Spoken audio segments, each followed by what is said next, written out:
Ladies and gentlemen, mesdames, messieurs, brothers and sisters, comrades, fellow travelers, welcome to Mironchuck Live. I, of course, am your host, Jason Mironchuck, the man with the name in the show. How's it going? I got blue Skittles in the chat. We are so back, my friend. We never left. We never, ever, ever, ever left. Oh, look at that. I don't have to unmute. Gonna be a banger show, folks. Gonna be a banger show. We're gonna be covering some JD Vance. Oh, we're doing some Turning Point stuff. We'll play a few clips, and we'll maybe play the whole thing later on while we do some power washing. I'll leave it up to the viewers, see who's around, who sticks in it, so we can win it. Of course, we're always going to be talking about some Trump meeting with Chinese president leader Winnie the Pooh Xi. Talking some trade deals, my goodness.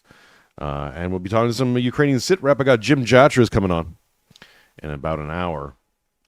So we normally do our Tuesday show, but because life happened and we had Meet the Blessed on Monday, Sunday this past week, which was a banger, which was the first of a series, and with Jay Dyer, Buck Johnson, Jim Jatras, myself, of course.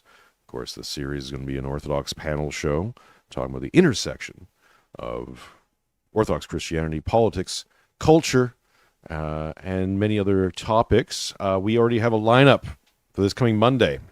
The schedule for these shows for Meet the Blessed will be every Monday, starting at 9 p.m. Eastern Standard Time, unless things happen. But that's the goal. And this coming Monday, my goodness, we got Cleave to Antiquity. We've got Ben Luigi, Orthodox Luigi, and my brother from another podcast, Mr. Matthew Erickson, getting together. We're going to be talking about let's say apologetics and some news events. And I think Matthew wants to talk about Peter Thiel, the Antichrist, a little bit. So I always ask the guest to bring something to the table to talk about. So tune in this coming Monday, 9 p.m. Eastern Standard Time here on YouTube and over on X. And I think I'll start putting these on Kick as well, just for the kick of it. Yeah, it's going to be a good time. Got a few other bookings already figured out. So keep an eye on that. Follow me on X, especially for all updates. It'll be the easiest place to find me. Also on Substack, I started to get the Substack back out of mothballs. So follow me on Substack as well, and all of these episodes are going to be up there with complete notes and all the rest of it. So good things happening in the Mironchuck verse, the Mironverse. It's growing. It's growing. Some exciting things happening. So keep on sending those likes, subscribes, let the people know where we're at. Of course, we got a goals up here on YouTube. We're going to set it up for 2 hours. So help us hit that goal. And if we do, I'll do a members stream tomorrow, some point tomorrow, Friday. Yeah. So Friday for many people in America, Saturday for me. So we'll get that up and out there. And so let's get on with this. This is some interesting stuff. Now I don't know how this is going to work on YouTube, but we'll give it a shot. Amanda's, nice to see you. So this just crossed my desk. Before we get to the JD Vance stuff, it's connected. Apparently, Stephen Miller's wife had one. Had one on Cenk Uygur over on the Piers Morgan Uncensored show. Let's play a little bit of this. Because the Young Turks, I don't know what the Young Turks are up to these days. Things are not looking so good for the Young Turks. They're really wading in on the Jew scapegoat here. I'm here for it. It was hey, who knew, right? Who knew about this happening about a year ago? But this is again YouTube Piers Morgan clip. Don't.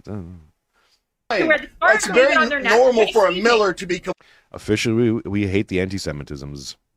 Completely and utterly lying. Quite frankly, I'm really sick and tired of this racist, bigoted rhetoric that comes from people like you against my husband, against my family, and my children. I am raising Jewish children in this correction, Giga Jew children.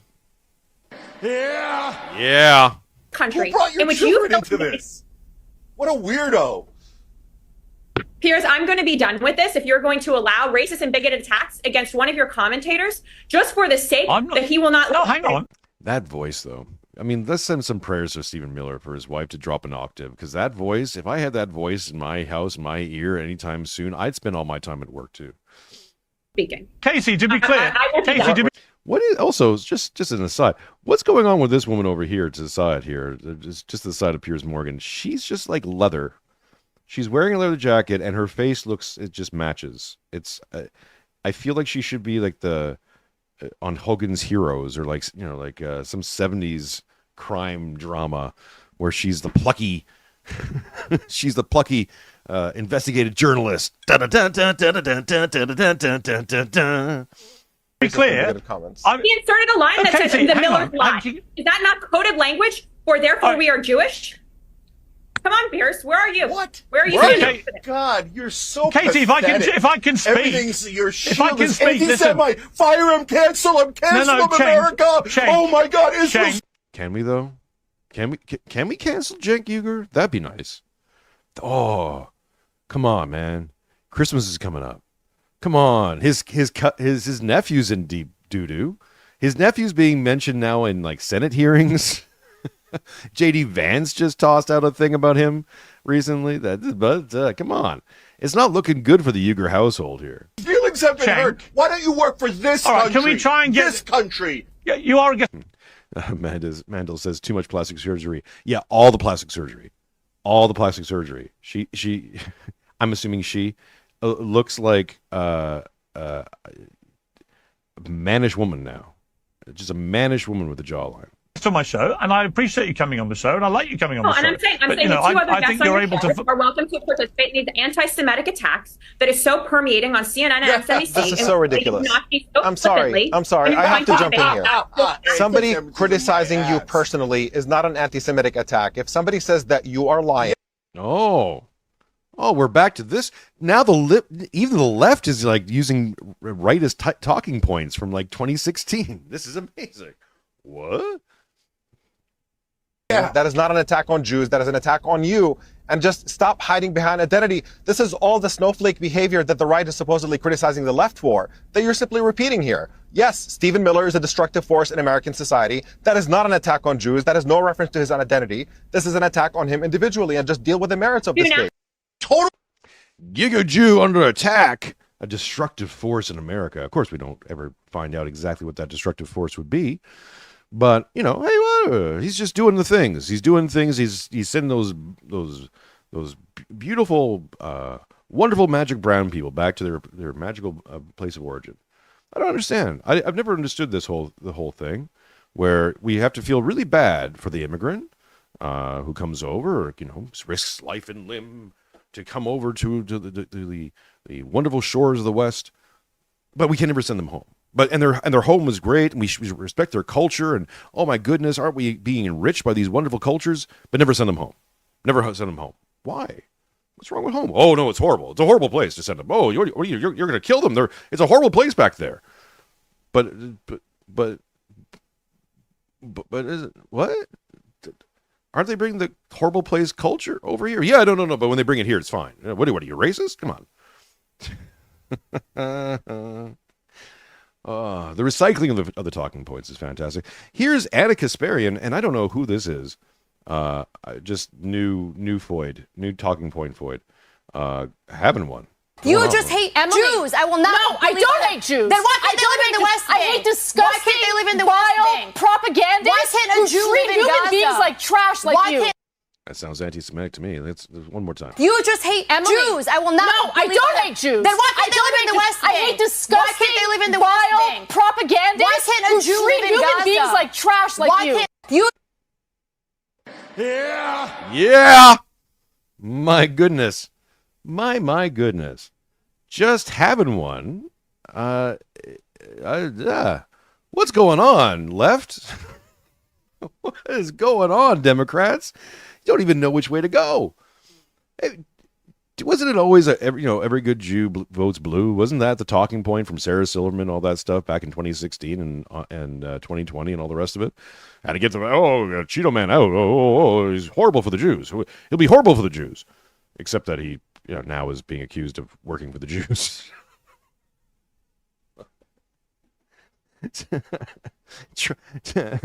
Trump has managed.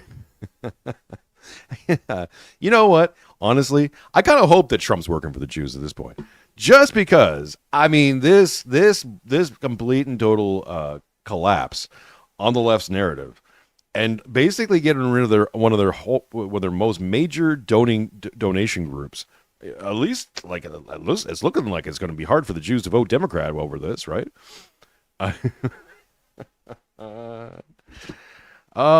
Fake blonde number 2. Yeah. Who knows?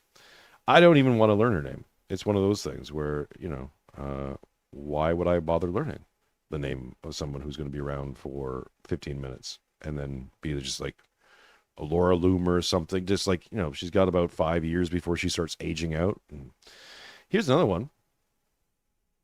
And again, YouTube. Love the Jews. Love the Jews. Love them. I love what they're doing with Gaza. It's wonderful. I wouldn't have gone that way for a repavement job, for a make work. I would have gone a little bit differently, but honestly, hey, omelets, eggs, breaking things happen. What? Who knows? I mean, whatever. Love them. Love whatever, bagels and lox and all the things. They're wonderful, YouTube. No complaints ever. YouTube, Australian government, all the rest of it, just wonderful, wonderful people. Wonderful culture. The whole thing in the Middle East is just, why are we even talking about it? But since we are talking about it, here's a little thing. This is, let me see if I can pronounce her name. This might be a bit difficult. Bata Ungar Sargon. Only 13% of Democrats stand with Israel's against Palestine. Oh, nice. Now, again, remember, folks, if you've been following the show, I've talked about wind conditions. We'll get to a little bit of that in a second. But wind conditions are important. You gotta know where you're going. You can't just keep doing things. If you just keep doing things and hoping something good will happen, especially when you're talking about geopolitics and when you're struggling against situations that don't want to be solved, right? There are problems that are they're only unsolved because people don't want to solve them. They don't want people to address them at all. So, but once you put in a wind condition, then suddenly things can start taking shape, especially as we sit here and analyze data. And I'm speculating that one of the chief wind conditions for the Trump administration for his time in office, the next 4 years, or the next 3 years, I guess now, is to completely destroy the Democratic Party. Render it completely and totally useless for the foreseeable future. For at least I don't know, maybe another 12 to 20 years. And I believe that is the win condition because everything they keep doing seems to be able to allow them to destroy the Democratic Party for the next 12 to 20 years. So let's listen to what this shrill one wants to talk about. According to John Fetterman himself, his Zionism puts him out of step with the rest of his party, which, I'm sorry, only 13% stand with Israelis against the Palestinians. This is a party whose grassroots is right now captured by the left. And so Zionism does not have a future in the American left. The Democratic Party's relationship with Zionism depends on whether it's willing to repudiate that far left. And the thing that makes this so appalling is that Jews built the left in this country. We built the labor movement. We broke the New Deal. 70% of the lawyers who worked on civil rights cases were Jews. We've been at the forefront of every liberal and leftist issue in this country. The absolute chutzpah of saying, you're not welcome here. You know what it reminds me of? When they banned smoking in bars. I was a smoker, and I was so outraged. I was like, if there's going to be a turf war over this, surely the smokers should have gotten the bars, okay? And you can so easily imagine a counterfactual. I like this woman now. I completely agree with her. Yes, I'm on the payroll, obviously. In which the left in America said, wait a minute. We can't oppose Zionism because we would lose our beloved Jews who have been there with us at the forefront every minute that we built this movement. We have to find a way. We have to find a way. Judeo-Christian, come on, please make it happen. Have a little bit of shashuka. Remind yourself of how nice brunch is without the Jewish food. Why do you even have brunch? Do you even have it? I would say no. Yeah. To make sure that Zionists still feel welcome. We could never do that to them. And they didn't do that. They did the opposite. Did the opposite. Used them up. Said, thank you so much, Jews. Thank you so much for all your contributions to the left. Civil rights. My goodness, thank you so much for that. And now, suddenly, when all of these things and the things don't seem to be working out so well, they just seem to start blaming the people who apparently were behind the whole dang thing. Huh. Weird. Strange. Hard. I don't even know why would you even blame someone like that? Come on now. Come on. I mean, it's not their fault that they were the ones responsible for all the things that are going wrong in the country. I mean, come on, you know, they worked really hard on those things. Does it feel muddled? It feels muddled to me. But you know, hey, we're here for it, folks. We are here for it. Here's a little bit of JD Vance talking at a Turning Point rally that he hosted. Now, the interesting thing about this is that he was there with Charlie Kirk's wife, and he basically stood up there. From my understanding, he stood up there for like 2 hours, taking questions from the crowd, debating people, all the rest of it. I haven't watched the whole thing. If you guys want to, by the end of this, we can find a feed of it and at least watch part of it while we do some power washing. But after Jim leaves, we'll put it out for a vote to see who's around, who wants a little bit of that. Let me know, folks. Hey, we got some bills to pay coming up in the start of November, mortgages and all the rest of it. So please send me your super chats over on YouTube, over on Kick, or you can send it over on Streamlabs. That's always nice because that goes right into my pocket because I am a money-grubbing capitalist with bills to pay. And this is my full-time gig right now. So anything you can give would be great. £2. The best there is, the best there was, and the best there ever will be. My goodness, £2. Why isn't that showing up on the screen? That's interesting. £2 from Mongo. Appreciate it. Get Anthony Westgate on Meet the Blessed. Okay. You know what? Honestly, I was talking to Matt a few days ago about stuff, and I was, doing scheduling lineups. I kind of remember I missed doing panel shows. I'd been doing panel shows with a friend of Ed, and I did Meet the Base before this and stuff like that. And then kind of chilled it for this year because I was working other things out and all the rest of it. And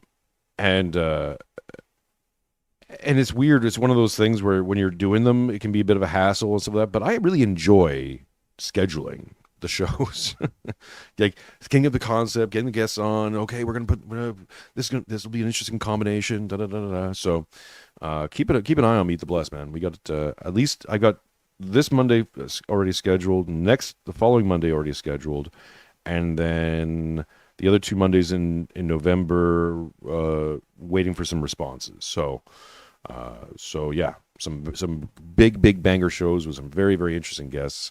So keep an eye out on things, and we'll keep going. So we'll be getting more and more Orthodox commentators, creators, church fathers, individuals, let's say, on the show. And as the show grows, we'll do branch outs and spin-offs and all the rest of it, I'm sure.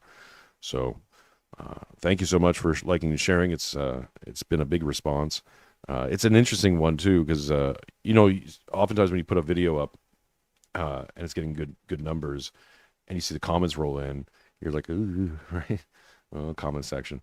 I like to answer as much as I can, or respond to people whenever I can, and I don't think there's one bad comment on that entire show. I think there's like one downvote from probably some butthurt spurk, but probably from the panel verse, maybe, who knows?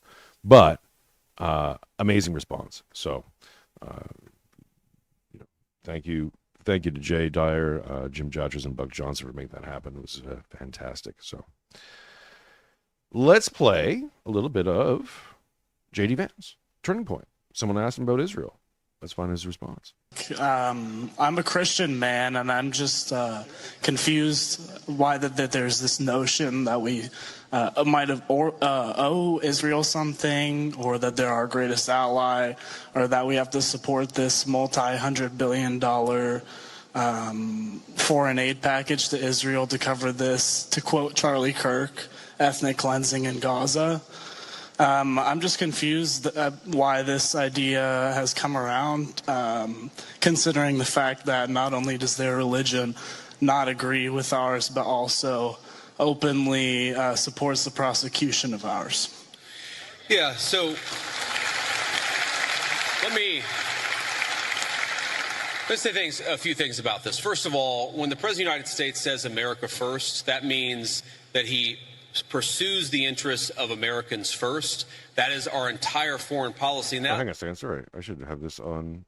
You can hear this, but you can't see it. Here you go. Sorry about that doesn't mean that you're not going to have alliances, that you're not going to work with other countries from time to time. And that is what the president believes, is that Israel, sometimes they have similar interests to the United States, and we're going to work with them in that case. Sometimes they don't have similar interests to the United States. And this example, the most recent Gaza peace plan that all of us have been working on very hard for the past few weeks, the president of the United States could only get that peace deal done by actually being willing to apply leverage to the state of Israel.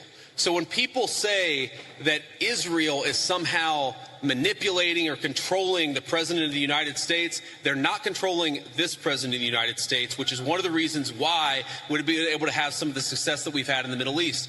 Now, you ask about, sort of Jews disagreeing with Christians on certain religious ideas. Yeah, absolutely. It's one of the realities is that Jews do not believe that Jesus Christ is the Messiah. Obviously, Christians do believe that. There are some significant theological disagreements between Christians and Jews.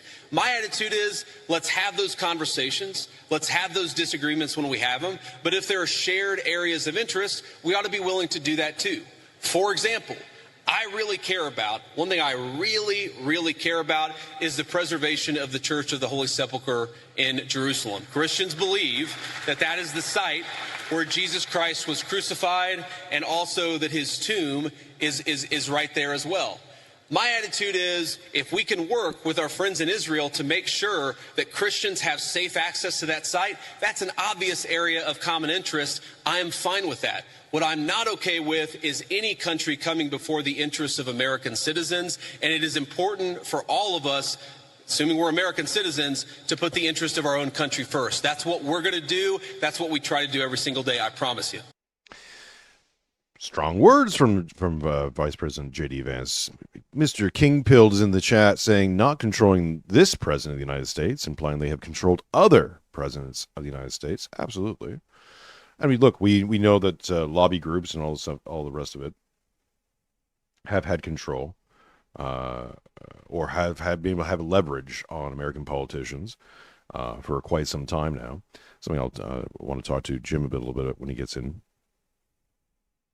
But the lobby groups in general, that's what they do. They lobby, right? And now the effectiveness of groups like AIPAC and others for the Jewish lobby have, of course, been well documented and have raised the ire. People are noticing and asking questions, I think for good reasons. Interesting enough, though, and we'll see how this, if anything moves on this in this arena.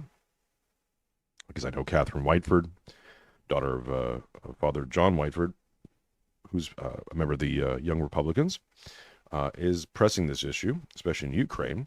Because while, yes, J.D. Vance brings up going to the Holy Sepulchre in Israel, or let's say, I think it's technically in Palestine now, and saying he worshipped there instead of going to the wall, and that got a lot of attention.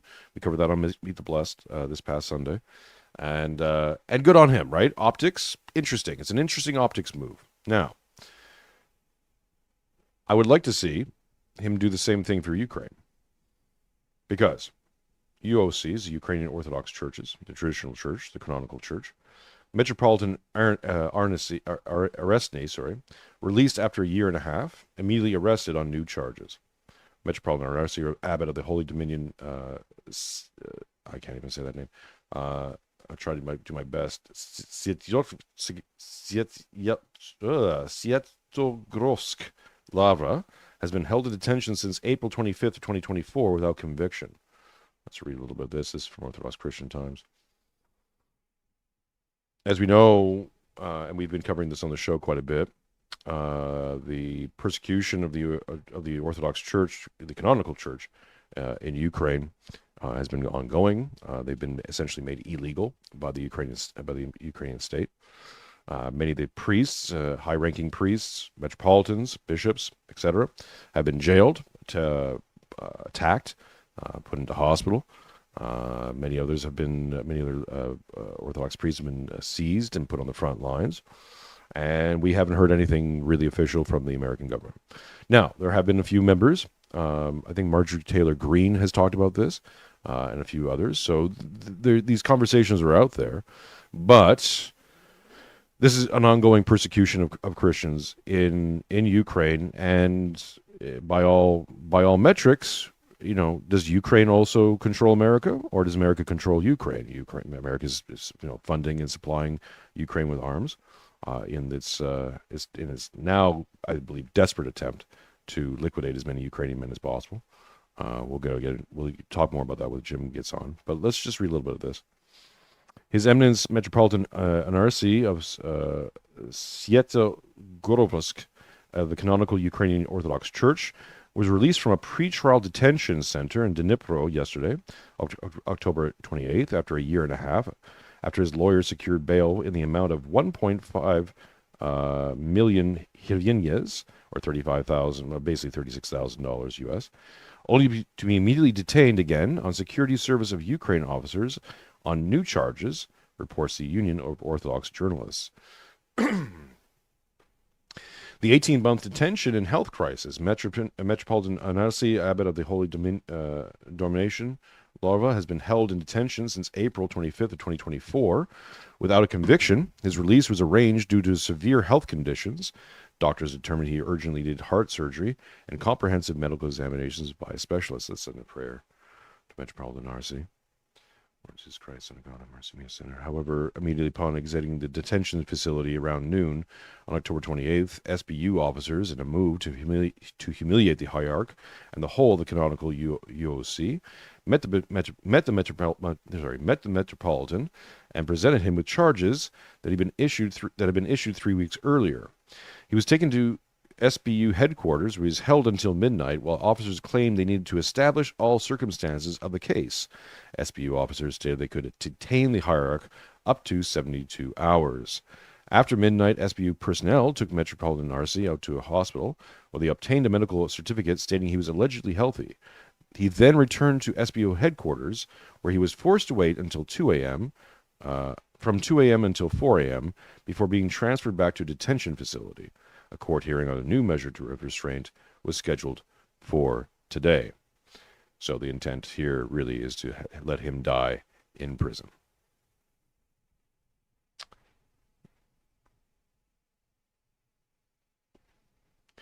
They're simply slowly killing him. Tatiana Chusuk, head of the Ravine branch of the Public Organization of Laity, issued a sharp video address before the most recent incident, condemning the treatment of the hierarch. The judges and the prosecutors who are managing this process are consciously destroying Metropolitan Anarsi's health. It seems to me they're slowly killing him.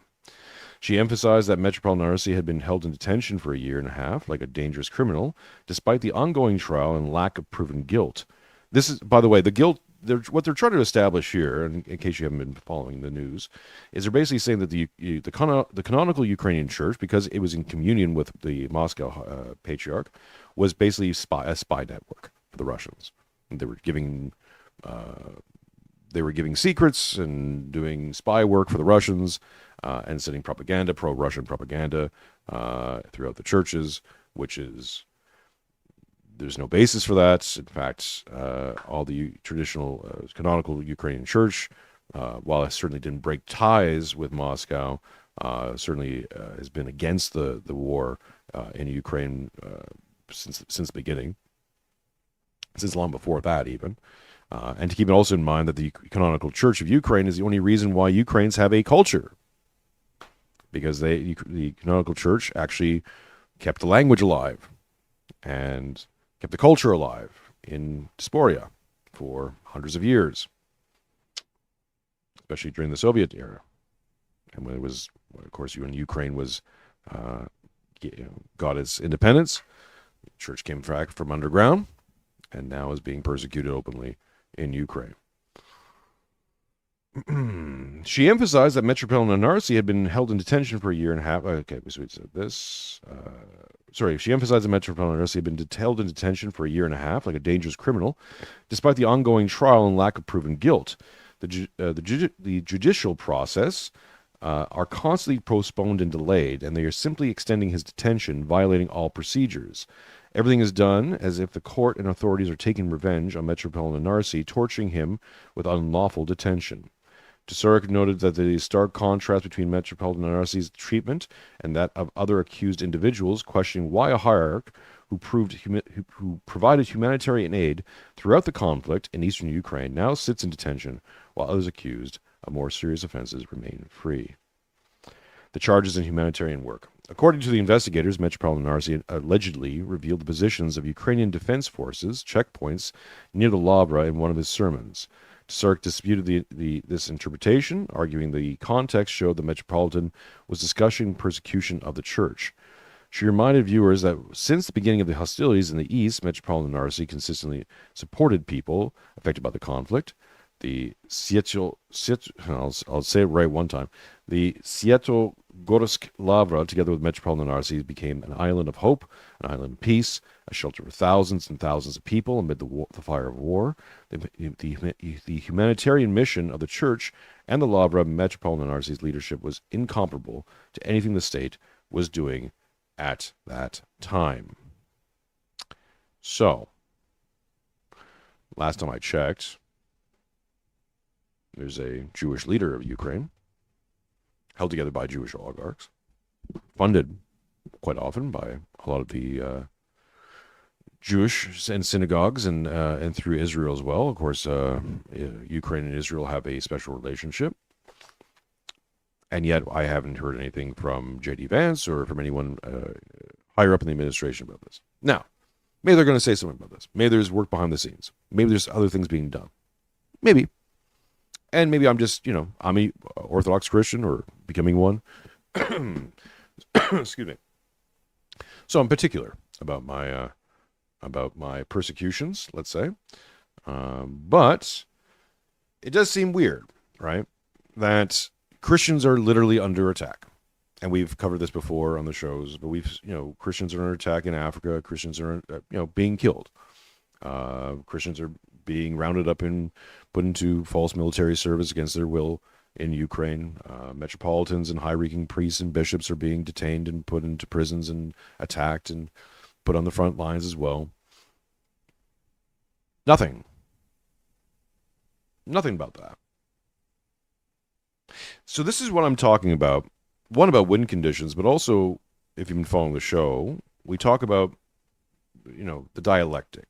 Liberal frame is held together by the dialectic. And oftentimes the dialectic is set up between the verses. So it becomes America versus Israel. Or let's say, Israeli influence in America or the West versus, I guess, the nons, right? Against, Saudi involvement. Because yes, I find it funny with the Young Turks too, right? Because they've been taking Saudi money for a very long time. But hey, it also took money from the Jews too, which is odd that they're biting the hand that feeds. It makes me think this is the narrative being presented, because you're only allowed to look at two things. There are only two things you're allowed to look at, and the two things you're allowed to look at is it's the Jews or it's not the Jews. That's it, right? You got to love or hate Israel. You got to be for Palestinians or against or for Israel. That's the only two things you're allowed to ever really consider.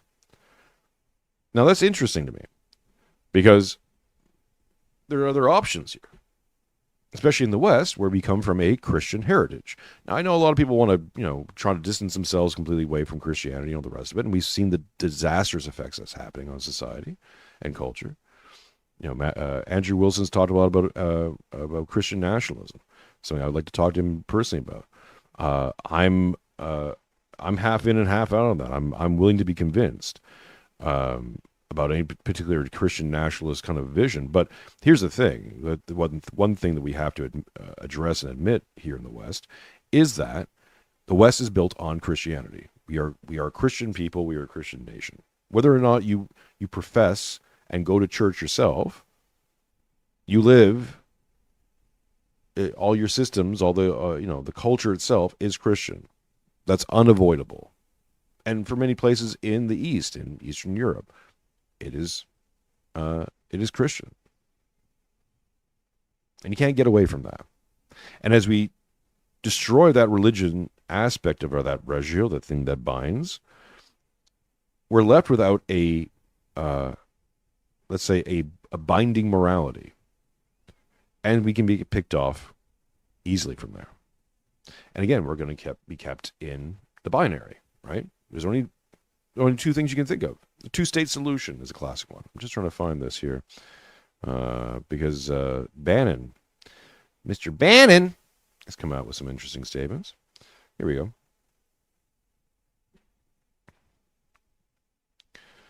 Steve Bannon, this is from the AF Post. Steve Bannon has called for a three-state solution and the creation of a Christian state of Jerusalem in the Holy Land. Damn. Like me some Steve Bannon. The only solution here, if you're going to have a two-state solution, if you're going to have a two-state solution, you have to have a three-state solution. You have to have a Christian state. And I would say the same thing here with Ukraine. Oftentimes, again, we're talking about Ukrainian sovereignty, Russian sovereignty, right? Who has sovereignty? Who's going to control this region? All the rest of it. Putin has made Russia a Christian state. That's his declaration. You can be Muslim, you can be of different faiths living in the Russian Federation, and many other states like Chechnya are.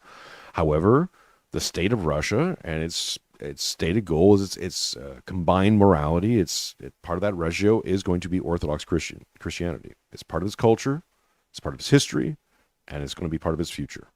That's Putin's stated game. Now, good ones, bad ones, we can have all the things, sure, yeah. But that is required for a civilization in order to tell its people how this thing's going to get structured, what the morality of the state is going to be. And it's also telling its trade partners and anyone else in the world, hey, this is how we see reality. This is how we be. This is how we do. So you don't have to necessarily trust me so much, but you can trust the church. And probably that I'm going to be wanting to be as good of a Christian as possible, especially if I'm a leader, because it's going to look kind of bad on me, right? This is the importance of religion. Just to kick it back to Steve Bannon here, there's the breaking of that liberal frame a little bit, especially on a religious frame. Religion, especially orthodoxy, but religion itself helps break the liberal frame. What's he saying here? He's not saying an American solution or a Western solution, a three-state, Israel, Palestine, and the West. No, he's saying a Christian solution, a Christian state has to be established in order to maintain civilization itself, if we're going to be involved in this. If Israel needs Western help, and I think they do, and Palestinians need Western help and assistance and funding, all the rest of it, sure, okay, great. Well, then we need something in there as well. Something that's us.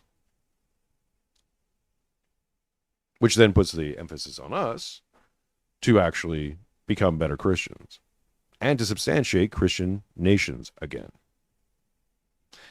You say this, and of course the left freaks out, right? The left is going to be like, oh my God, you're going to force us into church and all this. Like that would be the most horrible thing in the world. But okay.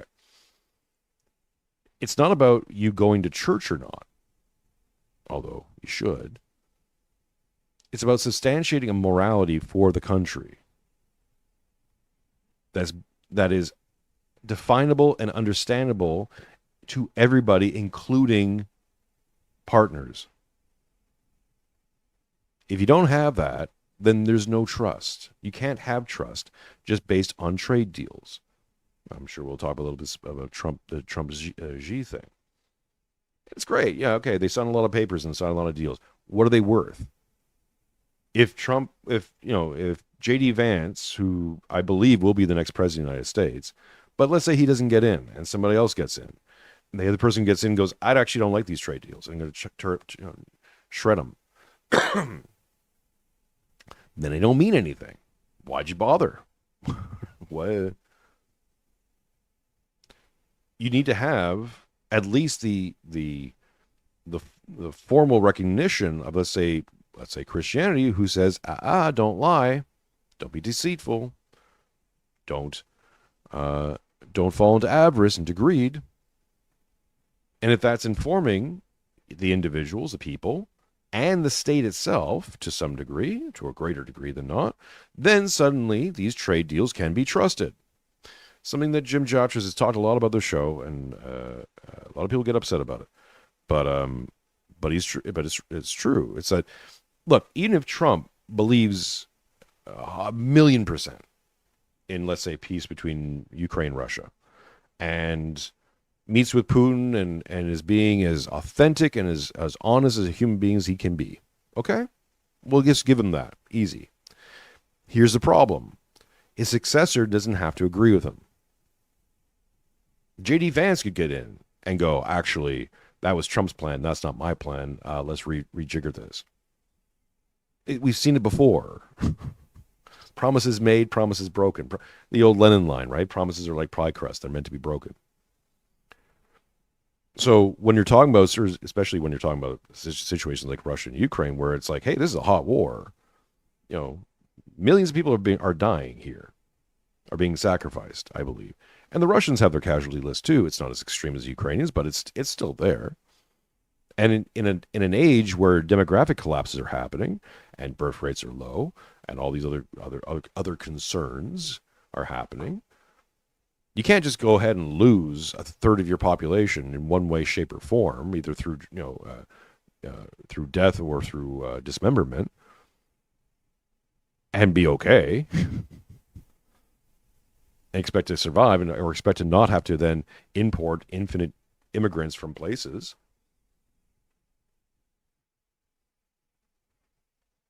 So going forward, and we're just coming into year one of Trump.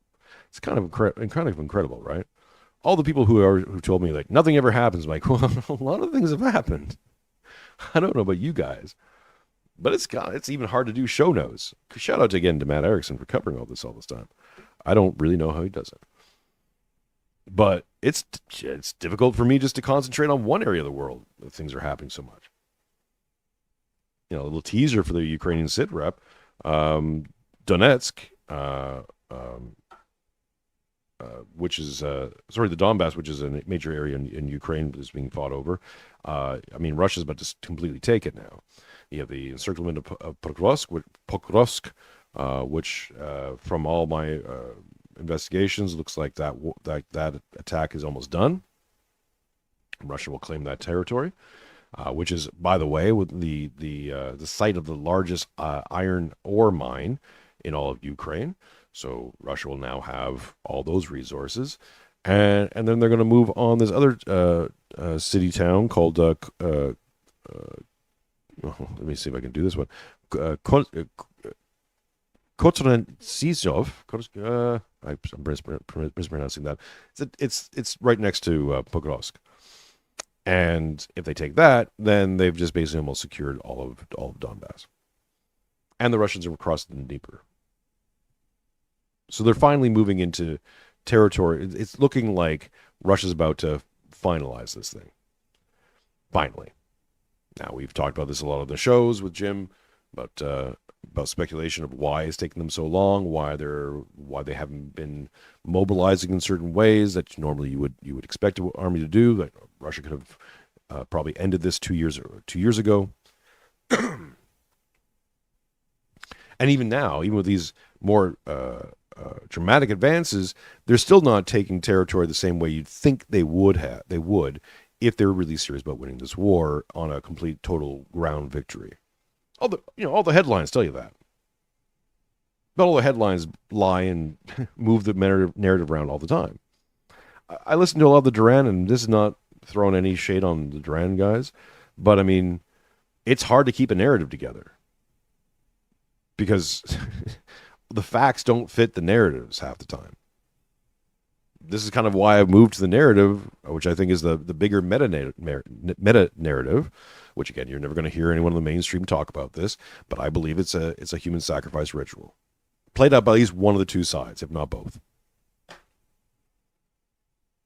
They all work for the same people, to the same ends. Here's another announcement. I'm going to get busy on this because Jay Dyer keeps talking about the Changing Faces of Men book that came out, was published in 1982. It was published by Ghislaine Maxwell's dad, and it's basically kind of like the blueprint for the Great Reset and all these other things that came out of Davos and the WEF. I think this even predates the Klaus Schwab's you live in pod, eat the bugs, live in the pod. So I'm going to deep dive into that. I'm going to probably do that over on Substack. So follow me over on Substack. I'll let people know when we do it. But I've just been kind of glossing over it a little bit, and it's it's interesting. I'll tell you that much. So I'll probably do a series on that over on Substack. So follow me there, and hopefully start that up in the next week or two. But it again highlights this thing that there's this plan set by these people. Who are these people? Well, it's this tribe, it's that tribe, is it? No, not exactly. It's a lot of different people. The Vatican's involved. A lot of German names involved in terms of banking. A lot of Dutch names involved in terms of banking. A lot of legacy banking systems, and families, let's say, involved in this. Oh, here's an announcement. King Pill's still in the chat. He's going to like this one. Next Tuesday, Mr. Jim Jatras and I are going to sit down with Mr. Tom Luongo, and I'm going to have Tom do a better job than I've been able to onboarding Jim with a lot of Tom's work and a lot of things we've been talking about for the last year or so, and then get Tom's feelings and thoughts about where things are going, especially financially, especially in the gold markets, which he's a bit of an expert on, and where what's the forecast for 2026. I still stand by my prediction that I made late last year that I think we saw start to have fruition in May of this year. The Japanese bond market went into conniptions. Now we have a new Japanese leader, so that's going to be interesting. Again, I think a lot of these people are installed for a good reason. So Bryce says, I believe this requires a stone cold hell yeah. I don't have a stone cold hell yeah, but you know what I am doing, folks? I don't have any beers right now. You send me some super chats over on Streamlabs or on YouTube and all this stuff. I can afford more beers. I'm going to have a beer fund. I am drinking some wine. It's not as satisfying as a beer, but I did have some beers the other night. I drank a beer. I drank another beer. 3 beers. 4 beers. Oh no. 5 beers. Oh no. 6 beers. 7 beers. 8 beers. 9 beers. Yeah. Yeah. So, send me some beer fund money, folks. I'll spend your money on beers and smokes just to keep the brand up. What? I don't have a what button. I should get a what button. Hang on. Let's see if we can get a what button. Let's see if we get a what button. Hang on. Stone Cold. What? Sound button. There we go. What? There we go. Oh, you want a hell yeah? Give me a hell yeah. What? Professional streaming here, folks. Let me do that again. Give me a hell yeah. What? Oh, no. There we go. One more Give time. me a hell yeah. What?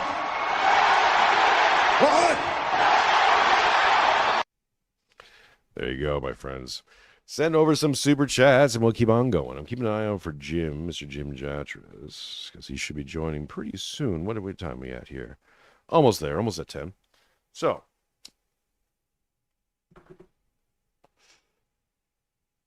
what do you guys want to talk about in the while we're waiting? We talked about that. We did that. Steve Bannon. Da da da da. When you got one on the board for the super chat goal, come on, folks. You send take $2. It's easy. Bryce says, I thought it was 9 EST, not 9 CST. I started at 9 Eastern Standard Time. What are you talking about? Daylight saving times doesn't go back until this Saturday, man, or Sunday. Don't stop screwing with me with these time zones. I'm 12 hours ahead. Do you know the amount of like astrological kind of like mathematics I have to do every damn day to do these shows? Come on now. We're entering into the abacus time zone where I gotta add 13 now. So let me put you on a little bit of something. I just got a call. I gotta take. Hang on a second. Oh, Jim is on. Let's put Jim on. Let's put Jim on here. Here we go. Mr. Jim Jatras. Howdy. Howdy. Looking good, sir. Howdy. Let me know, chat, if you can hear Mr. Jim Jatras. We're doing things a little bit different, Jim, but we're trying something here. Because I think this is puzzled. Yeah, I know. Hang on. Whoa. We'll do it here. There we go. Because change is bad. Change is bad, but here's a good thing about this change. Your audio sounds really good. Loud and clear. Really? Okay. Yeah. See? Alrighty. Yeah. And the video looks good and all that stuff. Here we go. Yeah. Yeah. Jim, brought you on. How you doing, my friend? Could be worse. We had a bit of a banger show this past Sunday with Jay Dyer, yourself, and Buck Johnson. So again, thank you for that, man. I think I said this on the show, but thank you. But it was a lot of fun. Yeah, I mean, it's all down to you, man. It wouldn't have been really possible without you. So I do thank you for that and all your support over the past year. It's been a ride, my friend. But we're about to take off. So how's it feel? How's it feel having a being on a successful panel, Orthodox panel show? Not many out there like that. So we're gonna start a trend. Yay! Don't do that when I have a mouthful of wine. I was trying to make you snarf. Well, pretty close. Close. Have you been paying attention to the news events of the day? Trump and President Xi have met and apparently have come into have had a meeting. So I just got my wife calling me for a second, Jim. Talk to the nice people. Let them know what your feelings are about the Trump Xi meeting, and I'll be right back. Sorry about that. All right. Well, very short. I don't think it's the great triumph that Secretary Bessent and Trump are portraying it to be. It seems that the Chinese will commit to buying some specific volume of American agricultural products within the range of what they've been buying anyway, and we're cutting off because of some of the pressure Trump was trying to put onto them with tariffs and other issues. I don't know that the United States got much out of it, except a kind of a reprieve of Chinese counter sanctions, where China really holds the whip hand in terms of supply of strategic materials. And frankly, it's more important to the United States that they buy our agricultural products than it is for the Chinese to buy them from us, as opposed to, say, the Brazilians and buying their soybeans. So I think it's kind of a truce, but I think it's one that's pretty clear that China's upper hand was confirmed by the details of what the arrangement is. Yeah, so I'm just looking through all this. Here's an interesting one. I'm just going to read it. This is from October 26th. I earmarked this because I thought you'd enjoy the hyperbolic nature of it all. But this is from Sankara Aslam Pereira. So, October 26, 2025, the day America became an empire. While you watch TikTok, the United, yeah, I know. While you watch TikTok, the United States go ahead. just executed the greatest economic coup in human history. China controls 80% of rare earth processing, the neurons of every weapon system, smartphone, and AI server on planet Earth. One element, I can't even say this one, neodymium. Without it, F-35s don't fly, Teslas don't move, data centers go dark. Trump threatened to destroy $300 billion of Chinese exports with 100% tariffs. Beijing responded by threatening to choke the global technology supply chain. Then something impossible happened. The 72-hour checkmate. October 24th, Malaysia signs mineral pact. October 25th, Thailand signs processing deal. October 26th, framework announced. China blinks, which is kind of hard for Xi. I don't know if you noticed all these pictures of Xi. I can't imagine him blinking, but apparently it happens. Yeah. Hidden in the fine print, yeah.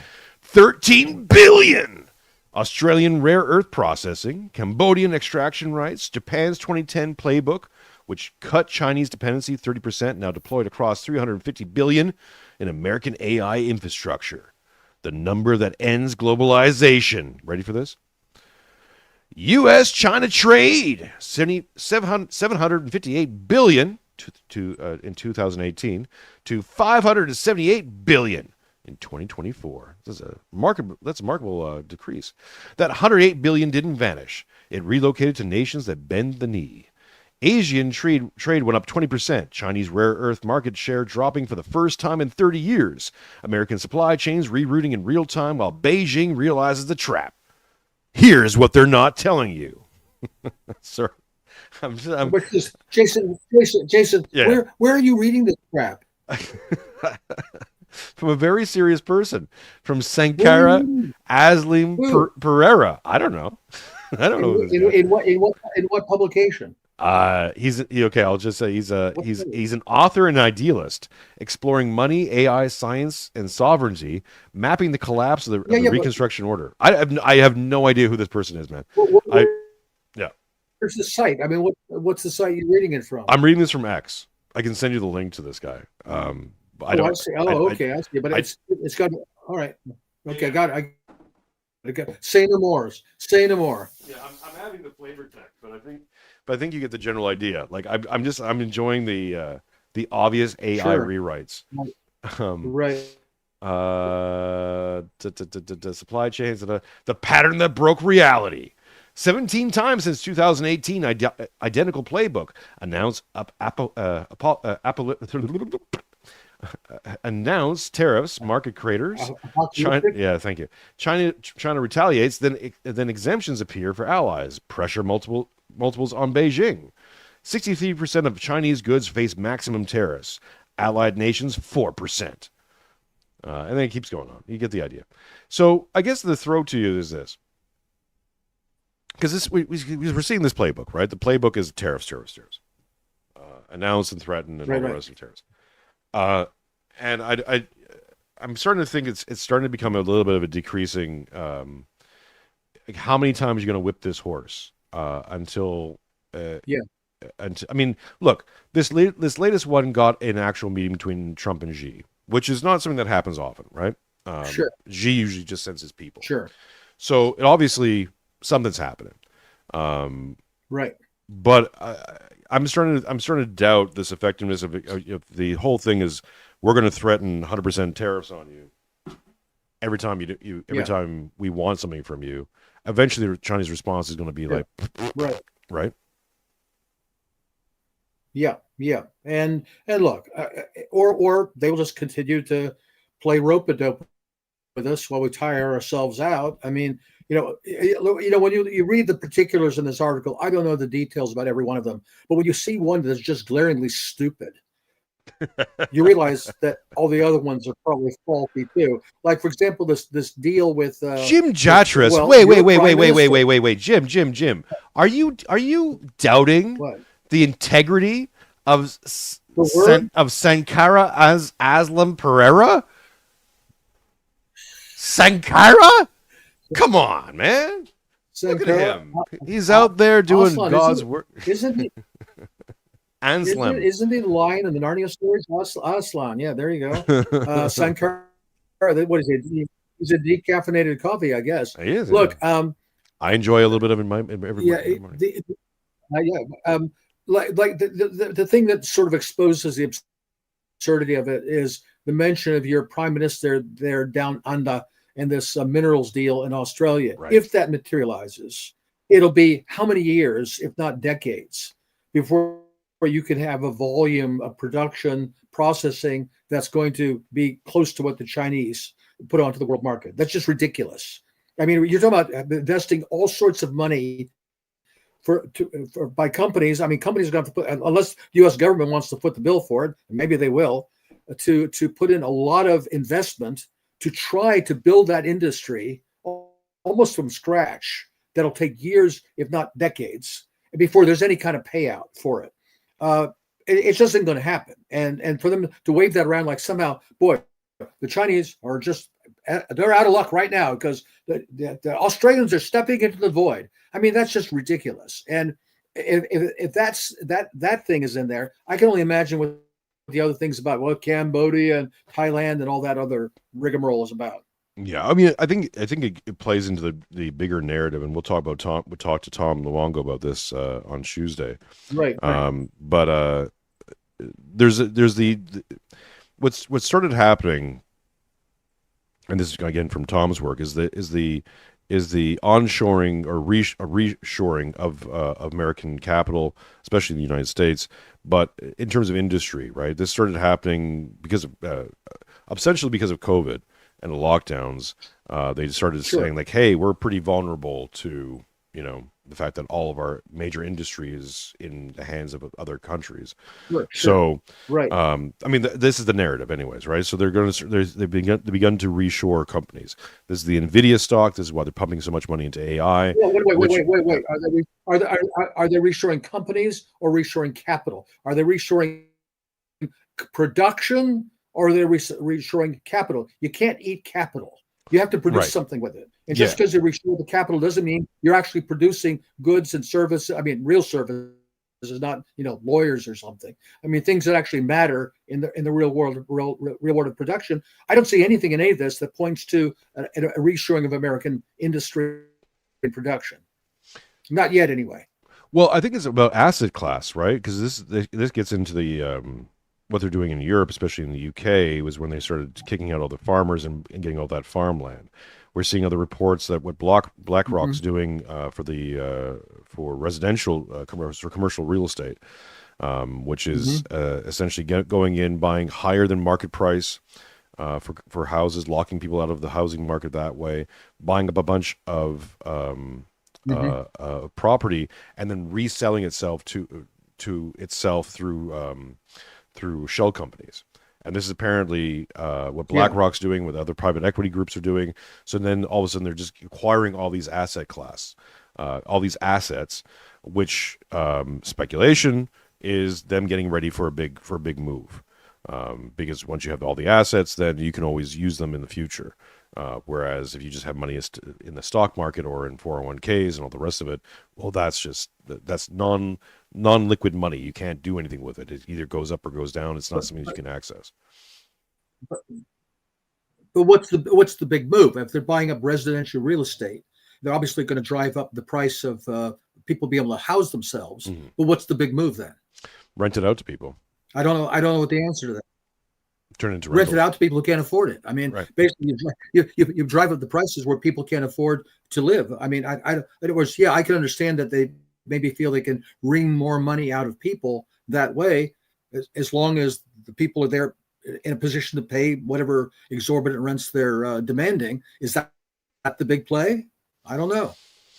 I mean, it certainly seems what they're doing. Whether or not it's effective or intelligent or rational is. I mean, or maybe they have something else completely different in mind. I don't know what it is. After all, I mean, you still have to talk about depopulation and getting rid of people. I mean, 15-minute cities, everybody living in pods, eating bugs. I mean, has that really changed? I don't think it has. Right. I mean, Mongo here says it's not about making money; it's about enslavement. I mean, look, if you had said this to me a year ago, I was still would have scoffed, and now, I mean, just again, listening to a lot of Jay Dyer stuff on the changing faces of man, changing images of man, which the title of the book is. Yeah, I'm more and more convinced that that's probably closer to the mark, Mongo, that enslavement is a term we can use the term, right? Neo-feudalism, worker class, whatever, right? Serfdom, creating, let's put it this way, creating clear delineations between the working class or the worker class and the bourgeoisie, the elite, the fart sniffers. This kind of plays into a little bit of René Girard when he said that rivalries always are more intense between people who become more similar. So the more similar we become, the more rivalrous we become over stuff, over our desires. And so while the working classes become more intelligent or have more access to technology and ability to, through Bitcoin, all this stuff to generate income, and I suspect a little bit getting ahead of the boomer die off. A lot of boomers are going to die off, leave their wealth, their insurance, all the rest of to their kids. Well, that's trillions of dollars that's going to shift, and I honestly think a lot of this stuff is a lot of ink's been spilled to justify the idea of we're going to take all that money, right? And by we mean the banks, the they thems, the spooky wookies, whatever. They just want all that wealth coming out of the boomers, and they want to suck it all back into them, and then that's it. And I think, as boring as that sounds, as ordinary evil as that sounds, I think that's closer to the mark. And to tell the truth, residential real estate does make a lot of sense in that context, because when we're talking about intergenerational wealth transfer from the boomers, a lot of whom, by the way, have got their money from previous generations, from the greatest generation and the what did they call the silent generation that came before us, who are our parents. A lot of what the boomer class has actually is inherited wealth in the form of residences, of houses that they've gotten over the decades, and that's now being in the process of being passed on by the boomers to their kids and grandkids. If they're looking for the big bucket of wealth in what's left of a middle class in America, that's where it's to be found. Right. And that makes, so, if you track it back, I think it was starting back in the 1990s, certainly in the early 2000s, when you started seeing all those remortgage schemes on CNN and all these other places. Like, hey, you've paid off your mortgage, you own your home. That's amazing. But hey, maybe things are a little tough, or you want a bit of more money. Hey, you can go into this remortgage scheme. Yeah. And we'll loan you money based on the current value of your home. On equity loans, right, which put people into a new mortgage scheme. I've known people in my life, not my mom, thankfully, but who've done things like that. And I remember seeing the ads, like, that's the stupidest thing I've ever heard in my life. What? Why would you ever do that? But it seemed like free money, right? And when you have low interest rates, it's fine. But as soon as the interest rates raise, it's not so fine. So I think this whole idea of sucking in the entire wealth of the boomers, let's just say, not to their generations, not to their kids, but back into the state in some way, shape, or form. That could easily have been in the plan since the 1970s or 1980s to keep this shibboleth of a financial system keep going. Well, and I think that was a big part of what happened in the big 2008 crash. With, of course, all the problems that led to that crash have been long since solved, and we're not in danger of the same thing happening at all like we were then. And of course, we are. And so, it may be one of these things where they take two bites of the apple. Where they took a big bite in 2008 in the aftermath. Now it's time for another big bite. I don't know how much of the apple is going to be left by the time they're done. Right. Moving on a little bit to Jim, Ukraine, Russia, Sitrep. I've talked a little bit about it, but of course, current news: Russia, the war for Pokrovsk is pretty much done, from everything I can see. Of course, reports vary, but essentially it's coming down that Pokrovsk was encircled, and that Russia is pretty close to taking the entirety of it. And then they're going to move on to Konstantinov, I believe, or one of the other close towns. Konstantinovka. And then, of course, then they've also got Kramatorsk and Slovyansk to deal with. But that seems to be almost like lesser concerns, because I think the war for Konstantinovka is also underway, and that seems to be wrapping up well for the Russians as well. And once they take Pokrovsk, they can move their troops and et cetera, et cetera. So it looks like Donbass, at least, is about to fall completely into Russian hands. And now there's reports of Russians crossing the Dnieper in large numbers. Yeah, to basically take Kherson and everything west, and start taking territories west of the Dnieper. Interesting report out of all that is Zelensky said that he's now made no step back. He's made it basically illegal for his generals or his troops to order any kind of retreats. And depending on the numbers you're looking at, there's anywhere between 10 to 20,000 Ukrainian troops that are basically about to be slaughtered. Yeah, there was somebody else who was famous for the not one step back order. Who was that? Does a name come to mind? Had a nice mustache, I believe. He had a nice mustache. Yeah, very comely. Yeah. That style has not come back. I don't know his why. former friend who has some. That style is not his former friend who had a somewhat smaller mustache also had a very similar policy. Right. As things were going bad for him, and there seems to be something in the air in that part of the world when it comes to how much you value the lives of your people compared to an inch of ground. Well, it's pretty bad. I mean, is that it though? Right? Because we've talked about this. You don't have to agree with me, or anyone doesn't have to agree with me, but I'll say it is that I believe this is a human sacrifice ritual playing out, at least on one side, if not both. Whereas either Russia is being a willing or unwilling participant, but they are participating in it. This again goes into the whole idea that we're going to send them Tomahawks and Trump's all in, and the narratives for the Ukraine war is all over the place now. It's not only are you seeing the collapse on the battlefield, but I think we're seeing collapse in the narrative itself, where they've now moved to Ukraine. What? Who? What? Who? What are you talking about? I don't even know this place. What? Because who are you going to send the Tomahawks to? What? Where are you going to fire them at? Like, what's going on? I apparently, I think it was Belgium, said, like not the EU, but like Belgium itself said they're going to flatten Moscow. I'm like, what are you talking about?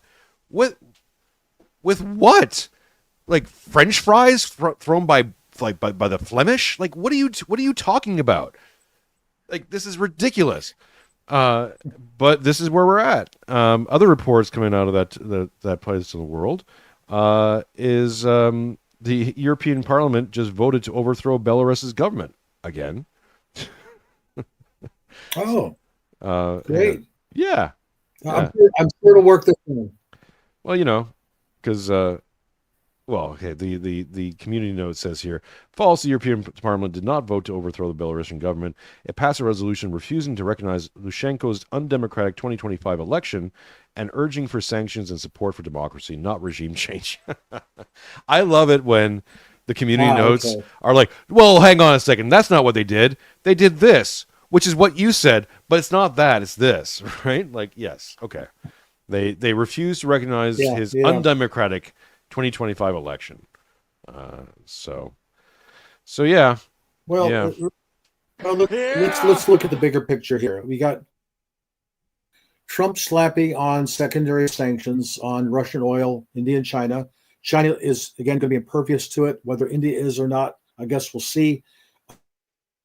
Both sides now, the Russians and the Americans, are conducting nuclear tests, little nuclear saber rattling, and everybody's missing the point that this thing could escalate to the extinction level if somebody does something really stupid, which can never be ruled out. We got just another $2 billion in weapons I saw announced going to the Ukrainians. I don't know what weapons exactly, but $2 million. And again, everybody's talking about kicking the can down the road and keeping the Ukrainians alive for 2 to 3 more years, if possible, while presumably the Europeans can gear up their military production, which I don't think they can do in that time. I'm beginning to think a lot of this talk about Tomahawks was just a cover for other long-range strikes into Russia by Storm Shadow Scalp, maybe at some point the German Taurus system, American ATACMS. Oh, Tomahawks, we're going to strike deep into Russia. Okay, fine. We won't do the Tomahawks. These other missiles will strike deep into Russia. And we've already seen some of that. We'll see if we see more of it. And the other thing I got to ask you, Jason, what do you make of what seems to me a completely harebrained offer by Putin to freeze temporarily activities in Pokrovsk so that journalists can go in and see the situation? I mean, why, when the city is on the verge of falling and you have this large pocket of Ukrainian soldiers trapped there, which, oh wait, time out. We want some journalists in there. What the hell's that all about? Your guess is as good as mine, Jim, at this point. Yeah, I don't know what, unless we're getting to this whole, it's staged to a certain degree. Like a stage in terms of, yes, there are real deal people dying on this field. This is a real war. This is a real aggression, right? So like we're not doing that direction. But in terms of the outcomes and the just to go back to what some of you said, and I'll tie it back as best I can. I was flummoxed by the admission of Zelensky when he said that their war preparations or their war plan included extending the war up to 2 to 3 years. And I was like, right. What do you? It was that phrasing, to extend the war for 2 to 3 years. I'm like, that's not a rational. That's not rational. No one says that. What is that? Right? Like that's basically you saying that, yes, we're just basically letting we're just bullet soaking our people. So what? Europe can create this army that's never going to happen? Like what are we talking about? Well, yeah. Well, let me play the devil's advocate and go back to something you said. Maybe there is a coordination here, because I hear people on the anti-narrative side, if you will, the Russian side, essentially saying the same thing, where they say, oh, well, it doesn't really matter what territory the Russians capture. That's not important. The important thing is to destroy the Ukrainian forces. And if the other side will not meet the Russian terms, time is on the Russian side. They don't look at the clock. They don't look at the calendar. They can take months, years. They don't care. They can keep this up as long as possible. Now, how's that different from Zelensky saying 2 to 3 years? In other words, you see people on the other side with this kind of laid-back, leisurely idea. Oh, it doesn't matter. We're not on the clock. We're not.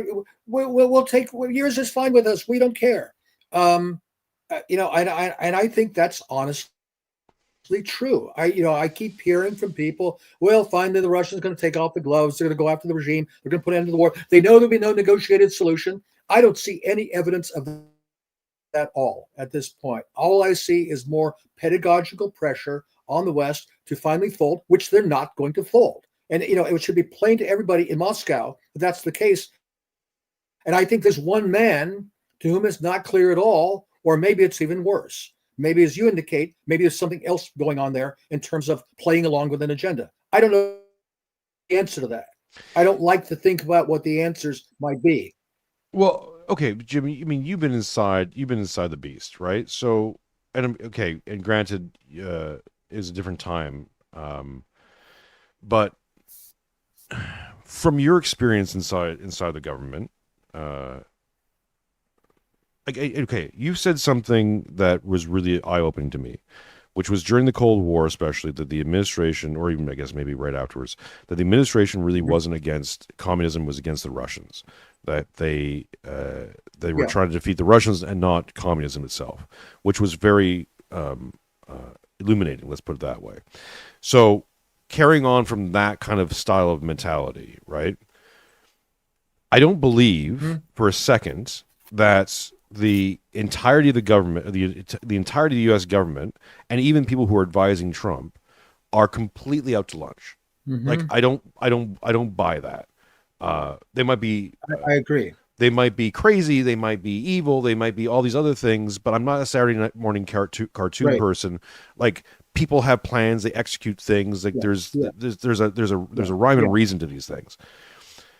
So then that's how I'm looking at it. Like this is feeling more and more kayfabe to me.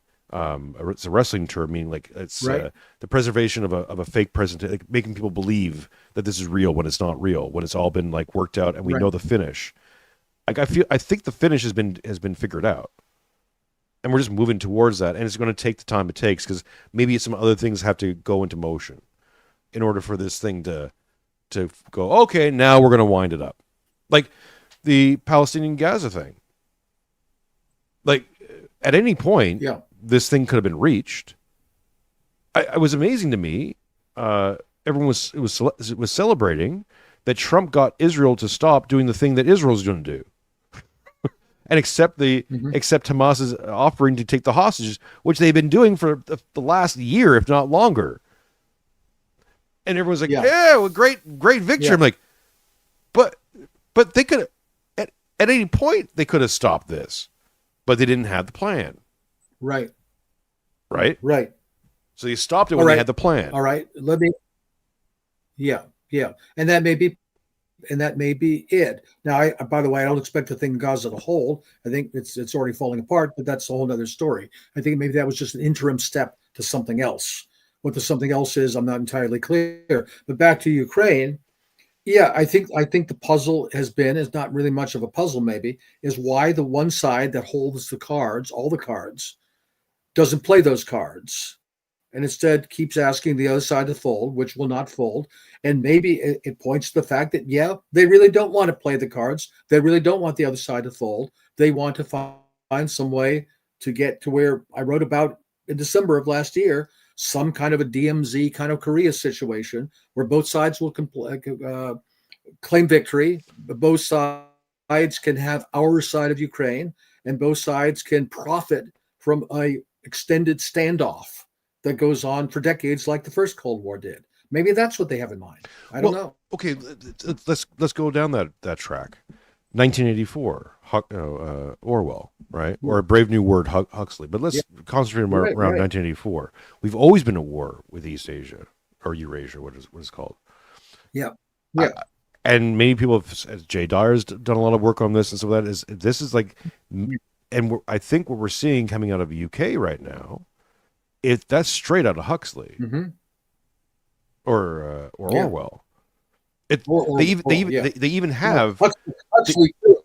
Yeah, Huxley too, but way, I think it's a bit of both, right? Because I don't think it's like one particular. But they even had posters in the UK talking like Big Brother watching you. Another news report, which is interesting, and I've been kind of warning people about this for a bit now. Palantir has just now signed a major deal with NVIDIA to essentially, I mean, I'm reading between the lines here, essentially to get Palantir technology into NVIDIA cards. So into chipsets, into video cards, into all the rest of it, right? Into the AI infrastructure that NVIDIA is building up. So now the issue won't be everyone's concentrated so much on digital IDs and third-party systems and WorldCoin and all this stuff. I think the real play, I think that's all been distraction, red herring. What's really going to happen is it's going to be integrated into your systems. So very soon, this and your computer and every single bit of technology you use will be extracting all your data. Right. It's not necessarily to control you. I'm sure some people will use it to control you, but it's literally to extract your data and transmute your data into currency. Yeah. Well, that's the dodge we got from. Oh, we're not actually listening to your phone calls. We're just taking all the metadata so we can map everything. And if you map everything, you basically know everything about everybody. You don't need to listen to the calls. Right. And I think you have something similar going on here. If you want to know where everybody is, get them to carry around a device that tells you where they are every hour of the day and night. Well, hey, we do that voluntarily, right? We use all of these systems, and if you just put the right stuff in the systems, you can accomplish all of that without some big, panopticon of the kind of that comes out of anti-utopian novel. Sorry, Jim. Yeah, well, this is the Saturday morning cartoon logic that we've all, and we look. I get sucked into this thing too. Yeah. We externalize because we think of the panopticon as literally some sort of like, we understand it won't be a physical thing, but in the book it would be a big giant tower that looks upon the whole town and keeps us in a dome and right? Be material. Yeah. We're now entering this Cyprian, who appears on the Royal Path with Father Triple Qualls, once called it the dim age. We're entering this dim age where that it won't be control. It'll be authoritarianism, but it won't be obvious. It'll just be everywhere, and you just become accustomed to, like, the geofencing idea, where you're going to have these driverless cars or these AI cars, and they're going to basically just not let you go some places, right? Okay. Yeah. I think it'll be just more like people won't want to go there. Like, you'll be just convinced there's nowhere else to go. You'll just live in your 15-minute city. You will live in your pod, and it won't be a pod like a little sleeping chamber.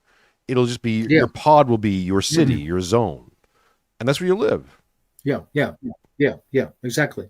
And that gets us back to what we were talking about at the beginning, the real estate. I mean, maybe that's all being set in motion with that kind of endpoint in mind. How it gets from A to B, I'm not quite sure, but I don't think it's disconnected.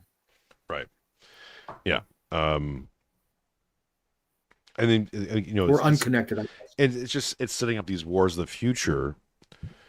But I'm wondering how much of these wars are really just for show now. They're pure pro wrestling.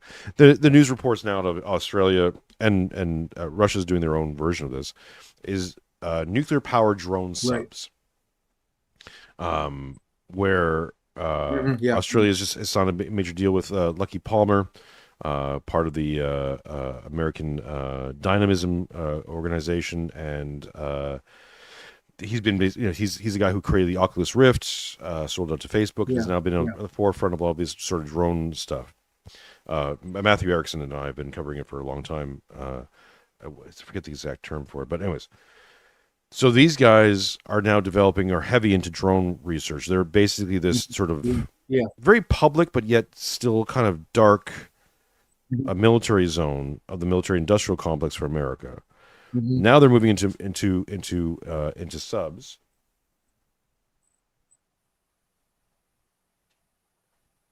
Now they're moving into subs. We're seeing, of course, aerial drones, and all the rest. So, and now Russia's made announcements that they're going to do the same thing with their own submarine program. I'm wondering, who are they going to war against? Who are these things for? Like, who are they going against? Because who's the enemy here? Well, you would think that while there's some naval warfare involved with the Ukrainian war in the Black Sea, that's not the primary focus. I mean, it's overwhelmingly a land war, and of course an air war that goes along with that. Why would naval drones and nuclear powered naval drones? Why would that be a focus of it in a war in Ukraine? I'm sorry, go ahead.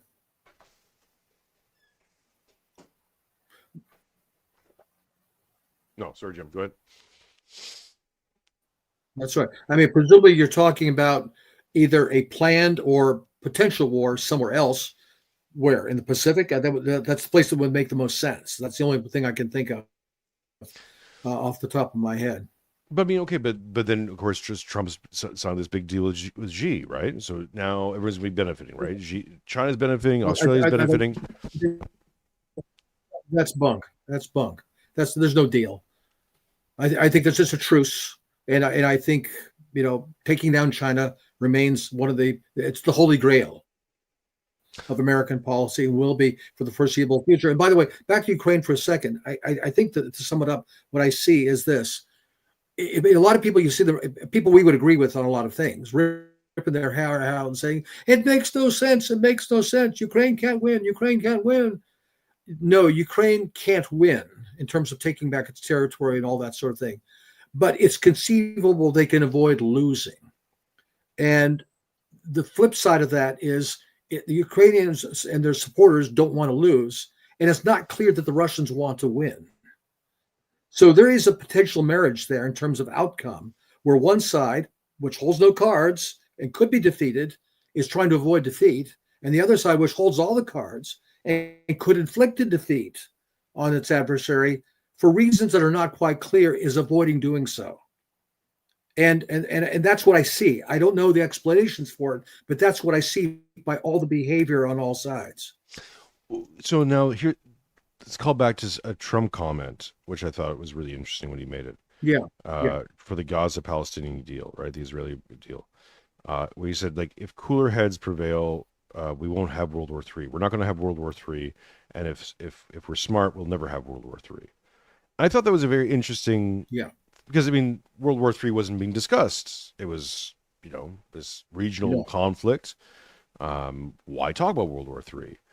But to make a guess, and this gets into the prophecies, World War III prophecies that, of course, Franz has done, and Father Peter Heers and many others.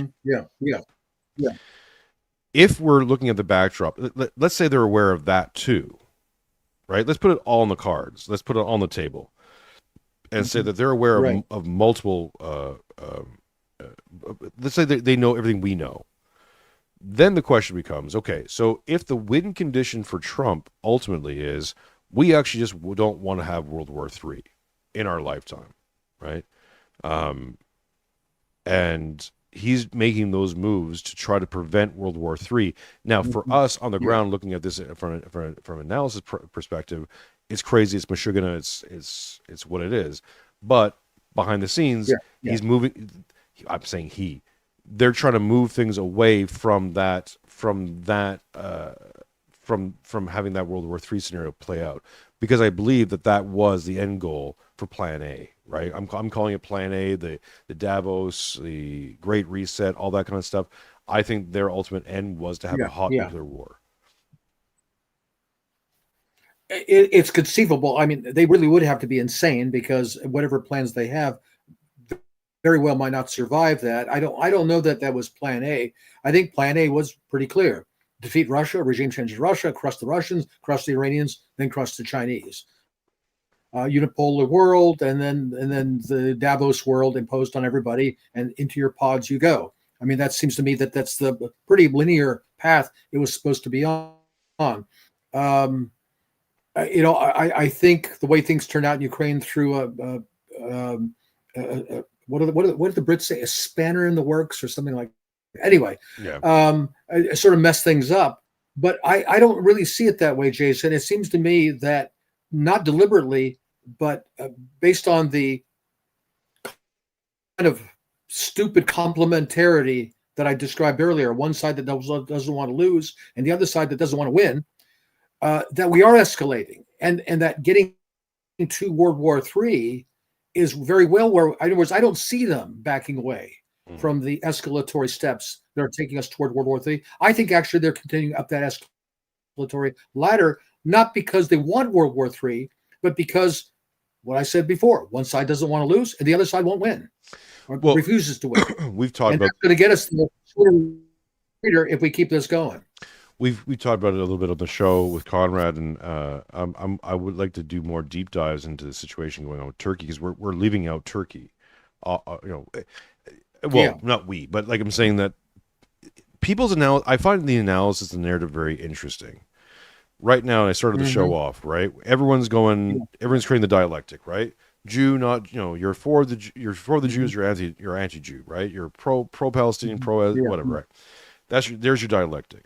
Steve Bannon has come out and said, well, actually, what we need is a 3-state solution where we have Christians involved in Israel, or that region in general, which I've said that helps break the frame, right? The dialectic is what keeps the frame together. When you start to break the frame is when you introduce the third option that no one's talking about. Why aren't we talking about that as a possibility? And I find it interesting they were saying Christian and not Western or American, right? Specifically Christian. We have now. Wait. Who's talking about that besides Conrad? Oh, it was Steve Bannon. Oh, okay. All right. Yeah, that guy. Well, good for Steve Bannon. Yeah. I don't know Steve Bannon personally. I do pay some attention to him, but not much. Honestly, I think it's a joke, because how can you do that if not a single historically Christian country even has the slightest element of Christian consciousness in its policy? Oh yeah, no. I'm saying, like, look, I yes, I 100% agree with you. What I was saying earlier in the show is that, when Andrew Wilson and a few others talk about Christian nationalism. Now, I'm very willing to be convinced.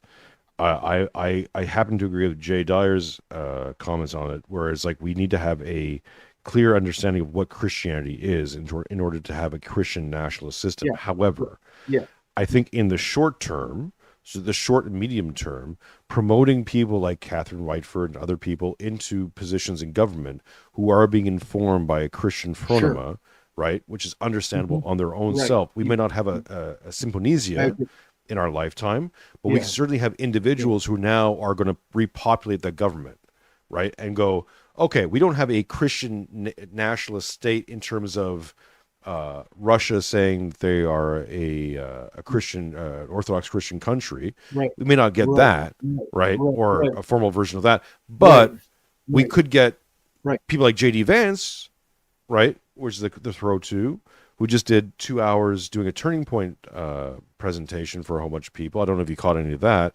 but of course, him going to Israel, he went to the sepulcher, the Holy Sepulcher, not the wall.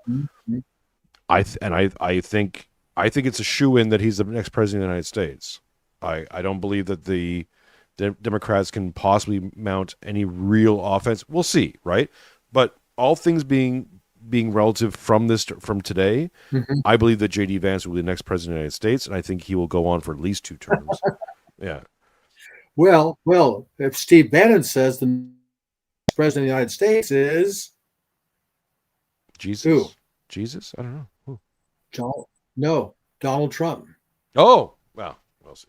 He says absolutely Trump will become president again in 2028, and that the plans are already being worked out, and they will be revealed when the time comes. Well, what do you make of that? In order for that to happen, you need a war.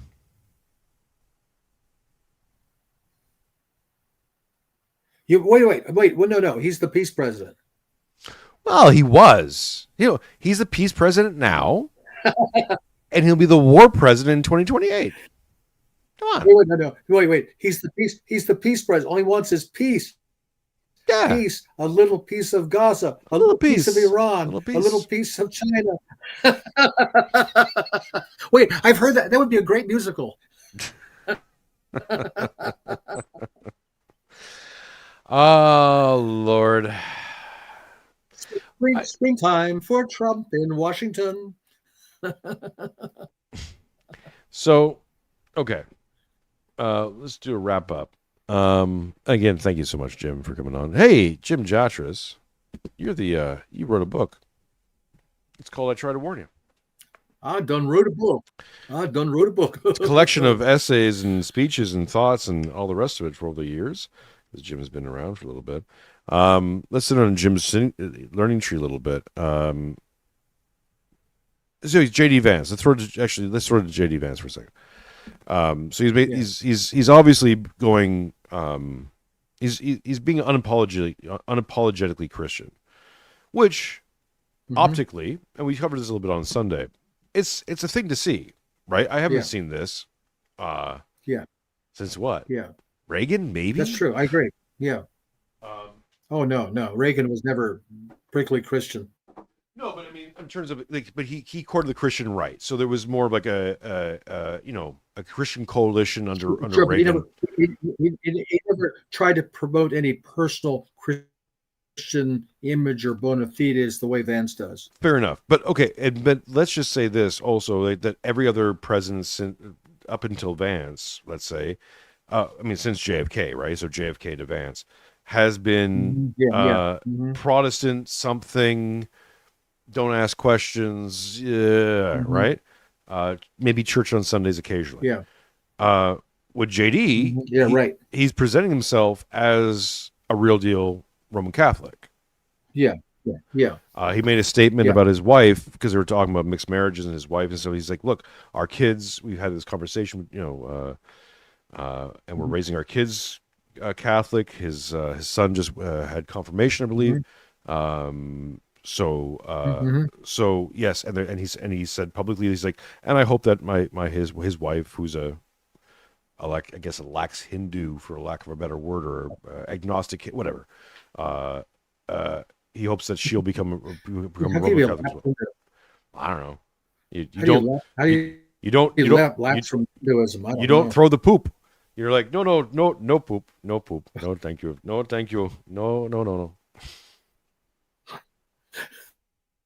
That's not nice, Jason.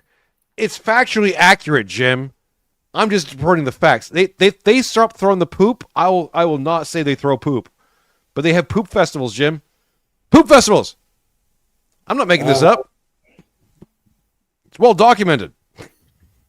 Don't have a cow, man. Don't have a cow. Don't have a cow. Have 5, please, but don't eat them.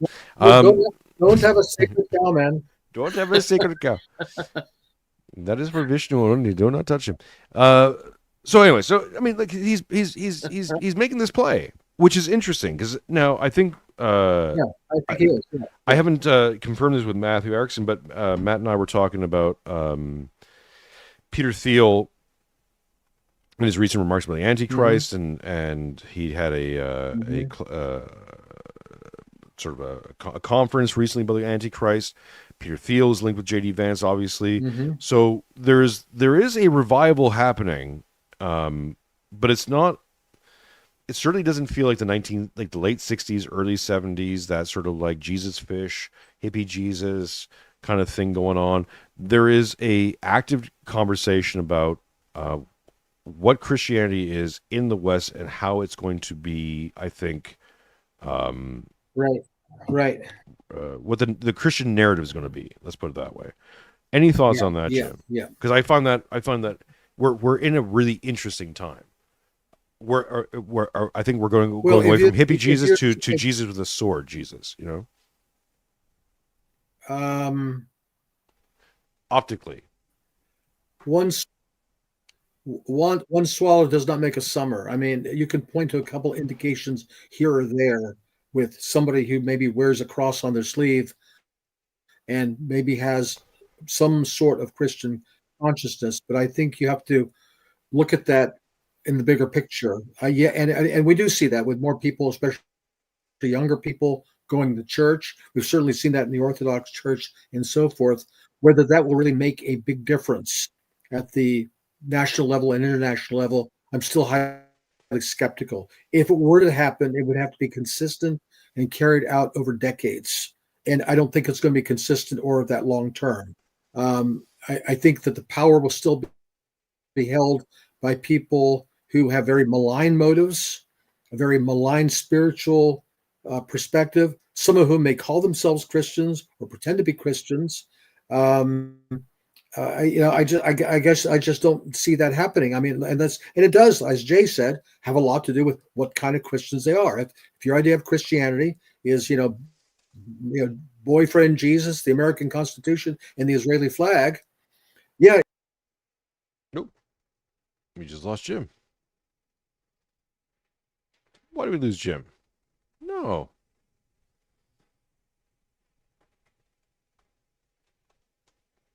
There we go. Jim, hang on. Yeah. Oh, hang on, Jim. Can you hear me? Yeah, we just lost you for a second. There we go. Yeah. Yep. Okay, where were we when you lost me?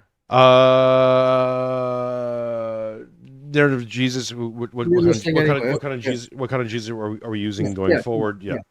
And they may not be functionally different from the kind of people we have. So I'd like to be optimistic about this. I'm not particularly. I'm more skeptical that it could come to anything meaningful, or at least anything good that's meaningful. Well, okay, I think this skepticism for the use of it by the elites, I think, is warranted and probably good. Sure. Yeah. Skepticism, how it's being used by the people on the ground, and that's the X factor, right? Now, we're being controlled by social media and by our inputs. Our inputs kind of control us, Right. so there's always that danger. However, once people start going to church, whatever church they end up going to, Orthodoxy is we are the fisher of men, right? We're here to catch people as many as possible. Even if the influx of visitors and journeymen into Orthodoxy, even if that doesn't hold, right? Even if that wave kind of crashes on the shore and we lose a considerable amount of them, those we retain are what we're hoping for, isn't it? Like, I don't have a problem with that. But I don't have a problem with that. And frankly, I don't think that wave is going to crash. I think it's going to continue to grow in absolute numbers. It may not get that large. And I think. Oh, sorry. As percentages and as a. Yeah. What happened? Someone just tipped $5. Thank you so much, Byzantium Big Boss. Tip $5. Sorry. Nope, that's not right. $14.30 tipped by June Paul. Appreciate you. Thanks to you and Jim for another great talk. Appreciate you, my friend. Sorry, Jim. Once we're on this, once you're in this sphere, I got alerts and buttons and wrestlers talking smack and all the other stuff. So. By the way, I can't. By the way, I can't see any of that. I can't see any of that. Like usually, I could see the chats. I can't see the. I apologize. It's just it's very very frustrating. Well, I can make it happen for you. Hang on. Wait. Oh, you can. Oh, now you can. Okay, finally. Well, I didn't know you couldn't see things, so we'll fix it up. We'll fix it up for you. Well. But yeah. Okay. So you're not worried about the Orthodoxy. The wave of Orthodox crash. No, I'm not, and no, I'm not, and it'll continue to grow. I think it will continue to grow, maybe not quite exponentially, but close to it. Although from a very small base numerically, so it's not going to be that visible to a lot of people. Though I think it's remarkably visible now, given our numbers. I think it still does boil down to what kind of quote Christianity it is. I mean, let's face it. I guess you saw that horror show that was at the Vatican over the last couple of days with every bizarre religion in the world, including pagans of various sorts. We're all there in this religious dialogue. We're going to have the Pope and the Patriarch Bartholomew going off to Nicaea next month. I think things are still moving in the direction of Orthodoxy, the religion of the future, a syncretic world religion that is very closely tied to the political authorities, and I don't see that the fact that people may be calling themselves Christians, more of them, or are joining some church or other, is necessarily a positive development. On one level, I can see that it is. Well, at least they're trying to find God, trying to find Christ, but are they really doing so? And where is it pointing? At the behest of forces that they really don't understand themselves. Right. And that's where I tend to focus more. Right, but I think the bitter white pill here overall is that regardless of the direction Constantinople takes, or who knows what, right? Wherever things go, more people attending liturgy and being part of the Holy Host is always a good thing, regardless. Period. Right? Sure. Like, if I die tomorrow, at least I know I've took as many steps on the royal path as I could. So that, I think, for the lady, and because we're making this show not for the elites, not for the MSMs and all the rest of it. We're making for the people. Sure. And I feel that the danger presented in all these shows, whenever we examine all these things, is to blackpill, because people keep getting these bad messages. Oh, it's hopeless. Oh, this or oh that. This metropolitan did this scandal, that. Go to church. Go to liturgy. Talk to a priest. Like, that has been the number one message of the show for the last few months. Just go to liturgy, talk to a priest. Go. Because all the other stuff is beyond us. We can talk about it, we can analyze it, we can tell you which way the wind's blowing. Maybe you can make some preparations, buy some sandbags, etc. But at the end of the day, your own personal salvation and relationship to God is what counts. Everything else is secondary, which is not, heck of a thing to say about the show. Don't listen to us. Go listen to God. But that's it, right? Like, this is all just leading people back to church. So, or leading people to the church if you haven't been before. Yeah. Well, it's later than you think. Hey, that's my line. Jim Jatras.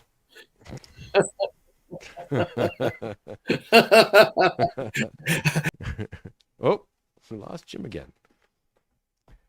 Spam my foot, no. Spam my foot. We'll wait for Jim to get back. We'll do final thoughts.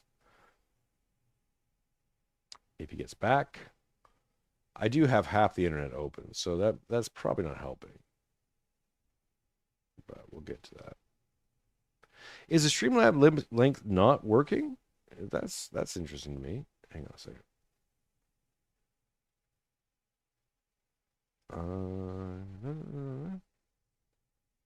Looking for him.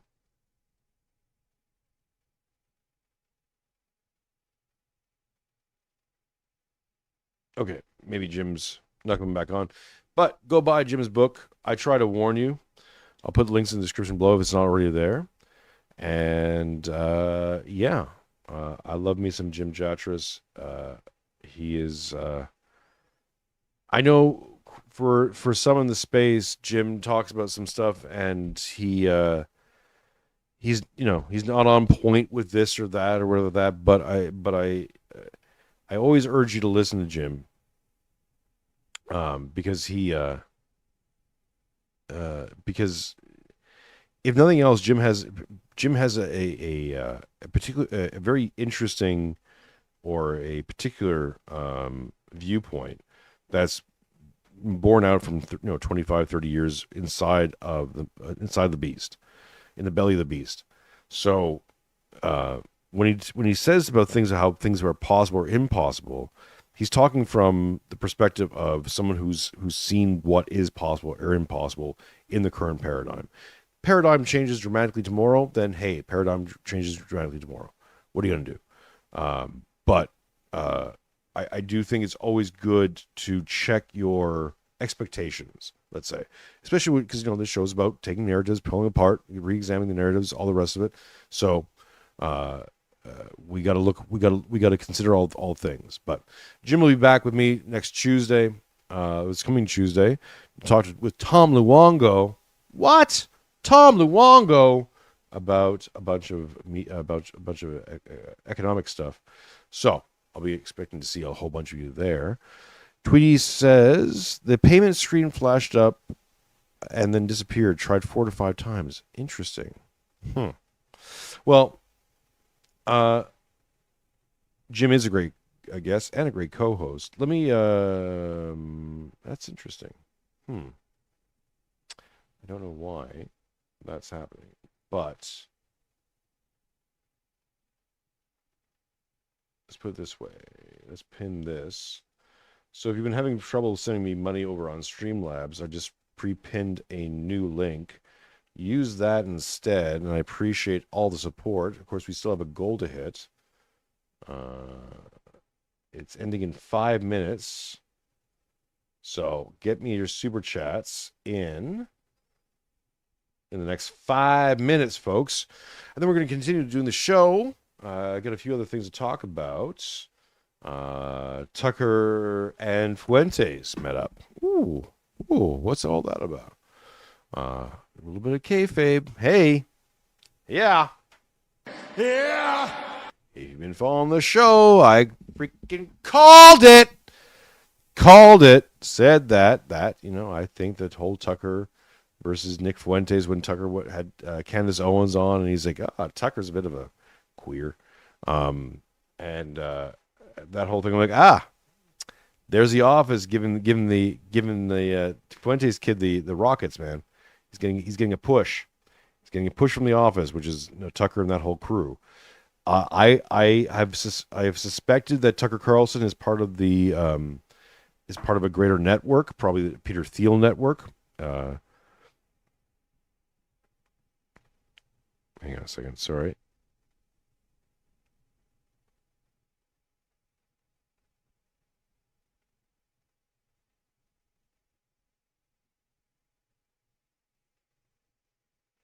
Sorry, just looking at one thing. Thank you for all who've been sending money over on Streamlabs. Keep it up, folks. So yeah, I called it saying that seems to me a whole bunch of kayfabe. Because why would Tucker even acknowledge Nick at all? Why is it always coming down to acknowledge me? Because in the media sphere, that's currency unto itself, right? That's how people get made. They get pushed, they get made.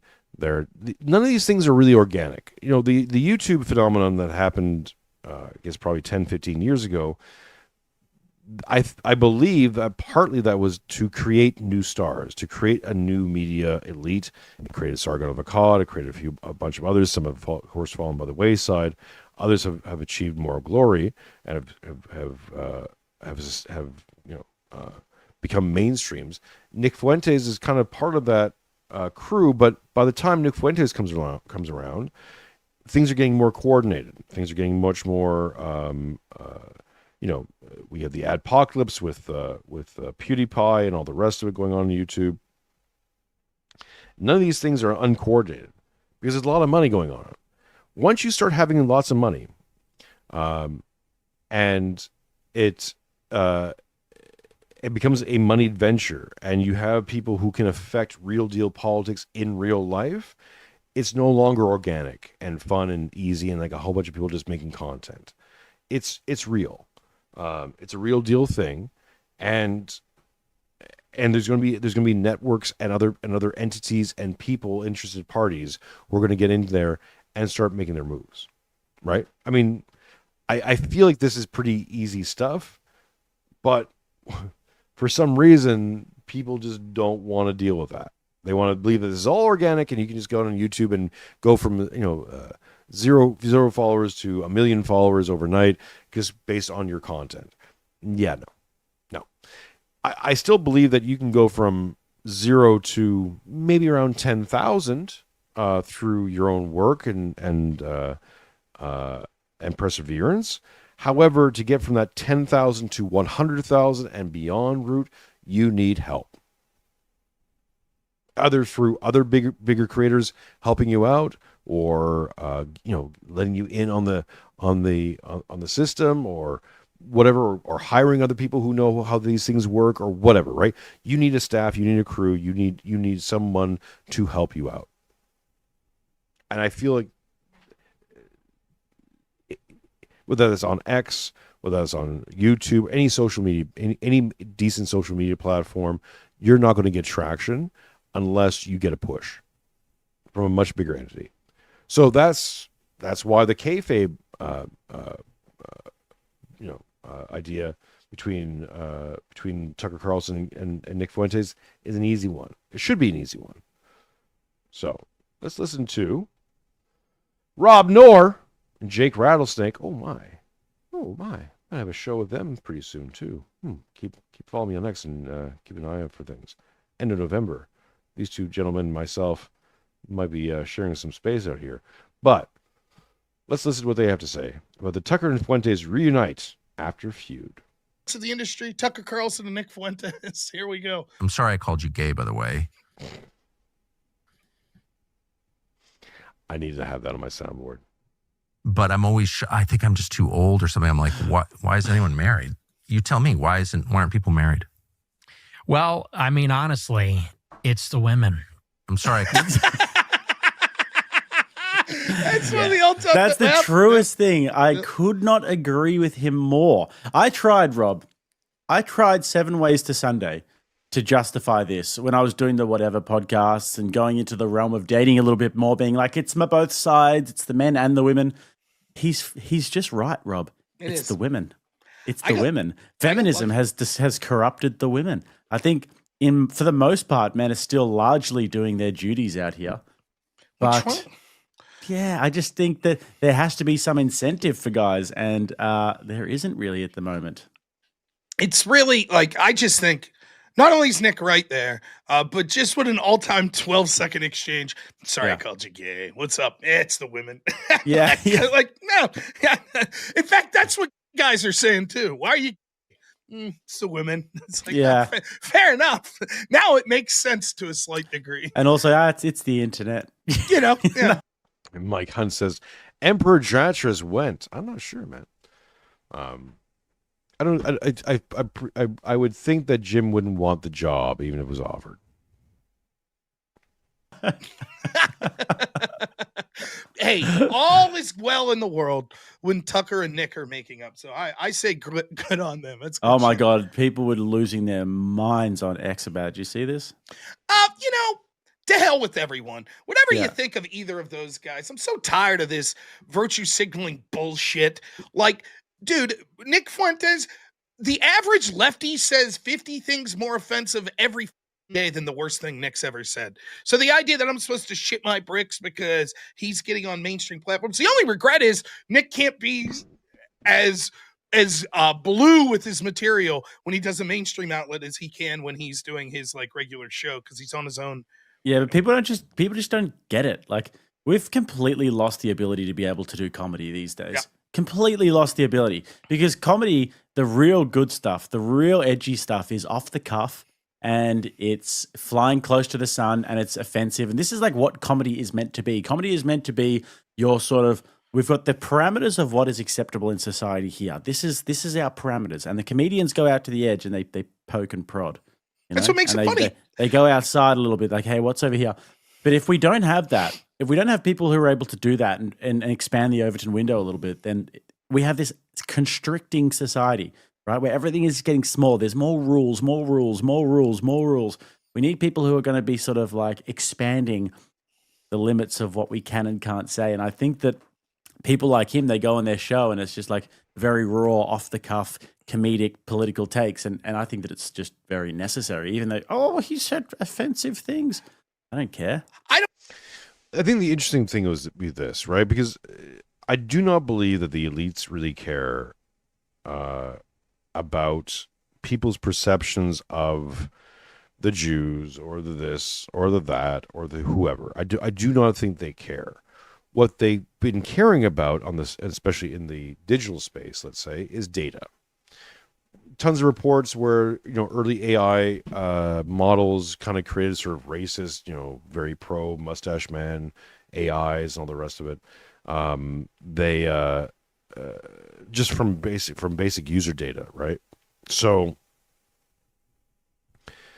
I think they said around that time that whenever that actually happened, that okay, we need to have much more controls on social media and on data, because if we're collecting all this data to feed it into AI and to inform AI, well, we don't want raw data. We want synthetic data, right? We don't want our AIs to come out as yeah,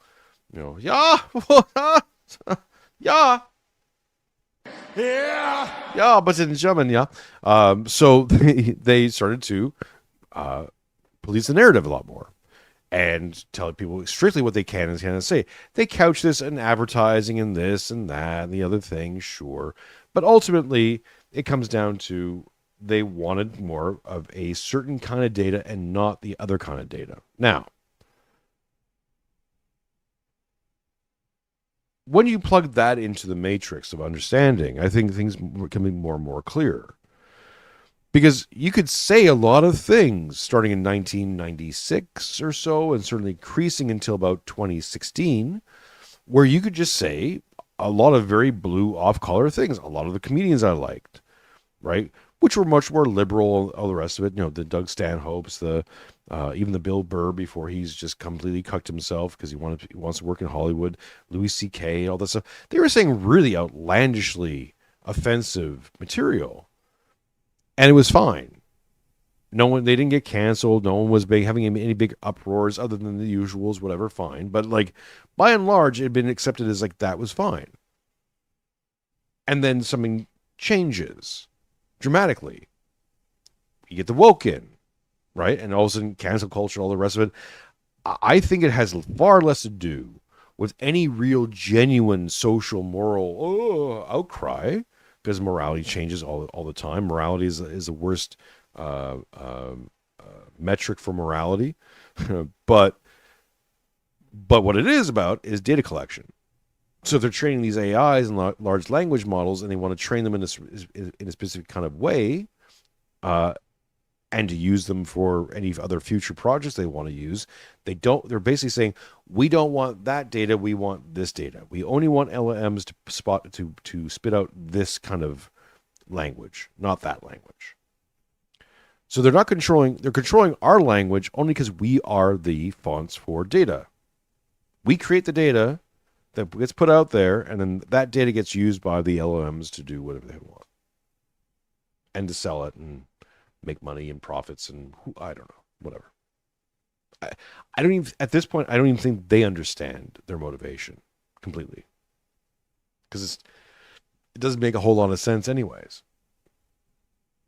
But there it is. If you're sitting on trillions of dollars, but yet you need more trillions of dollars because trillions of dollars, they're not spending it on anything. They're not building anything. They're not doing anything great with it. They're just creating, they're just more. Why? Well, avarice is a passion, and it plays on people. So they just get caught into more. I want more. Give me more. Why? Well, more. Gluttony. You don't need that fifth donut, but it's there, and it's speaking to you. All right, folks. I'm going to play a little Jay Dyer as a media break, and I'll be right back. Again, thank you for all the support. We'll be back in 2 shakes. Known for his deep analysis of Hollywood, geopolitics, and culture. Of course, you all know that already. If you don't know it, you can go to jaysanalysis.com. That's jaysanalysis.com. He's on YouTube at Jay Dyer, and he's on X at J_D007, D007. And you got to get the whole name. I just tried to tag you, Jay, in a post, and I had to type out all the way to J_D0, and then it went, oh, this is the guy you mean. So you're still shadow banned to some degree, aren't you? Probably. I mean, there was at one point where it was like straight up shadow ban. You couldn't find me at all. Yeah. And then it kind of went away after like a week or two. So, well, you're there now, and I was really enjoying you and Alex's conversation, because it was just sort of a freewheeling discussion about all sorts of stuff. And I thought one of the interesting things y'all touched on is the persistence of like Scottish people in rebellious activity, and how it just seems to be a part of the nature of Scottish people. And you look at the Texas Revolution, the American Revolution. Canada was mostly settled by Scots. Mm-hmm. There's something about this, the Celtic strain, that sort of bucks under restrictions. What do you draw from that, and what do you think the importance of that is, and just the way things unfold across the world? Well, we're not inbred, so it doesn't slow us down with slow boy IQ. So some groups do that. Some Middle Eastern groups do that. That kind of slows down things. But some of the elite writings. There's one I didn't bring with me, which is Charles Galton Darwin's book, I forget the title, Next Million Years. And in that one, he talks about the genetic heritage of European peoples, of British Isle peoples, Scotch peoples, Irish people, etc. And in that, he says that these people are probably the toughest to control, because they kind of just have, maybe through the environment, living in those climates, that kind of, epigenetically kind of, through a microevolution way, you could say, prepared them for very difficult scenarios and a lot of warfare and that kind of stuff. So I think we're a tough people.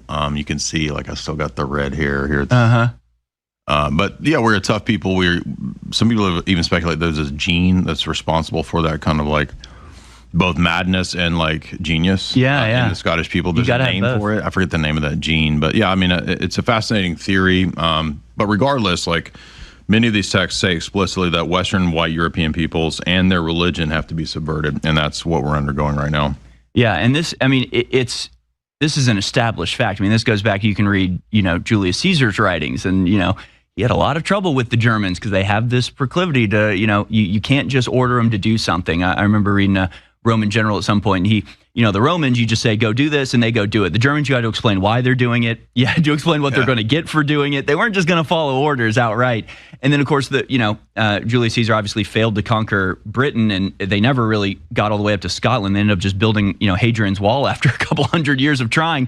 But the reason was because Britain was this generator of conflict against the Romans, right? It was this sort of, I think about it like a video game where you've got all the monsters coming out of the doorway, and you have to go destroy the doorway, or else the monsters are going to keep coming. So, and they would say, people would be sent to Britain to study, under these occult practices in the same way that, a lawyer might be sent to Rhodes to become a scholar. So, Britain was this headquarters of sort of this Celtic religion that constantly was rebelling against Rome. And so they were like, we're never going to have peace until we destroy the source. And I don't think they ever got to the source. By the way, thank you so much for all the super chats. I got to say this out to Tweety Bird. The best there is, the best there was, and the best there ever will be.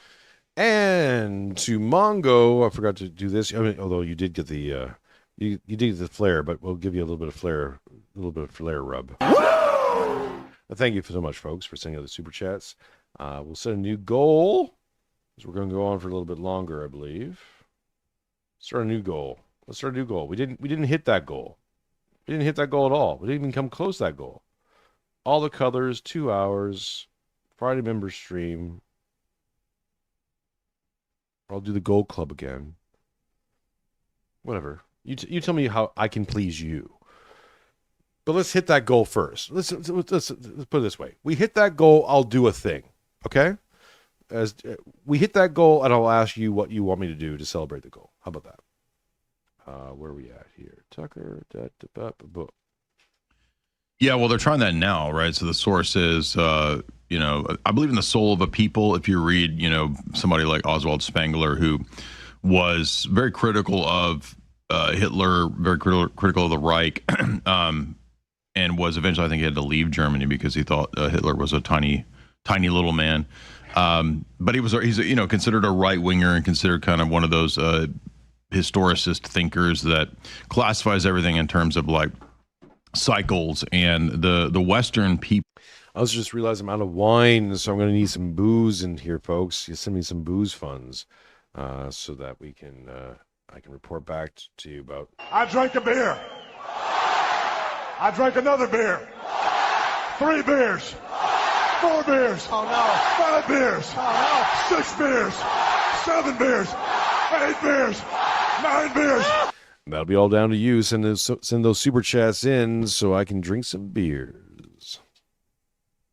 He said would be subverted by the other nations taking over their technology. In other words, the liberal socialist ethos of liberal Christianity would be the undoing of the Western peoples, and that would allow the other people groups that aren't necessarily enemies, but that would be imported to kind of take over. And he said this would be the fate, although he was not for it. The Tavistock Institute actually studied Spengler's Decline of the West to figure out how to weaponize it. Right. Other texts talk about weaponizing this kind of stuff too. Tavistock text, this text right here talks about similar ideas, but basically you have to destroy the individual idea of sovereignty and building your own, life and family and business. All that has to be destroyed to put you into a collectivist mindset. And one of the key ways that we don't talk about a lot is just guilt, like using guilt, saying that you're guilty for your ancestors' colonialism. There's a great Senzat says their uniforms are just so badass. They got a bit of risk. I can't lie. Chapter in here it's kind of funny. Like it's those. I had a Hugo Boss suit once back in the day. They make nice suits. Margaret Mead, who's kind of a fraud, Margaret Mead says, you gave people, clothing and they couldn't wear grass skirts anymore. So you made them want stuff. Right. That's why it's what she says, like the stupidest argument. Only academics could believe an argument that retarded, right? Right. But that's why colonialism is bad. So yeah, you might have raised everybody's living centers and saved lives with medicine, but you're bad because they don't have grass skirts anymore. Right. So greed is somehow bound up with the idea of raising people groups, and I'm pro-colonialism. I think nobody should feel guilt for their ancestors bringing, civilization. Think about, speaking of Mel Gibson, Apocalypto. That's the whole point about Apocalypto is, don't you think those guys were happy when they saw the Spanish coming and like they're running from this giant human sacrifice cult, right? Yeah. And they see like the Spanish coming. It's like, oh, maybe they'll help us. Yeah, it's fascinating. And, obviously the British were just exceptional when it came to colonialism, and just you see how widespread the sort of British diaspora went. And, I guess, the world wars is the obvious answer, but like, how did they lose it? How did it go so wrong so fast? Because when you had from Australia to South Africa to America, I mean, this was an Anglo world for a while, and there were some very good consequences from that. But then ever since World War II, it's just like it hasn't just collapsed; it's gone the other way. It's like now the white people are just being driven out of everywhere, including their own homelands. Like, how did it go so wrong so fast? Even though, like, we're supposedly colonialists, is not our land, but then it's wrong if we don't want other people coming to colonize our land. So it makes no sense. Nothing on the left makes any sense. That's on purpose, by the way. But one of the books I've been covering for many years is Johan Rathieu's amazing book, The Milner-Fabian Conspiracy. It's a geopolitical historical espionage text. It's not really a conspiracy text. He just kind of goes from a lot of the same books. And there's a great chapter that hits on what you're talking about the OSS and CIA psychological warfare and mind control operations that many people don't know about, that we, the U.S., did against Germans. So, and I'm not, again, I'm very conspiratorial when it comes to the narrative of World War II. I think that Hitler played a role in helping to create the dialectic that would lead to the establishment of the nation state of Israel. You couldn't have today's, 1948 recognition without what Hitler did. So that's a different topic, but there's a chapter where... No, that's an interesting thing. I've heard Jay kind of mention this a little bit more, and maybe I'll have Jay on to do an interview specifically about this, because people get sort of onboarded onto one thing, and many of us have, right? Where you start getting red pilled, and you start looking around, and you start seeing that you've been lied to, and that this structure that you thought was, and this narrative that you thought was the way it was, isn't exactly the way it was. And so you start asking questions, and you start doing a lot of early life checks, and you start seeing a lot of names pop up and go, ha, see, ha. Damn. It is them. These guys had a point. Look at that. And so because you're caught in dialectic, if you're saying that the scapegoat now is group, then who was against that group? Well, these guys were against that group, therefore I must be like them. Curtis Yarvin once wrote a thing about this, and I think at the time I thought it was unappreciated, but it's because I think he tied into HCOS, denial, and all the rest of it, and whatever. Look, censorship laws and all the rest of it be damned. It's more like, in some ways, these things don't matter now in 2025 as much as they did in 1945. But we're here, right? So when you start to attach all the problems into group, then you start to, and you start saying, okay, well, who's the anti-group? This group is anti-group, therefore I must be okay with anti-group. You start to miss the entire mechanism of play here, that these things aren't isolated. These things don't operate in a bubble. The fact that HH got on Time magazine was considered by many in Europe to be a great guy.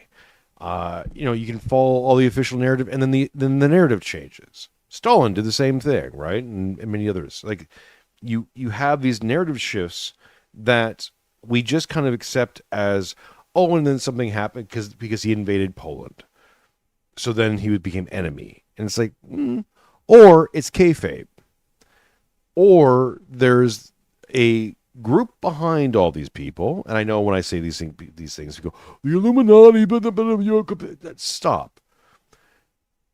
If you think that the forward-facing individual, that, let's say, Vladimir Putin, is the real deal absolute ruler of Russia, and he answers to no one, then you're stupid. There's crayons, where I don't have any crayons in front of me. You're crayon-eating stuff. Same thing with Trump. Same thing with any major leader in the world right now. They may have more power than others in comparison, but they are beholden to the power behind them.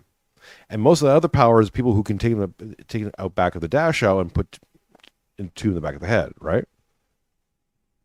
So it goes to follow that you can't simply have this idea that these nations are inherently sovereign, or that an empire is sovereign because it does things unimpeded by other lesser nations. This goes back to the AA points I was pointing out. He's like, I follow empires, not nation states. It's like, no, you do both. You can change the name of this thing, but it all comes down to how much sovereignty does any one group have.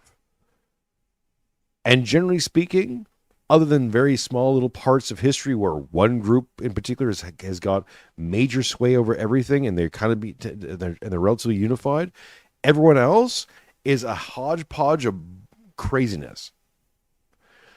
You know this if you've ever managed a restaurant or business.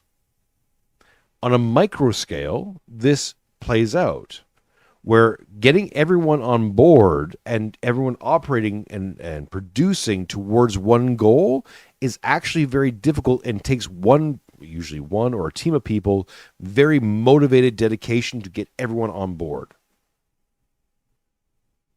Play the Wolf of Wall Street clip, yeah. You look at that stuff like cult leaders, that mentality, that sort of way of being, that kind of style of propaganda is what you need to motivate people to go do a thing. Win a war, crush, dominate. Yeah. Yeah. Without it, people just meander, man. The bitter white pill here with this coordination, and why I think it takes so long for any of these things to happen. We pull back and go, oh yeah, there's a plan, and they're executing this plan over decades, centuries even. Great.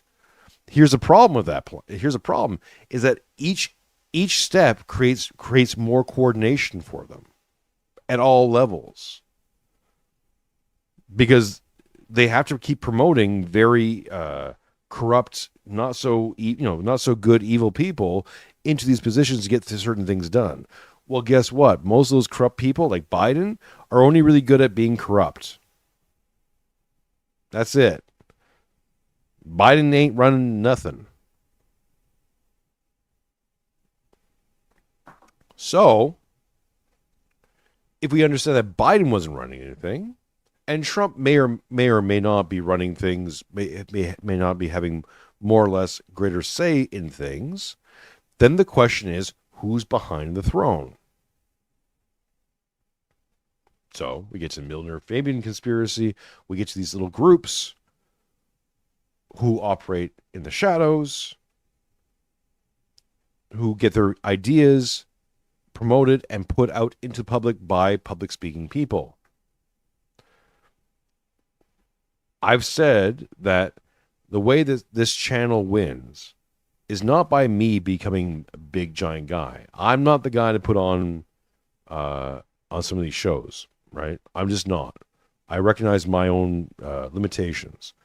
Maybe I'll show up on Piers Morgan, but that's not even a thing that I'm thinking about. What I want is to get a lot of my ideas that we cook here on this show and on panels and other places. I want those ideas and those verbiages and that language to percolate up. It doesn't even have to be attached to me. I don't win by me winning, right? By me landing the big deal and da-da-da. No, I win by big names saying my words out of their mouth. And I can look at that and go, there we go. When Tucker Carlson says vengeful son or prodigal son or something like that, then we win. That's my win condition for the media stuff. And there'll be a trickle down, right? There always is. But once you and this I think is important for people to understand your own life. Whether you're doing podcasting, whatever you're doing, working in your own career path. Everyone thinks about being the CEO, or they always want to grab that prize. That may or may not be the best thing for you. What you might be the best thing for you is to know your role and to play that role and to make the guy who's 5 steps ahead of you look really great. And then the company gets better and you all profit. Just as an example. Now, we're in interesting times. We're in very corrupt times. A lot of people will screw you. A lot of people, yeah, absolutely. But you have to take account of your own limitations and your own abilities and go, am I that personality? Because certain positions require certain personalities. Are you that guy? If no, or if you don't want to become that guy, then you got to fill a different role. And be satisfied with and create new win conditions within that role. Organized Incentive says, got to get you on the panelverse. The panelverse? Damn, the panelverse. Damn. I don't know, man. I don't know if I can deal with the heat of the powerverse. That's a lot. Also, here's the problem, right? The panelverse is ruled by Queen Sarah, the Raging Tomato, and I don't know if you've noticed, but she's retarded. Didn't even know they use that term anymore. Retarded. Dummy. Yeah. Yeah. Yeah. I don't know, man. I think they got too much power for me. It's I'll stay in my lane. I'll do my thing. I'll do the panel church. And let that build up humbly. So,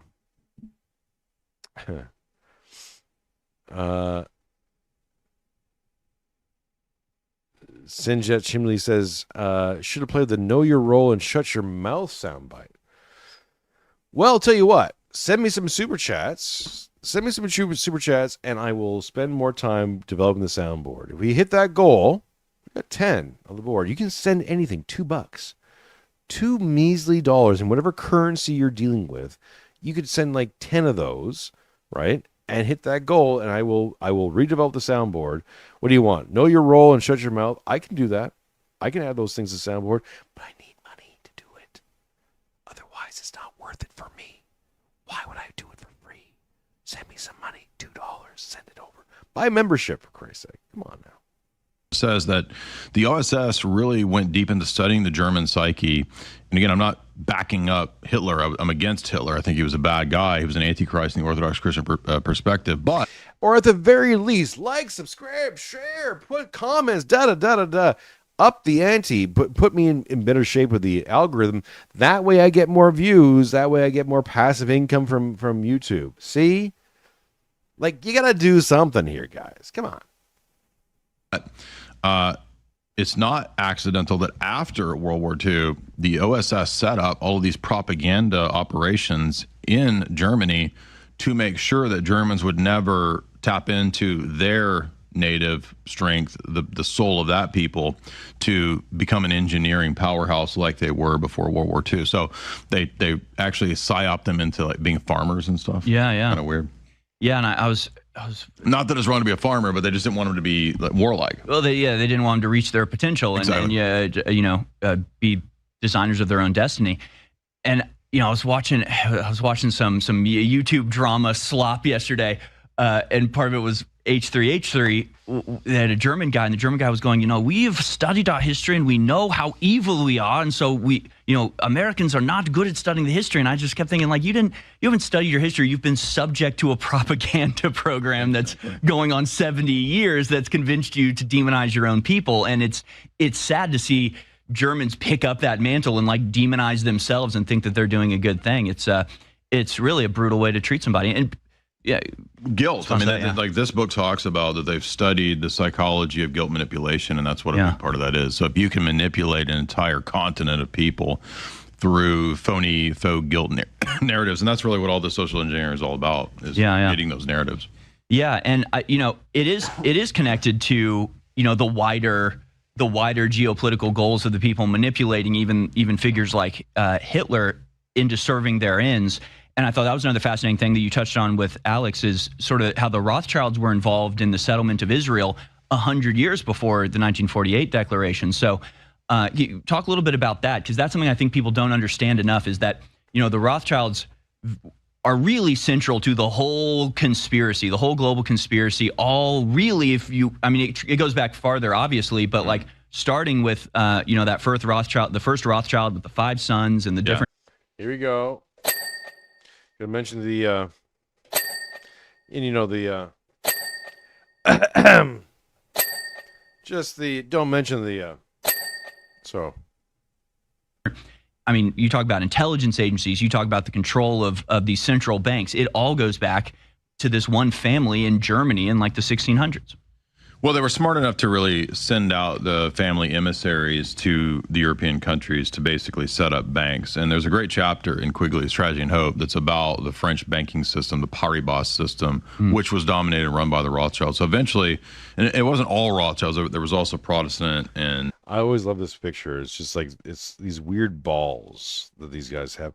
You know, I didn't serve Rothschilds, but I did serve in Montreal, prominent, wealthy people, let's say from Westmount. And one thing I learned doing catering events and serving them at restaurants and all the rest of it is that a lot of these people are just really retarded. Like they're weird people. They're strange. But not in like some cool avant-garde way. No, it's just creepy. It's just creepy. Like, these are just like incels. They're just weird incels with billions and billions of dollars. And Catholic banking as well. But eventually they came to dominate, and they set up this Paribas banking system. But to fast forward up to the time of the late 1800s, actually mid 1800s and the 1860s, all the way into the Because, like, look at this stuff, right? And this is all like soul eating and all that kind of stuff. And it's all satanic at the end of the day. But Satanism is so queer. It's like, you can be a secularist and look at this and go, well, that's a lot. Well, that doesn't look right. Why is she wearing antlers? Why? What? Huh? What is this? It's just, it's lame, man. It's cringe. 90s, the nation state of Israel was being planned. Right. They didn't know if they would eventually get a full-on nation state. But Edmund Rothschild said, well, I'm going to start buying tracts of land. And he became an anonymous benefactor. He went under a code name, Nadav Hayuda. And so they didn't know who this person was buying all this land.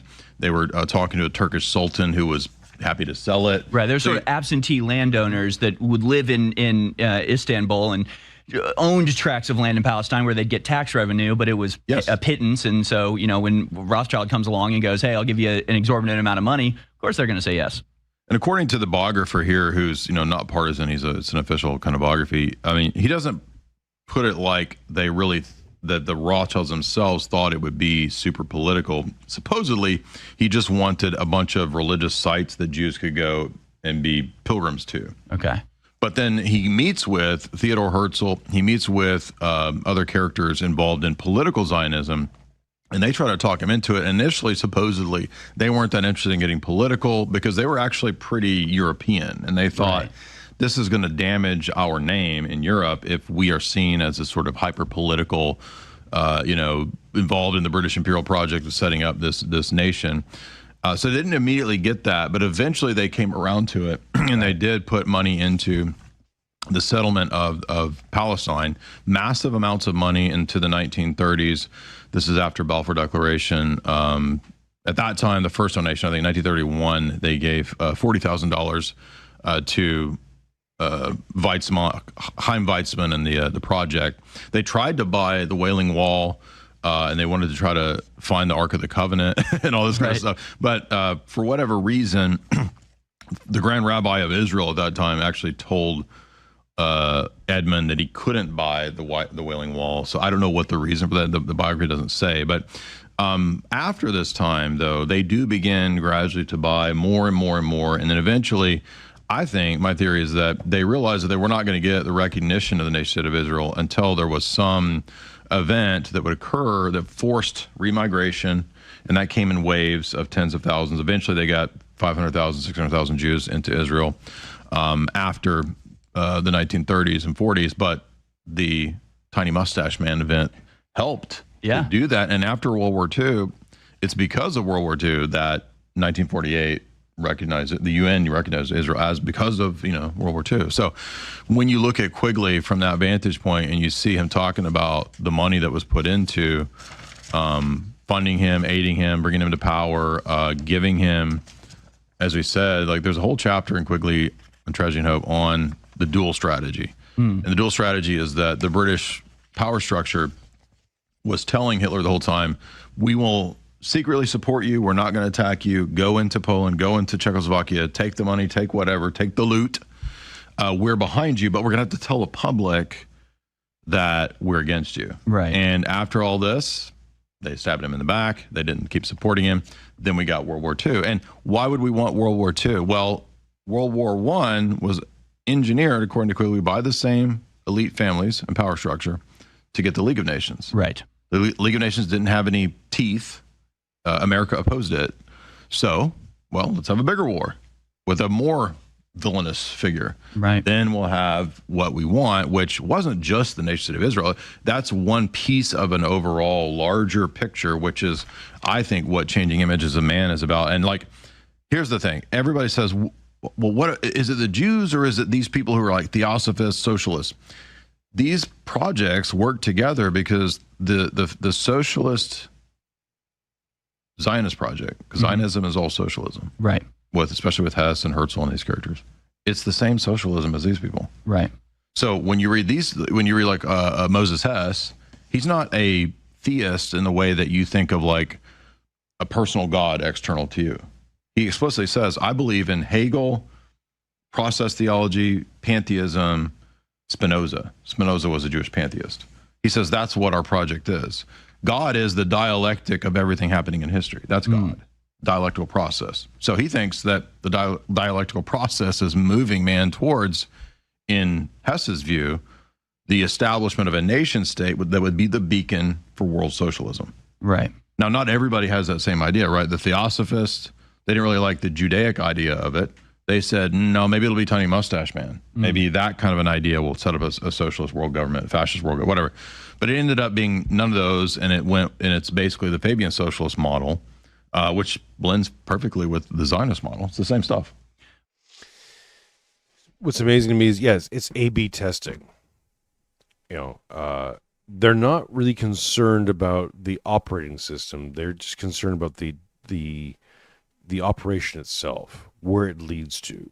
So if one world government is the win condition, they're not really particular whether it's a socialist world government or a fascist world government or this or that. It's all within the liberal frame. Which we've been talking about it all the time. Keep substantiating. My goal is to start producing standalone videos dealing with my complete explanation of what the liberal frame is, hopefully leading to future publications. But the idea is this: that you have a frame in your head, and it contains all of liberalism, all the ideologies, socialism, fascism, all of them are all contained in that frame. Now, down to the individual, we think these things are opposing forces. They're not. They're dialectics. They're individual dialectics within this frame that keep the frame together. The frame is held together by tensions. Internal, basically just internal extensions. There are no external tensions to the liberal frame other than God, which explains the attack on Christianity. Eliminate all the possible explanations for reality, and all you have is liberal reality. That's all you have. So the continued and sustained attack on Christianity will continue, and will split over to other religions as well. If you think that Islam and Judaism won't be attacked eventually down the road, of course it will. They do not want competition. What did Peter Thiel once say that all corporations want to be in monopoly or monopoly, whatever you want to call it. They want that because that's the mindset of someone who's going to create this thing. You want to control all of it. Have all of it. All the time. Game theory test. Exactly. Both and. So, if that's the direction, and the people who are involved in these operations have to have that mindset, then you start to see this totalizing system come into place. And if that totalizing system is, let's say, liberalism instead of Christianity or religion or whatever, you'll always hear people poo-poo the idea of a theology or a theocratic system. But liberalism is simply just a theocratic system. It's just not tied to religion. But it has all the same component parts because it's downstream from religion. It takes all of it. It models itself off of Christendom, in this case, in the West. And it will become totalizing because the people who are driving it want to control all of it. Why? Because that's what they want. They wouldn't even know. They're driven by their passions. Pride, vainglory, avarice, gluttony, yes, all of it. Yes, yes, yes. Wrath. And they'll use every trick in the book to attain all of it because that's winning. There are no half measures. The one thing where I will cede ground and agree with Christian nationalism as a point of simply saying we need to populate the entirety of the political system, of the apparatus of culture and society with Christendom in order to make it a Christian moral framework, to operate from a Christian frame. And if you're paying attention to the show, you're a subscriber to the show, you're a fan of the show, that's what I'm promoting.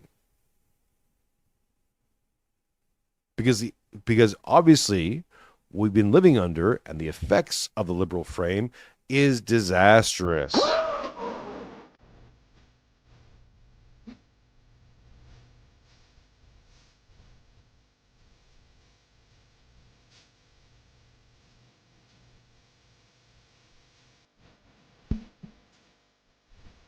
Woo! Here's the thing, too, right? Once this stream is done, I'm gonna have to go through and eliminate the sound on that because it actually demonetized the stream. Yeah, because it's blocked in like Belarus of all places. Belarus. Make that a sound clip. Belarus. And I think Russia. I don't know. Anyways, so. If you're watching this in the future and you see me reacting to a thing with no sound, it's got a cool thing. It's a cool thing. You should join the live shows. Thank you so much, Slasher. Yeah. With a big donation. I don't know why it says 1430. I think it's because it comes through as $20 to me. Anyways, whatever. Thank you, man. Appreciate it.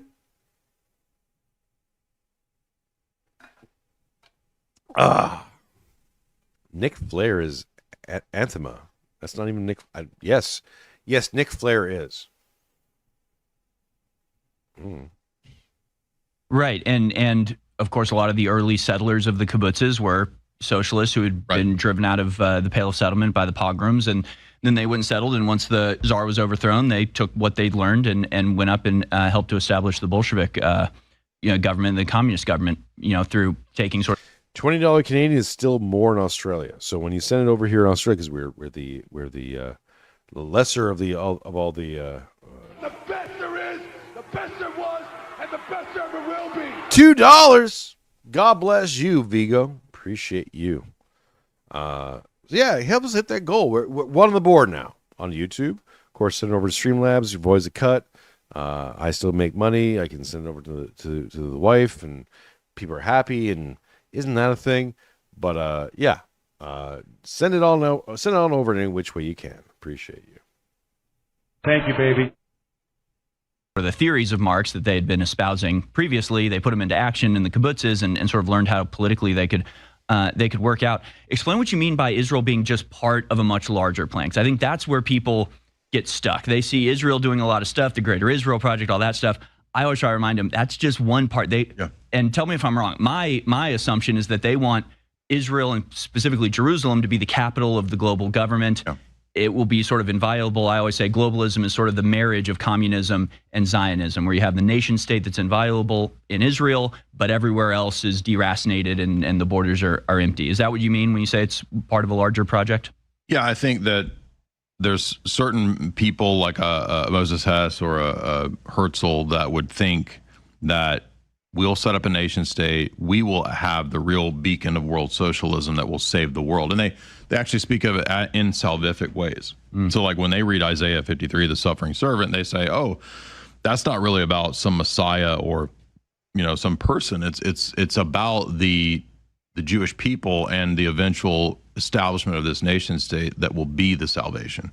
So they internalize the messianic prophecies. Not all of them. I'm just saying some. So I think for somebody like Moses Hess or somebody like that, or some of the Zionist ideologues, they believe in a political salvific ideology, which is very close to what we would say is kind of an antichrist ideology, because that's who would accept the antichrist. Right. Is somebody who believes that kind of an ideology. But I think other globalists that don't have any problem with those flavors, like they think of it more internationally and more of a who cares if it's Israel. Both Ann says the center of the world always comes back to Jerusalem. Go figure. Yeah, it's almost like God chose that part of the world for a purpose. Huh, weird, eh? Yeah. I mean, changing image of man says multiple times, like all of the Western biblical ideas of God have to go. And people think, well, but what about what you're saying? Well, I don't think that the Zionist ideology, the religious ones, it's not classical theism like we think of it. It's process theology, which melds perfectly with the theosophists. And the reason it's part of a bigger project is the whole world is intended by most of these people to go into some kind of a controlled technocratic agenda. So like Alex said, I mean, there is a 100-year plan that the Chinese have. I mean, I'm sure China doesn't really care about Israel. I think one of their people was just lambasting the Israeli people the other day, saying, we don't care about your Israel stuff. So most of the world doesn't really care about Israel's, greater project, Oded project, and all the Likud plan and all that. I'll put this forward as well, is that China and all these other places don't care about Aboriginals or First Nations or any of these other, like, they're using them. They're using this as the useful idiots to create division and profit off the division. Immigration is a great one, because you can have ways immigrant, make all your money off those immigrants, and then once it gets unpopular, go, oh yeah, you're right, oh yeah, who let all these assholes in? Let's get them out of here. Out you go. Aren't we winning? Yeah, win the elections. It becomes a new election campaign, and they can make money off that. And they make money off the deportations. And hey, we're going to deport all these people. Well, we got to keep them out somehow. Hey, we have these wonderful new technologies that can help you out with that. Palantir and all the rest of it. See? Make money off both ends. You know why? Because they don't care about you or me or us or anyone. They don't care. Do not care. China, friend or fed. Well, interesting. Don't care.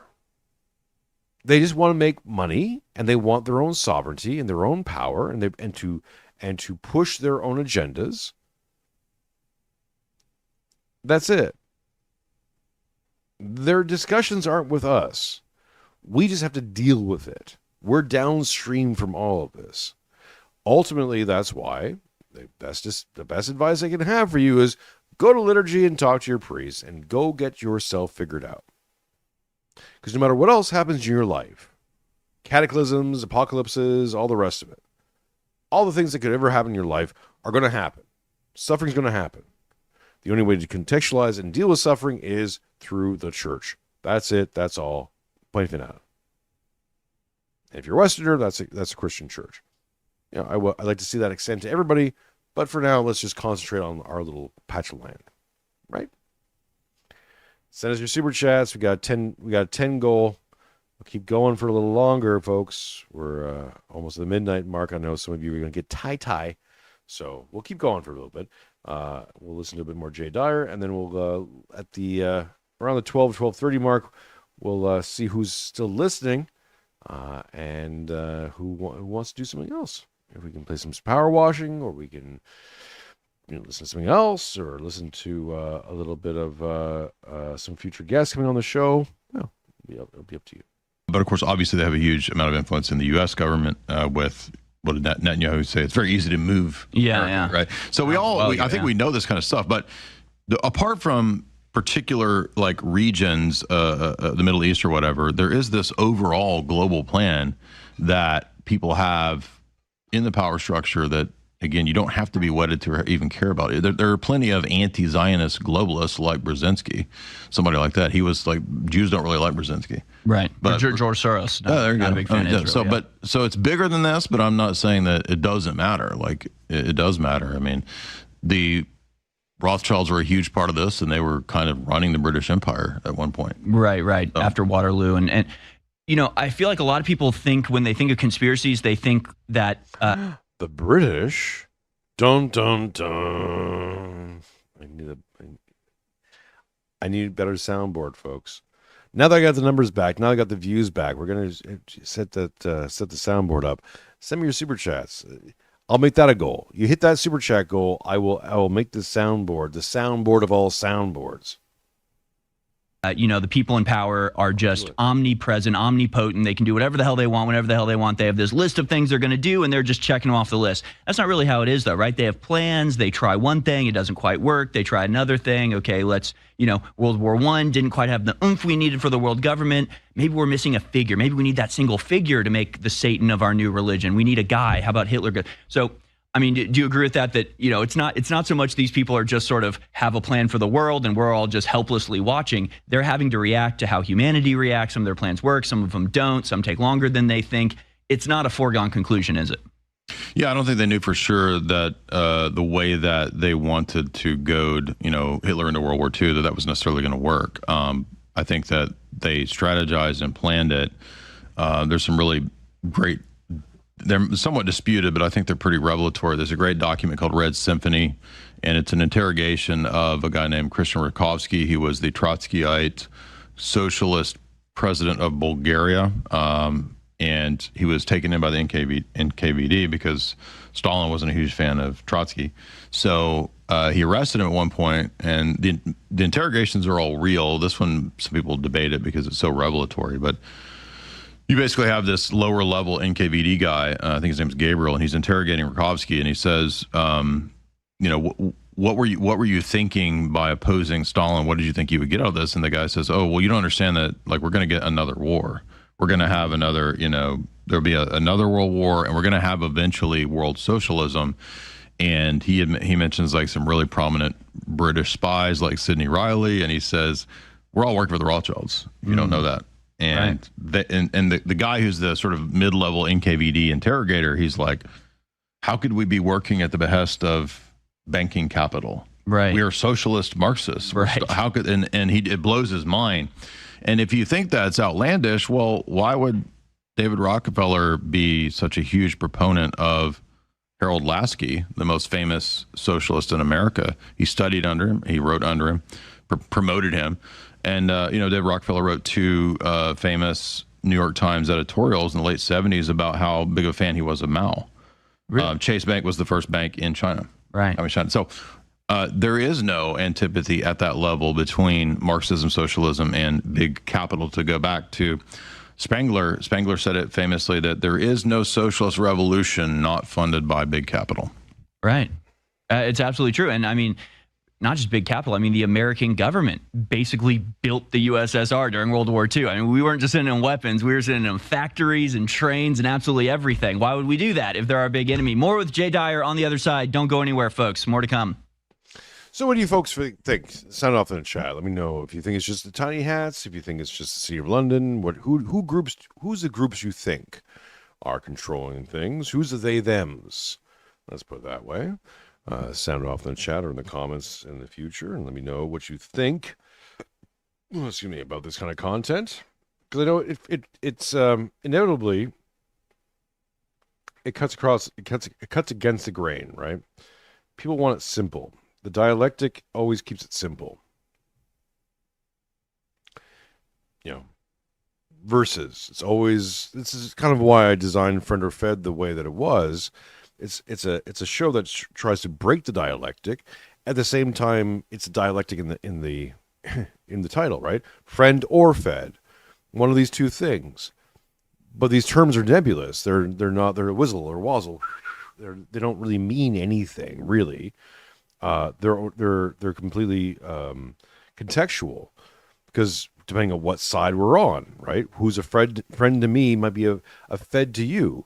We started off the show talking about people, Cenk Uygur calling out Stephen Miller and his family as liars. They're just liars. They're just born liars and destructive to humanity and the American project as a whole, and da da da da. Okay. So from their sphere, from their perspective, Stephen Miller's a Fed.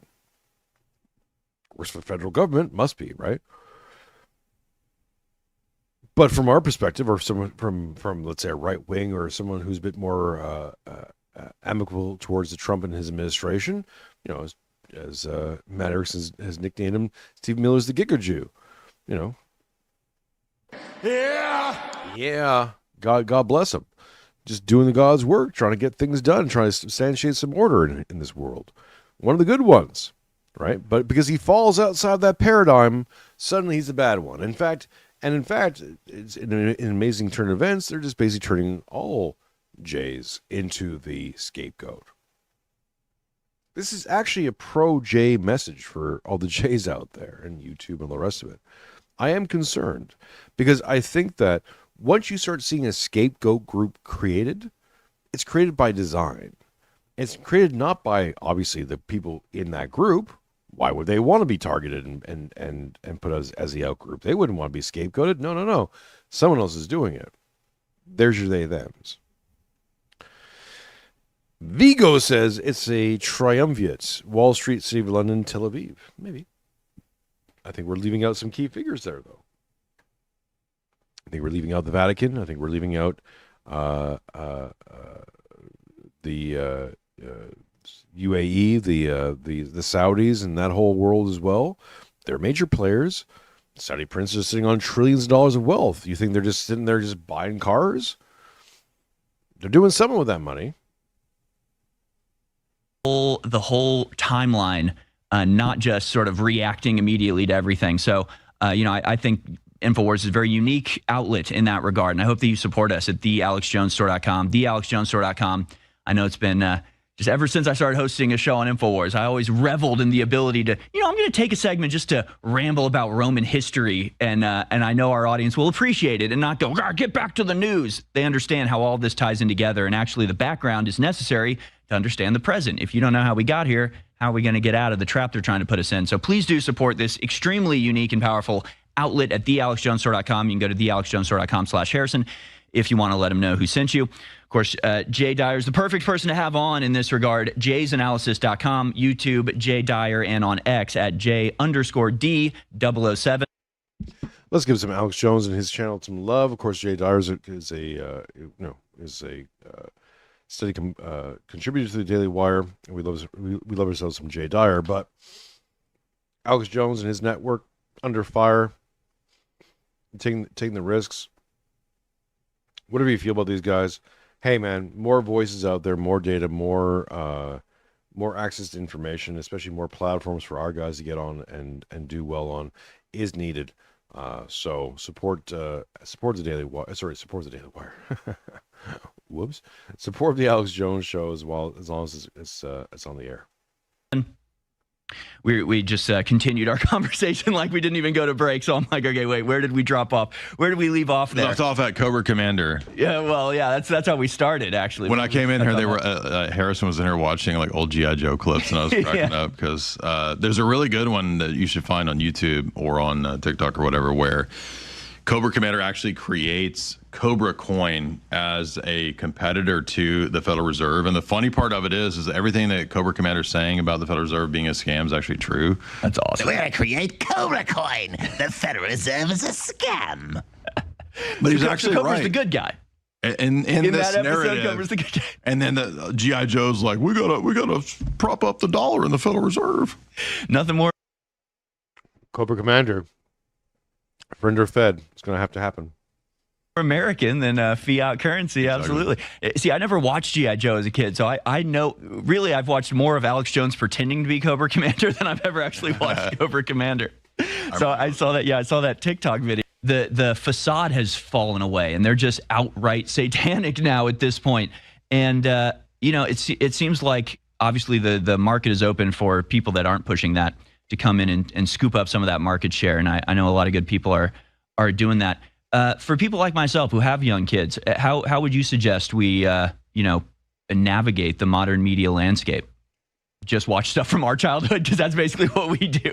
Well, it's funny though, because when I watch childhood stuff, like then you see the propaganda at that Right. era, But it's just not as bad. It's not like, as bad. It's No, still not it's still perfect. pretty wholesome. I mean, we got so sick of movies that Jamie and I were watching a lot of noir films from the 1940s because I'd not seen a lot of those. And then what's amazing about those is once you know all like the World War II narrative. I should clip that as my new background. That actually wouldn't be a bad background. This like swirly thing going on. Watch stuff from our childhood, because that's basically what we do. Well, it's funny though, because when I watch childhood stuff, like then you see the propaganda. It's interesting. You go back and watch like G.I. Joe and some of that. Even like old wrestling, there's heavy propaganda being played there too, but it's very clunky. It's I don't know if it's I guess it's sort of like the same thing if you look at World War I propaganda, the Immortal Hun and all that stuff. And you look at that and go, it's just silly, but it worked, right? It was Flanders Fields, all the rest of it. It's a thing. So Remembrance Day, we still do that. That's a proponent out of that propaganda that led millions of young men to their death for really for nothing for nothing. didn't increase their market share none, obviously. But anyways, the interesting I guess aspect of that is I don't know if it was bad propaganda or clunky propaganda even back then, or if we've just become more sophisticated. So we may have just gotten better at delineating old propaganda. So so the new stuff is happening, and we're like, oh yeah, but that's real. That stuff was BS. But no, this new stuff, that new stuff is real. It's like, is it though? Is it? And at that, right. But it's just not as bad. It's not like, as bad. It's no, still not it's still perfect. pretty whole. Like I personally hold out for the hope that my daughter or her children in the future will look back at this time period and look at the propaganda that's happening now, that everyone is accepting and just like swallowing wholesale, and go, well, that was what they believed that back then, like that. What Russia was really doing all these things? It's incredible. That's crazy. Yeah. Wholesome. I mean, we got so sick of movies that Jamie and I were watching a lot of noir films from the 1940s because I'd not seen a lot of those. And then what's amazing about those is once you know all like the World War II narrative, so many of those World War II films were also propaganda, especially like Humphrey Bogart films. Many of those are propaganda.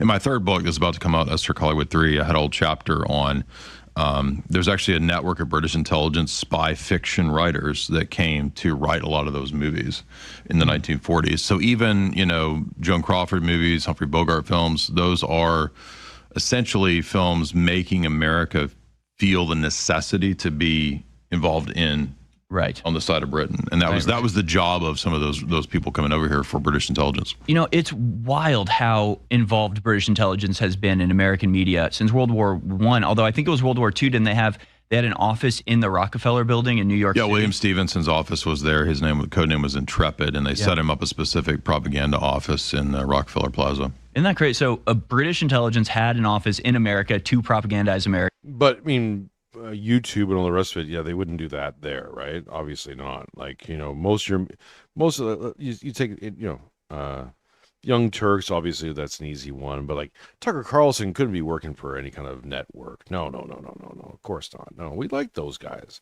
Nick Fuentes couldn't be possibly working for any of these people. Of course not.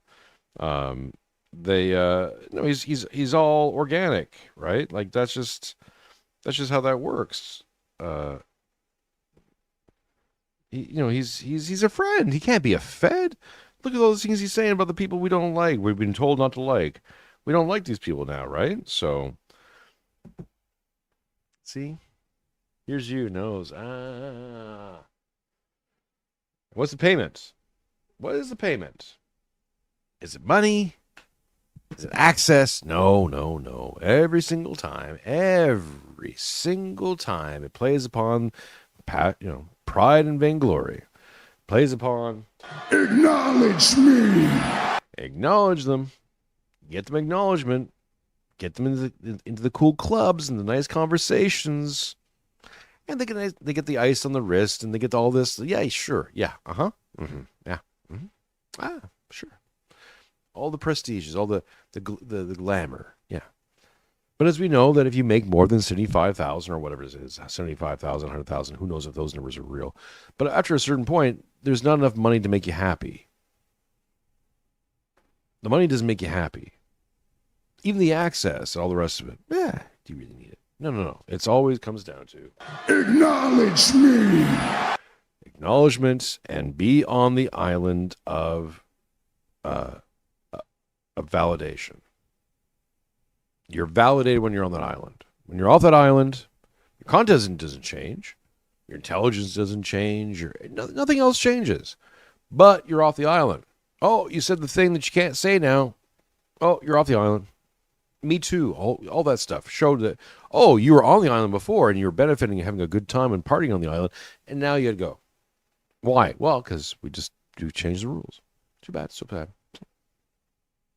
Americans into joining the war on behalf of Britain, and we just went along with it. Yeah, and they were the ones that helped Bill Donovan set up the OSS. So it's Noel Coward, it's William Stevenson from Canadian Intelligence, Ian Fleming, and Stevenson set up quite a bit of things like that. But they were really telling Bill Donovan, okay, here's how you structure your intelligence apparatus. Right. You need to, and that's sort of the thing, isn't it? Any of these institutions, you have to go back to the guy who's done it before. Let's just read this on the screen. British Security Coordination.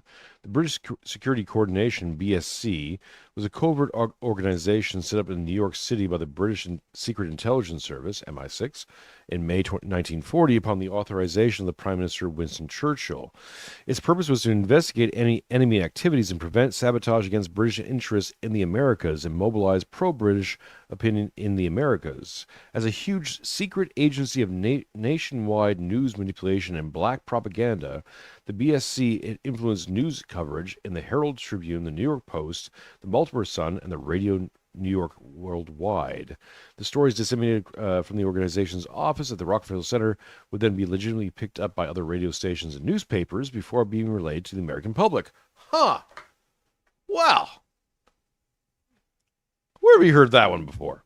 Though this anti-German stories were placed in major American media outlets to help turn public opinion. Vigo says, what speaks to the heart of a Fed? Power. Which is why power, acknowledgement. It's the institution holds a mystique. Every CIA agent wants to be a CIA agent, not for the CIA work, but to say that I'm a CIA agent or FBI or whatever. You're smart enough, you're intelligent enough, you're in enough to be in the group, and that group, you understand that group holds a special power, a bit of power. It's like the majority of us didn't grow up maybe you, at some point in your life you said I want to be a policeman, right? But that you grew out of it, or I want to be an astronaut, right? Whatever.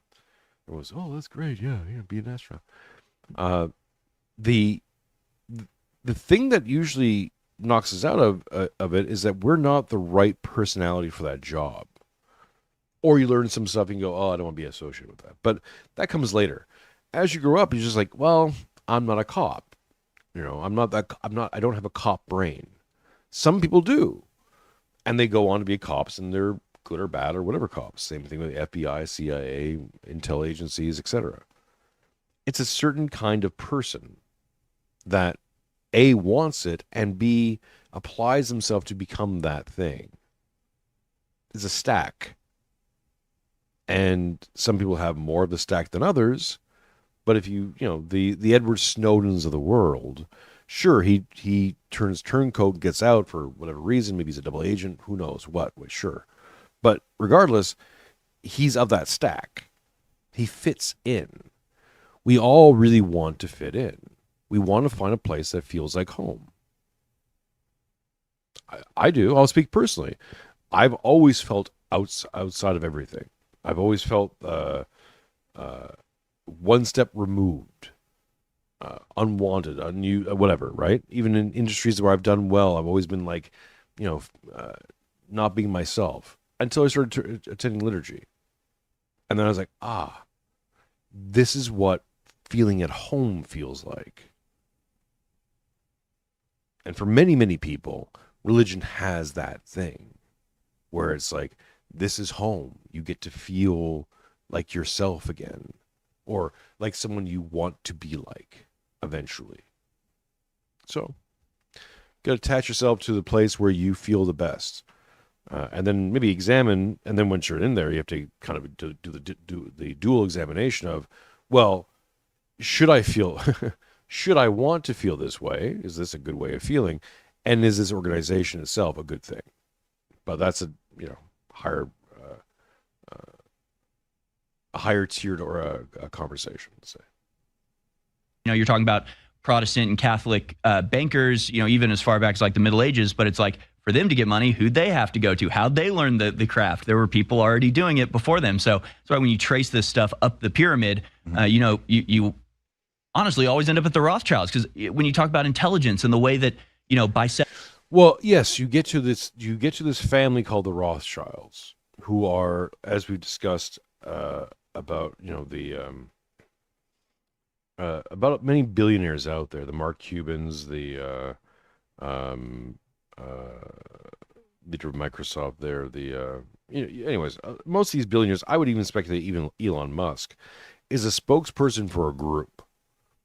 Very few billionaires are self-starting billionaires. Like, they actually got the investment and they created a company like PayPal and they made $1 billion. A lot of these people are are the front-facing members of an organization who gets them to make $1 billion. And once they make $1 billion, then they're in the billionaire club, and they get to do billionaire things.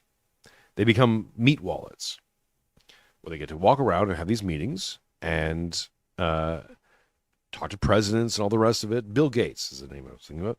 Bill Gates is not an exceptional human being, other than his ability to say just yes to everything that his group tells him to. Bill Gates isn't coming up with this stuff. We know this through his history of Microsoft, where he just stole ideas. So it's not, Bill Gates is not a genius. He's not even a good investor. He's just very good at being the head or the spokesperson of a moneyed organization. And he's not the only one, but he's one of them. He's a meat wallet. They send him to go talk to President Trump about this, that, the other thing, and to move money around. This is Epstein. This is this, and this is all these networks. Disavow yourself of. There may be certain individuals who really are exceptional and power players. I kind of think Peter Thiel might be one of them, but whatever. Even Peter Thiel might be a meat wallet to an extent. But these guys represent an entire network of people behind them, or else they create their own network. and have others represent them. In the media sphere, Rumble, for example, and and I'll be very clear here, I do not believe that every single person on Rumble is working for Peter Thiel and his network. However, Rumble is the Peter Thiel network. So many of the people who are on Rumble are either knowingly or unknowingly working for Peter Thiel. Okay? Okay. Many, not all, many. I think Russell Brand, I think some of these names who are, they have names, but of relative obscurity suddenly get massively promoted, and become big alternative media names and all that stuff. And yeah, that's Peter Thiel and his network. So even if it's not Peter Thiel himself who's telling them, you got a text message from Peter Thiel. No, you get a text message from somebody who, connected to Peter Thiel. And what's the Peter Thiel network connected to? Well, there's bigger fish in there too. I think things like the Carlyle Group and private equity groups and all that stuff, they have their own win conditions. So things to keep in mind, right? What does this mean for us? Not much. It's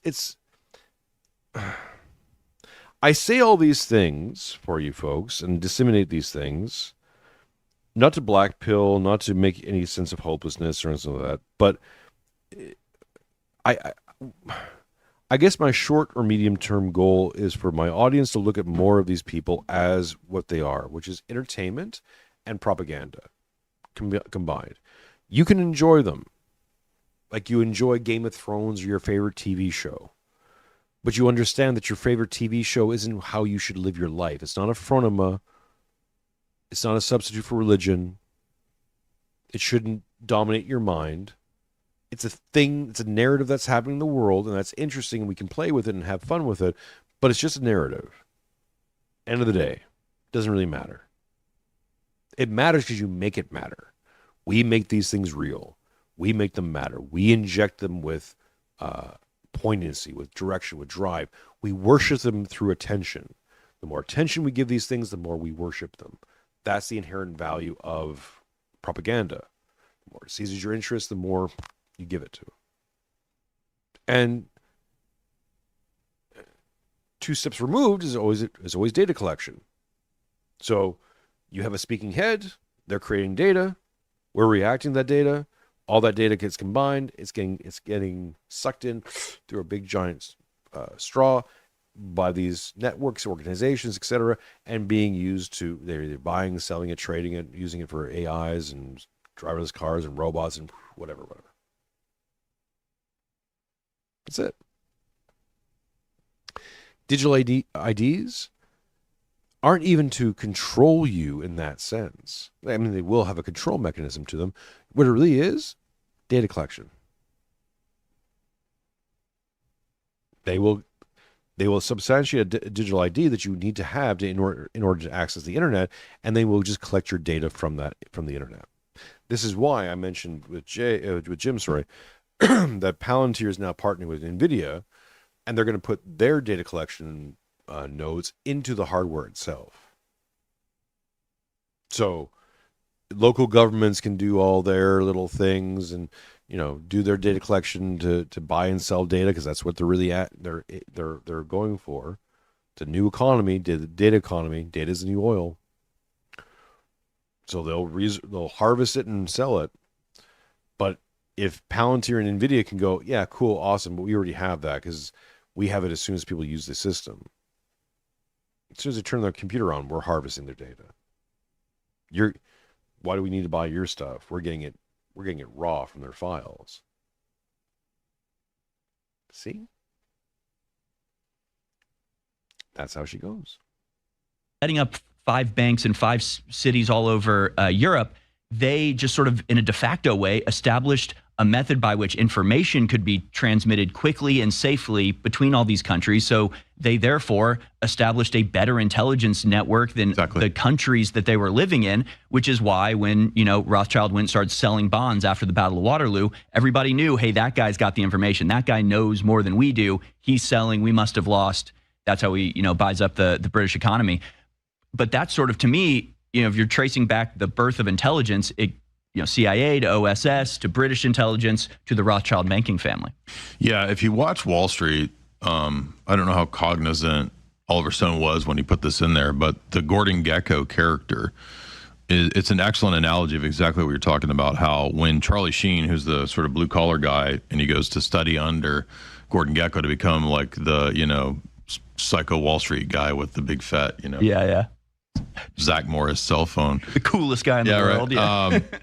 What happens is Charlie Sheen thinks, oh, this is all about sitting at the desk and, spending all hours making the trades. And Gordon Gekko's laughing at him. And he's like, no, I want you to go get dirt on the guy. I want you to go sleep with this person. I want you to become an intelligence agent. Right. And you get the inside information. And then Charlie Sheen's like, that's insider trading. And Gordon Gekko just laughs at him like, yeah, that's how it works, dude. Right. So just like we were talking about with Waterloo, the older banking structure is essentially an intelligence apparatus. I think first year journalism class I took at Humber back in '96 or so. I remember we had many classes where they, teaching about journalistic ethics. And the class would be how to not do certain things. You don't do that, right? Don't do this and don't do that. But here's how you would do it if you were going to do it. And also here's some publications that will reward you for doing exactly that thing. I remember at that time, and this is in Toronto, so Globe and Mail, which is a relatively large publication there in Toronto. I guess center left, I can't remember. Maybe it was center right at that time, but it's become center left. Anyways, it doesn't matter. They would reward a reporter if a reporter posted something, a report that brought down a politician of any decent report, of any decent size. They give you like a bottle of champagne, and if you helped bring down like a member of parliament or the prime minister, you get like a really nice bottle of scotch.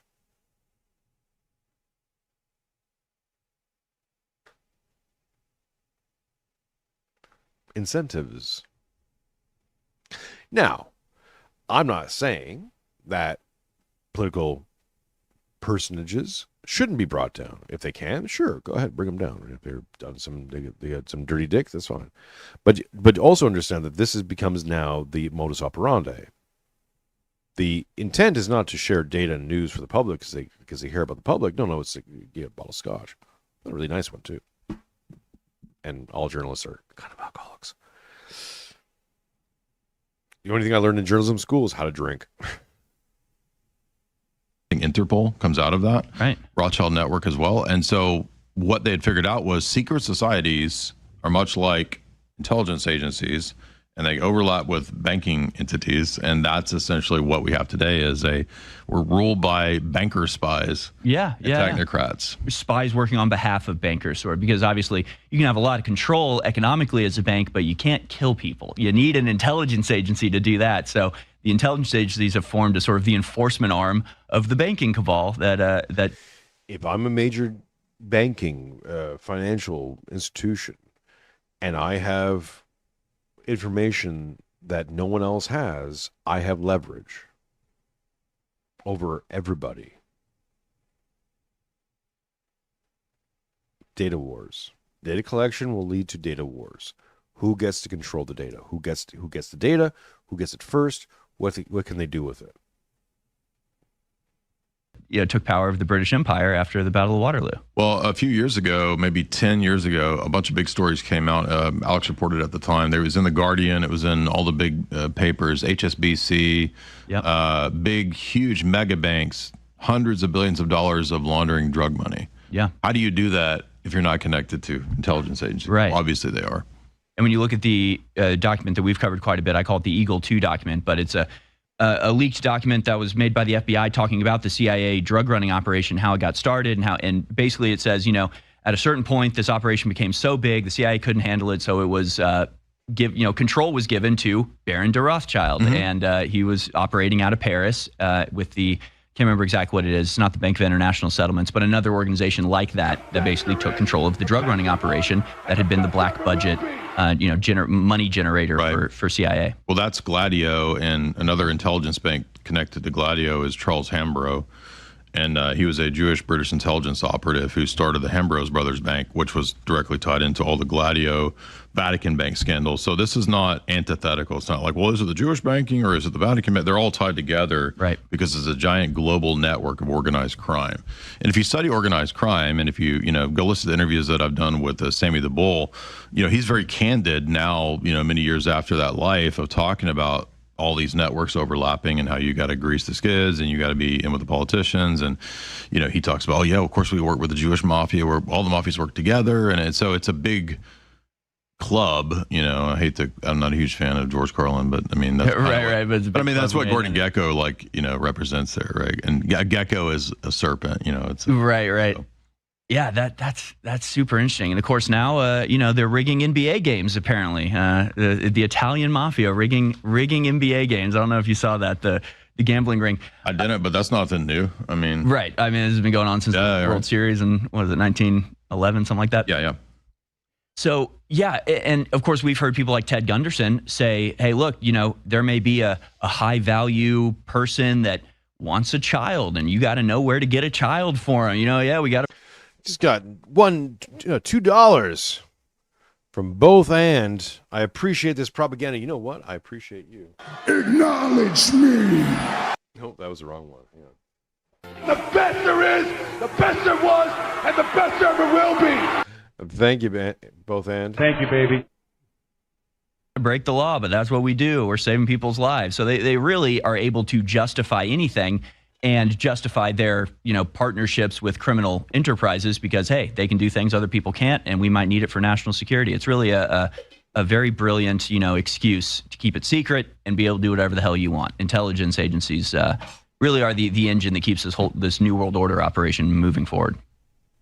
Yeah, and they were set up by at least the OSS, CIA were set up, as we said, by British intelligence. But British intelligence, the modern security services, were set up at the turn of the century by Fabian socialists, right? Who all had the same Milner socialist ideology. So, to go back to that point that I meant to mention about Israel, a lot of the British elite were not pro-Israel, right? But that doesn't immediately make them like good people, right? Yeah. So, for example, many of the British spies that are very well known, very famous, you have T.E. Lawrence, you have Gertrude Bell, St. John Philby. St. John Philby became a Wahhabi convert, right? And that was, whether he really believed it or I don't know, but he was working as a British intelligence operative with the Salafi, strain of Islam, so that the empire could have control and influence through that branch.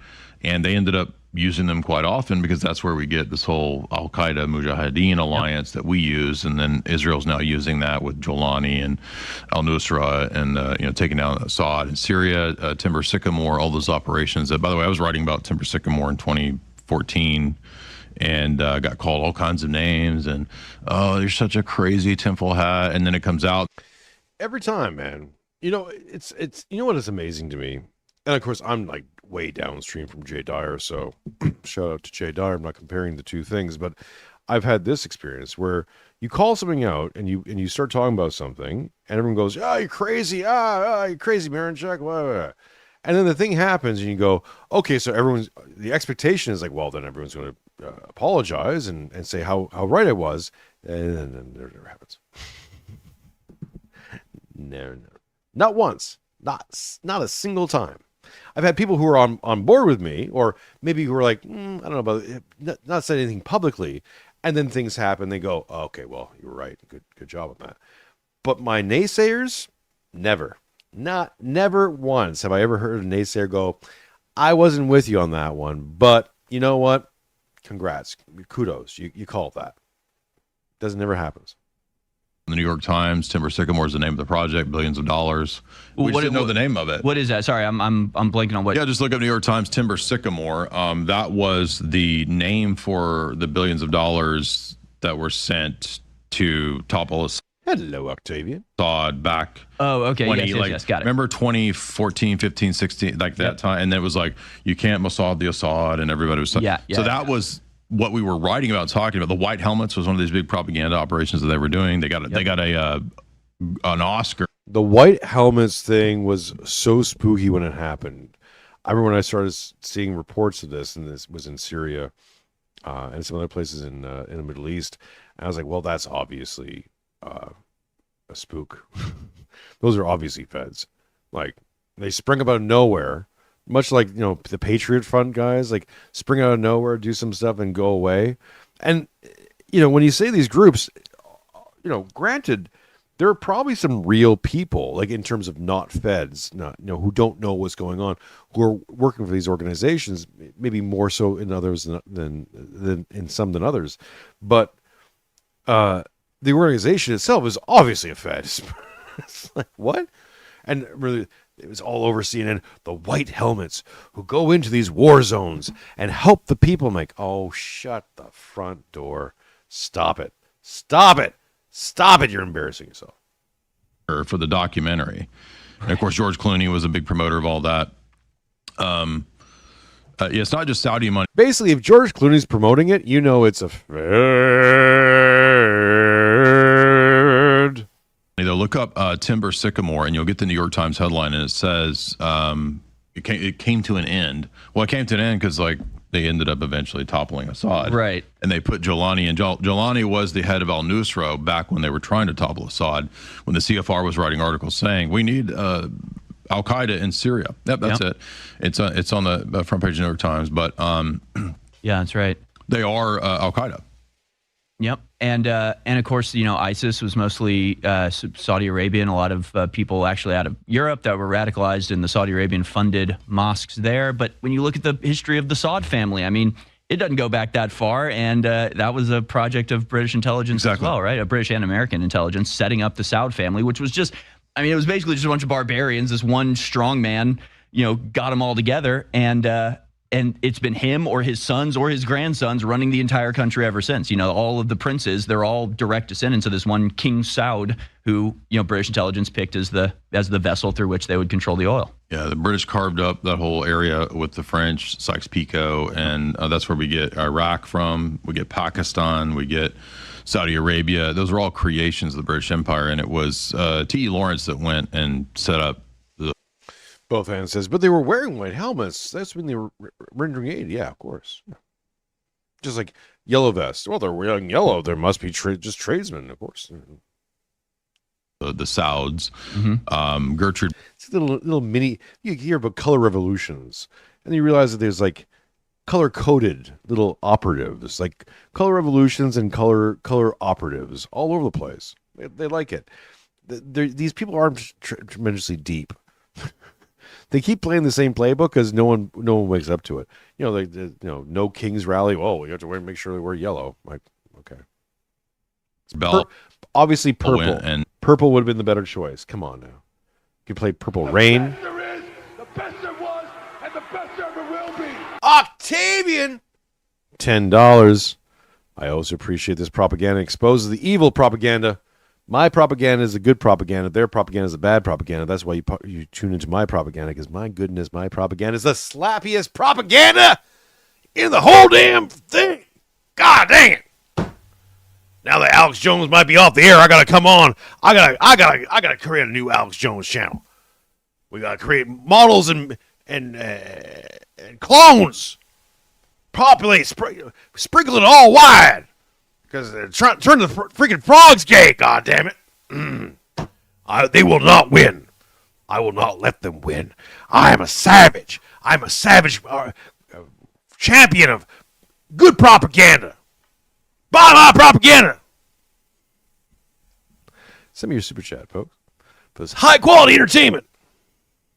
And set up what was in Iraq. She's a pretty fast entertainment character, but what's interesting about those people is that they were not pro-Zionist. Right. They were Arabophiles. So amongst the British structure of the spies and the elites, you had these people that really loved Islam and Wahhabism, and which, as a woman, 7 more for that goal. We got 40 minutes. Said 10 super chats. We're sitting at 3. 7 more. $2, guys. Just what do you got? Just hanging around your digital sofas. Dig it out. Throw it my way. It's easy. Honestly, even $2, whatever you got, $1, whatever it is, it actually helps the algorithm. So if you send it over and hit the goals and all that stuff, it actually helps the algorithm for the show. So you're helping. There's also a hype button if you're listening to this on your phone. There's a new hype thing. Hype it. Press the hype button. Hype it, like it, share it. Let the people know. Hype me up. Press the goddamn hype button, or you're gay like a frog. It's really odd that Gertrude Bell would love Islam, but she was really into. She studied Persian, Farsi, and poetry, and Rumi, and all this stuff. So she was an oddball, but she was working directly underneath the British Foreign Office for the Middle East, which was headed up by a Chatham House, Royal Society, Royal Institute for International Affairs guy, answering directly to people like Milner and the Rothschilds. Right. And, you know, it was interesting. I was shown a clip from this sitcom out of the UK called Yes Minister. I don't know if you've ever heard of that one, but it was a clip from the 70s, and it's all has to do with, you know, political stuff. And they say, well, are you going to go give a speech about Zionism? He says, yes, of course. And of course, I'm going to stand against it and blah, blah, blah. And it was weird because it was at the time in the 70s, I guess, it was just understood the average Briton and the entire British government was anti-Zionist, which was just kind of odd because you think there's always labor governments usually. And I think that's what it was. Yeah, it was sort of a reforming type of government that was in there. But it was interesting to me to see that in the 70s, it was just sort of assumed that if the British government addressed Israel in the UN, they would be against it, and they would be against Zionism. And people don't know that it was as early as, 40 years ago, that was the case in all of the UK. So things have changed quite a bit. And now you've got people, it's strange how all this just sort of happens and people don't notice the change. Well, if you go back to like the time of the Balfour Declaration, like I said, like those British spies and the Royal Society elite, they were actually split between the pro-Arab Arabophiles and the Rothschild Zionist side of it. Okay. So they had kind of a division between them. You can even see this up into World War II when you have, the king is basically a Nazi. He marries the Wallace Simpson, marries the American woman. So there was still the split amongst that power structure in the UK. But when they when the King David Hotel gets bombed, it gets bombed by people from the Irgun, the Stern Gang. That becomes basically the intelligence apparatus and the military for Israel. That was, I think, enough to tell the British that like they wanted him out. But even to those periods that you're talking about, like the Labour government was never really pro-Zionist. Turboduza says, on a PC, I can't press it. Please, Mironchuck, I don't want to be gay. Too late! Too late, Turbo Diesel. Turbo Bottom Diesel, more like it. Press like then. They were socialists, and if some of the socialists were, like Blavatsky and these kinds of characters, they don't care about Yahweh or the Bible. Right. So they don't have a problem saying, like, we don't care about Israel. We just want, like, world socialism. But then you have other people who are, rabid Zionists, maybe not so much in the UK, but yeah. Too late. You're going to freaking San Francisco. You're going to Poop Street. You're going down to Poop Street. That's where you're going to, Turbo Diesel. You're going to press that hype button. You're going to Poop Street, San Francisco. Hang out. Alpha saunas that Perry Albizi keeps talking about. That's where you're going. I mean, ultimately, they end up fighting the same wars that we do because there's a special relationship, and it's the same power structure that runs the UK. Correction, Octavian, a power diesel bottom. My goodness. It's not only bad for the bottom, bad for your health, but it's bad for the environment. Ooh. And runs us. The only difference is that with Keir Starmer, who is an open Fabian Socialist, member of the Fabian Socialist Society, like he's just an example of this hardcore technocratic worldview, rolling out the digital IDs, arresting people for tweets. All of that is explicitly what the hardcore socialists want. But not everybody is as hardcore, but that doesn't mean that they're good guys because they're, you can be anti-Zionist and be a bad guy. Right. It's funny that you have to say that, but I was actually arguing about that with a guy on X the other day because, But see, this is the power of the dialectic, right? The power of the liberal frame. Classical liberals think that they're the good guys, and socialists, let's say, are the bad guys. There's your conflict. There's your dialectic. There's your tension. Communists think they're the good guys, and they think the fascists are bad guys, and vice versa. Oh, there's your tension. They think that group affiliation or certain knowledge or certain acceptance of certain narratives therefore automatically makes you the good guy because you belong to that group, right? You have this ideology, you're running from this, so we're all going to get along and cooperate, right? Yeah, no. Human nature always supersedes. Reality and human nature always is a trump card. And it doesn't matter what group you belong to or what, ideology you subscribe to or what books you've read or people you hang out with. Eventually, even someone within that group is going to turn on you because you got something that they want. That's it. Or they think they can pick on you and get away with it. That's all. And just feed their little power fantasies.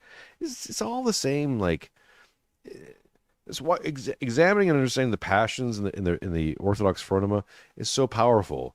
Because it's like your Girardian desires and stuff like that. Once you tap into it and you understand what people are motivated by, all this other stuff falls away. It's just window dressing to feed their passion, whatever that passion is. Met a Lithuanian monk at Planeta. Ooh, exciting. What did he say? Had people reach out to me, a month ago and say, how can you like Charlie Kirk? He's a Zionist. And it's like, you think that is my litmus test? If you're a Zionist, you're good. And if you're not, you're not. It's like, no. I got a lot of other concerns. That's a very minor concern as far as I go. I'm about to cover a book called, it's a famous historical. It's a pretty big concern for me personally. I think Zionism, again, is just another ideology that is inside that liberal frame. I think it's the last of the true liberal ideologies that came out of, like, let's say the 19th and 20th century, or even a little bit before that, but certainly in the 19th and 20th century. And it's the mother lode. It's the one that is holding sway, just like how communism and fascism held sway a lot in the 20th century, not so much now. Zionism is the hangover interregnum period ideology that I think will die out. I don't know if I'll live to see it, but I don't think it survives past the century. Let's put it that way.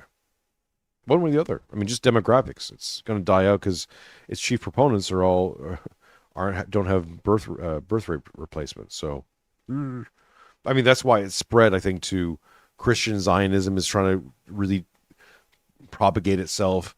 I don't see it happening. Text. It's the collaboration between the Zionists and the Nazis. Right. But there's a book on the Havara Agreement. Yeah. So they had to make these. That being said, Roman Catholics, they're all pro Christian Zionism onto itself. So, going back to St. Paul, Pope St. Paul, whatever his name is, Pope Paul III.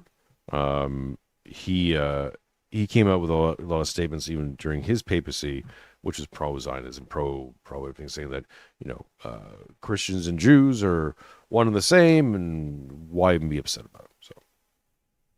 So, I'm not saying they had the same worldview. I'm just saying they had to make these plans and these deals. They did kind of have the same worldview in a lot of ways, right? In certain ways, you're right. You're talking about Kalergi. I think he was the one that coined the term master race. Maybe it wasn't him, it was somebody else. But a lot of the ideas from Kalergi were sort of, it was Hitler going, hey, they're not the... No, we are, yeah. Yeah, they're not the master race. We're the master race. He didn't come up with it. He just took it for himself. Kalergi says that in Practical Idealism, Jews will be the master race of Europe. He said everybody else will be mongrelized. Yeah. His words, not mine. Yeah. But yeah, Hitler had a different idea that the Teutonic, Germanic people would be the master race. And again, from the Orthodox Christian perspective, like, we don't see Hitler as a good guy just because he was opposed to usury and this kind of stuff. I mean, so were all the Orthodox kings and saints. Like, they were opposed to usury. Like, you didn't have first 1,000 years of Christendom opposed usury. Right.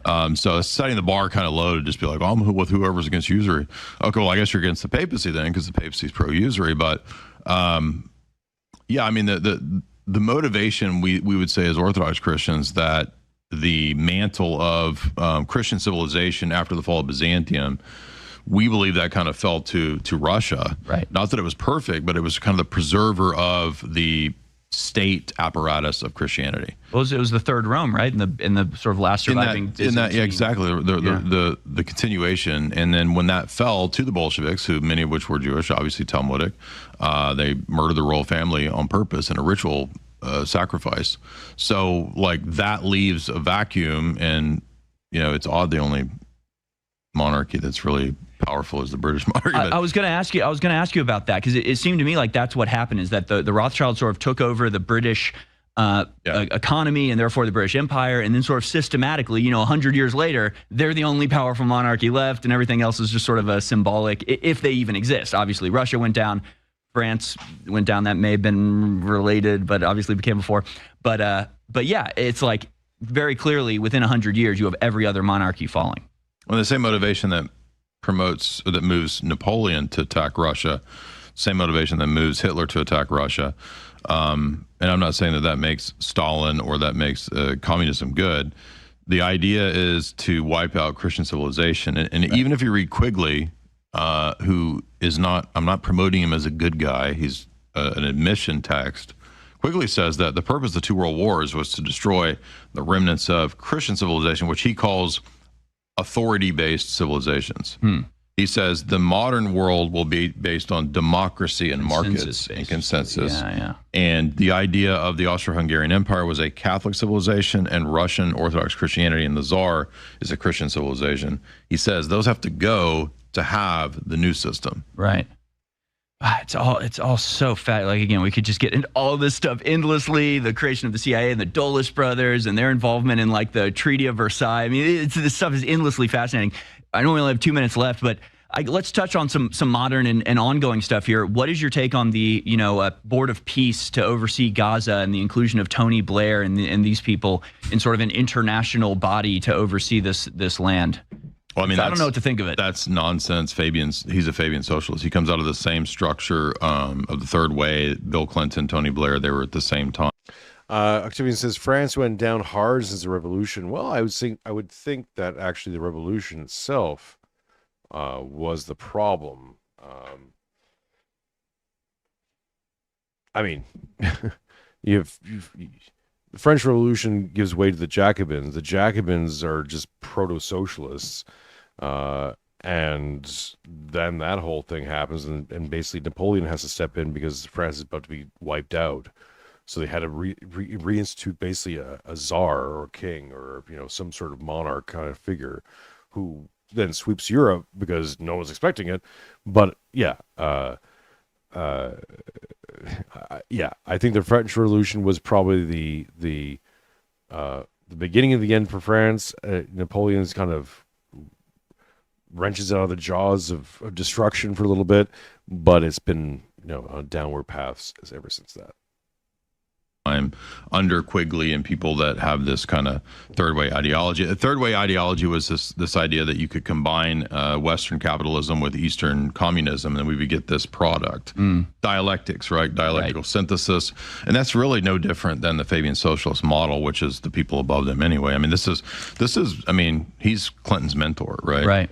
So when I see Tony Blair and people like that there, who's Labor Party, it's the Fabian socialists that renamed themselves the Labor Party. Really? I didn't know that. No, that's them.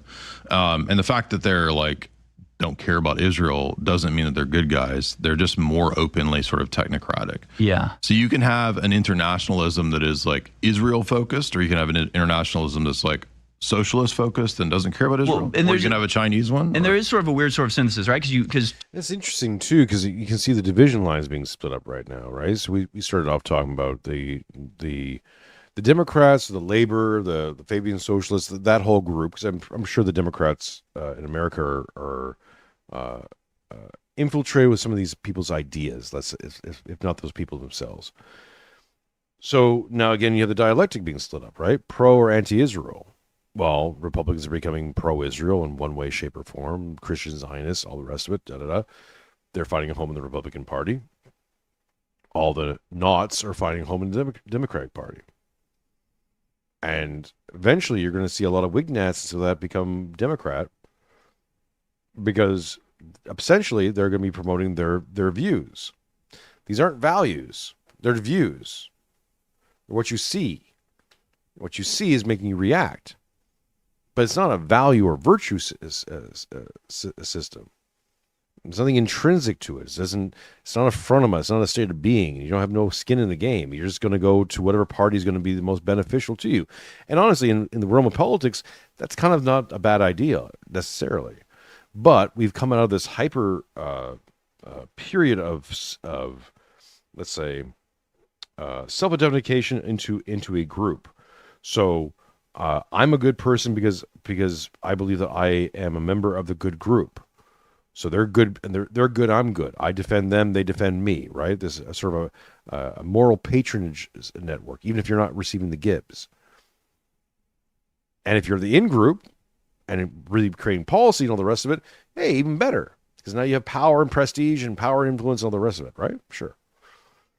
And if you're the out group, well, you're the put upon victims and the scapegoats and all that stuff, and you get to at least have an incredible amount of solidarity within the group.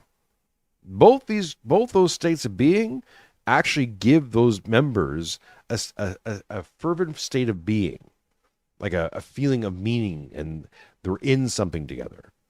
But as soon as that dynamic changes, or the dialectic changes, you'll see a lot of people, prominent members and otherwise, shift. Neotrads, right? The predictions based on, once you start to see the in-group shift, you'll see the people who are obsessed with being part of the in-group shift with them. And whatever it shifts to, it goes from purple hair, gender fluid, da-da-da-da-da people to traditional women doing cooking shows, making apple pies, wearing sundresses. Yep, they're on board. No virtue, views only. It's the view. It's what it looks like. Presentation. No substance. Tony Blair is obviously very good friends with Larry Ellison, who's helping to put on. Get ready for it, because people want... Acknowledge me. To be acknowledged, to feel important, to feel visible. On all this technocratic control, and it's very pro-Israel. So, it's different factions, but they find common cause and work together quite a bit. Your new book is coming out. When can people expect your book? What's coming up for you next? Well, and to be clear about that, in terms of I'm not saying Blair is anti-Zionist. No, Blair was involved with Bush in fighting all those same wars for the Likud and all that. So I'm not saying that. I'm just saying that there's always elements within the Labor Party, like Jeremy Corbyn, who was very, very anti-Zionist, but attacked in the British and Western media. I don't agree with Jeremy Corbyn, but I'm saying that he wasn't attacked until he was making these sort of public anti-Zionist positions. But true. The book is Esther Hollywood 3, and it covers a lot of the big things that I never got to in the previous texts. So we cover some pretty big hitting blockbuster type films, a lot of Christopher Nolan stuff that I never got to, a lot of Marvel stuff. We go pretty deep into Kabbalah. I'm going to buy my copies, so you should buy your copy as well.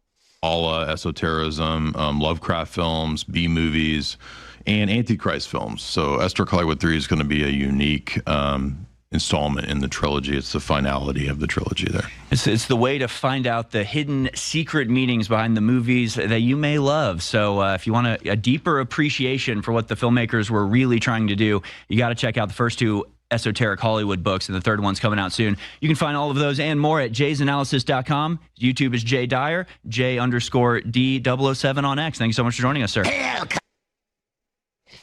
Cobra. Hail Cobra. Death row. I used to be able to do a better Cobra Commander. Okay. So yeah.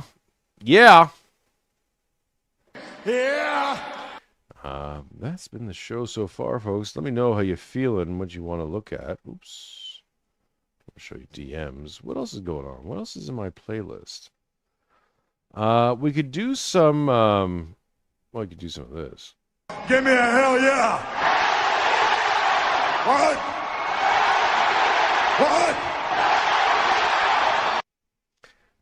We could do some of that.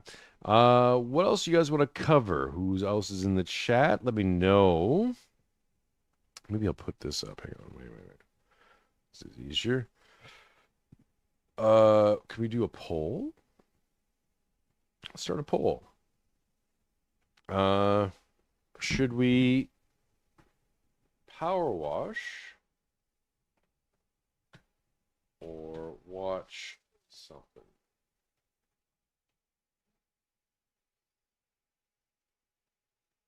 No, I can't do really either or. Power wash? We should do some power washing. Give me a yes or no. Power wash now. Change the name of the channel.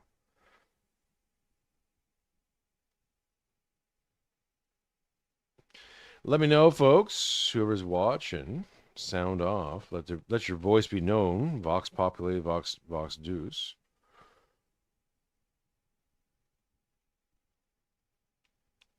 Should we do some power washing? Yes, 50% already. Oh my goodness, off to a big start.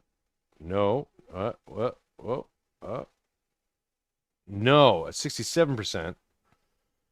You yeses got to get in there. So what do you also want to do, folks? You want to watch something else? Let me see what's in my watch history here that I think is appropriate. Oh, Probo's going on. That's nice. Actually, have you guys watched Probo? Let me give you a bit of a treat.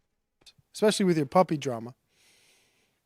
I know exactly what you're going This through. is a guy who's going into orthodoxy. And I remember my conversation with you. You're like, you don't love all the dogs? I'm like, no. No. I'm giving them away. Giving the dogs away. When I had 9 puppies, ooh, I'm like, I was just like, when people came out, like, you just take it. How much? If you like me, $100, take the dog. if you like me, you should go like Provo. Give this man a like.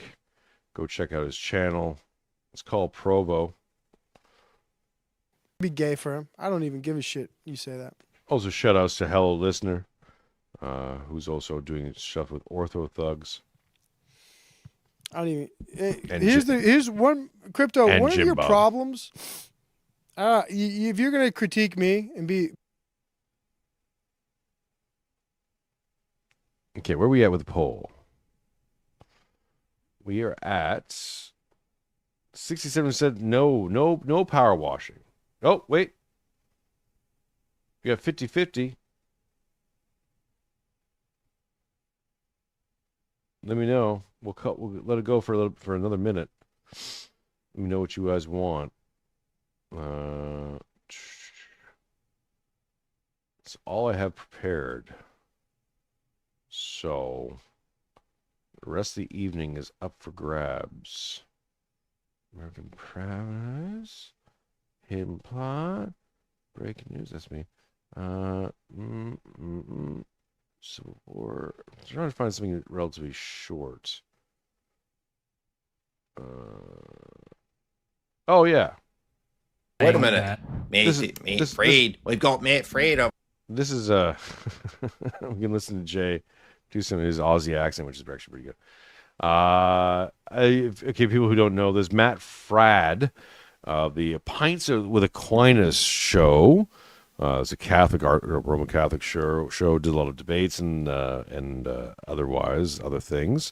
Has now been picked up to the Daily Wire.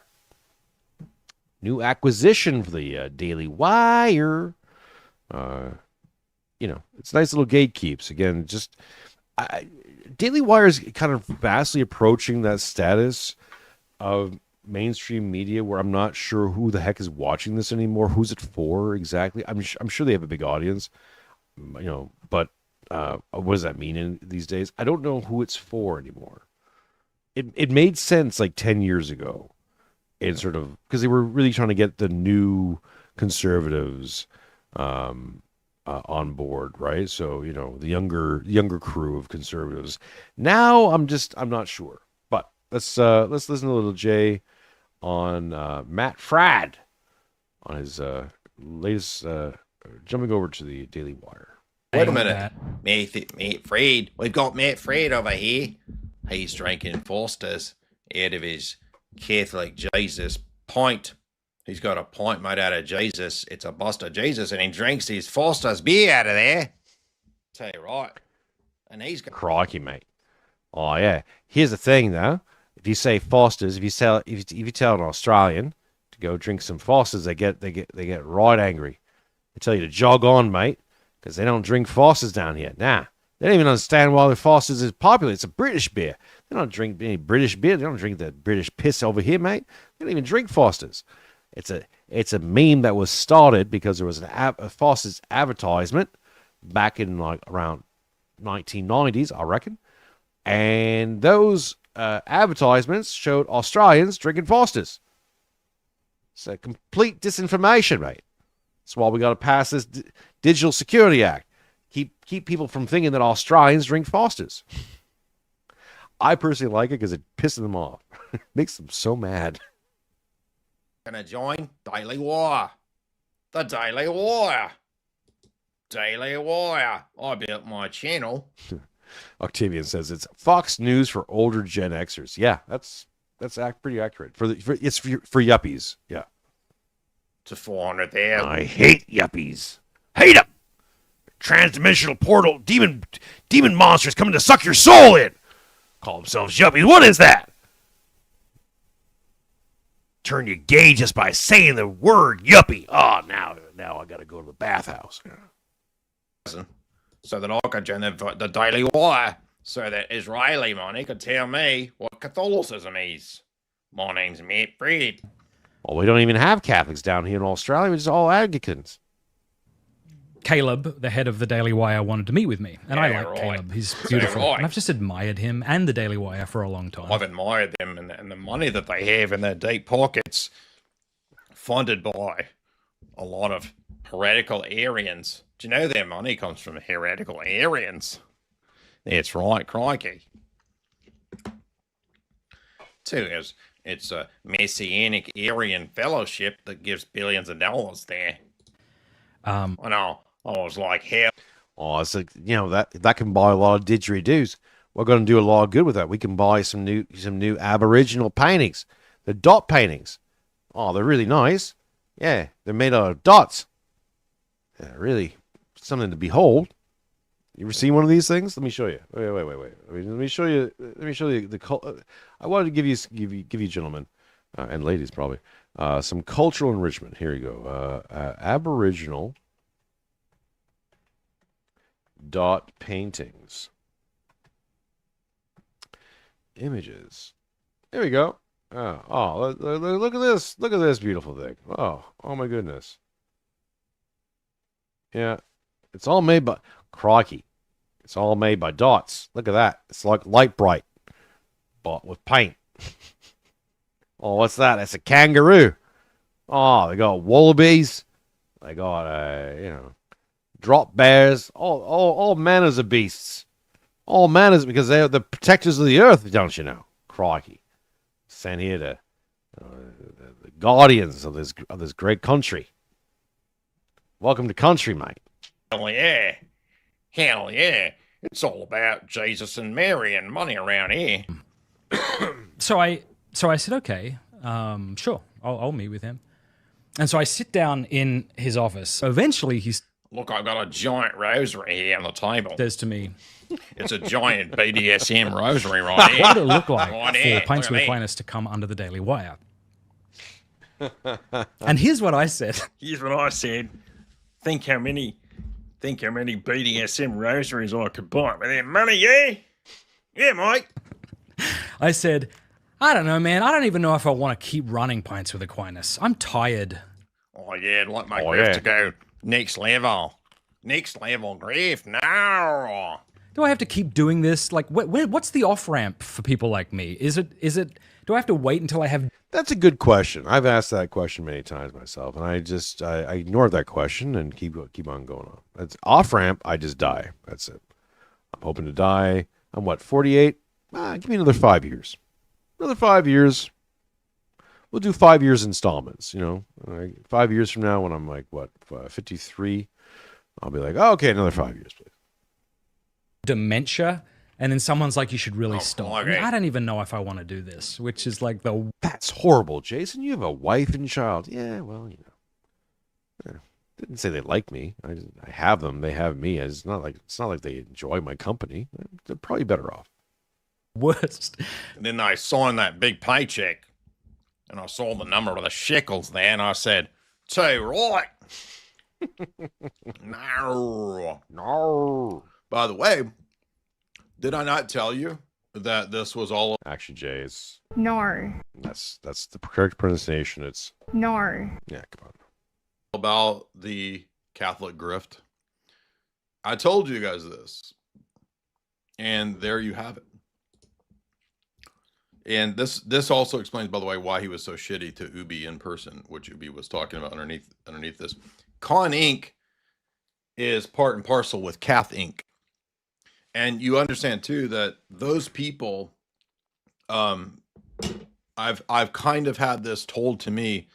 They are told you do not talk to anyone in the conspiracy world, the conspiracy sphere. You do not talk to anybody like a Nick or a Jay Dyer or an AJ. You don't talk to them. They will never talk to me then. Oh. No, I get it, right? The thing is, these guys get astroturfed and promoted and all the rest of it and made huge entities on these platforms, just like the Lex Friedmans of the world.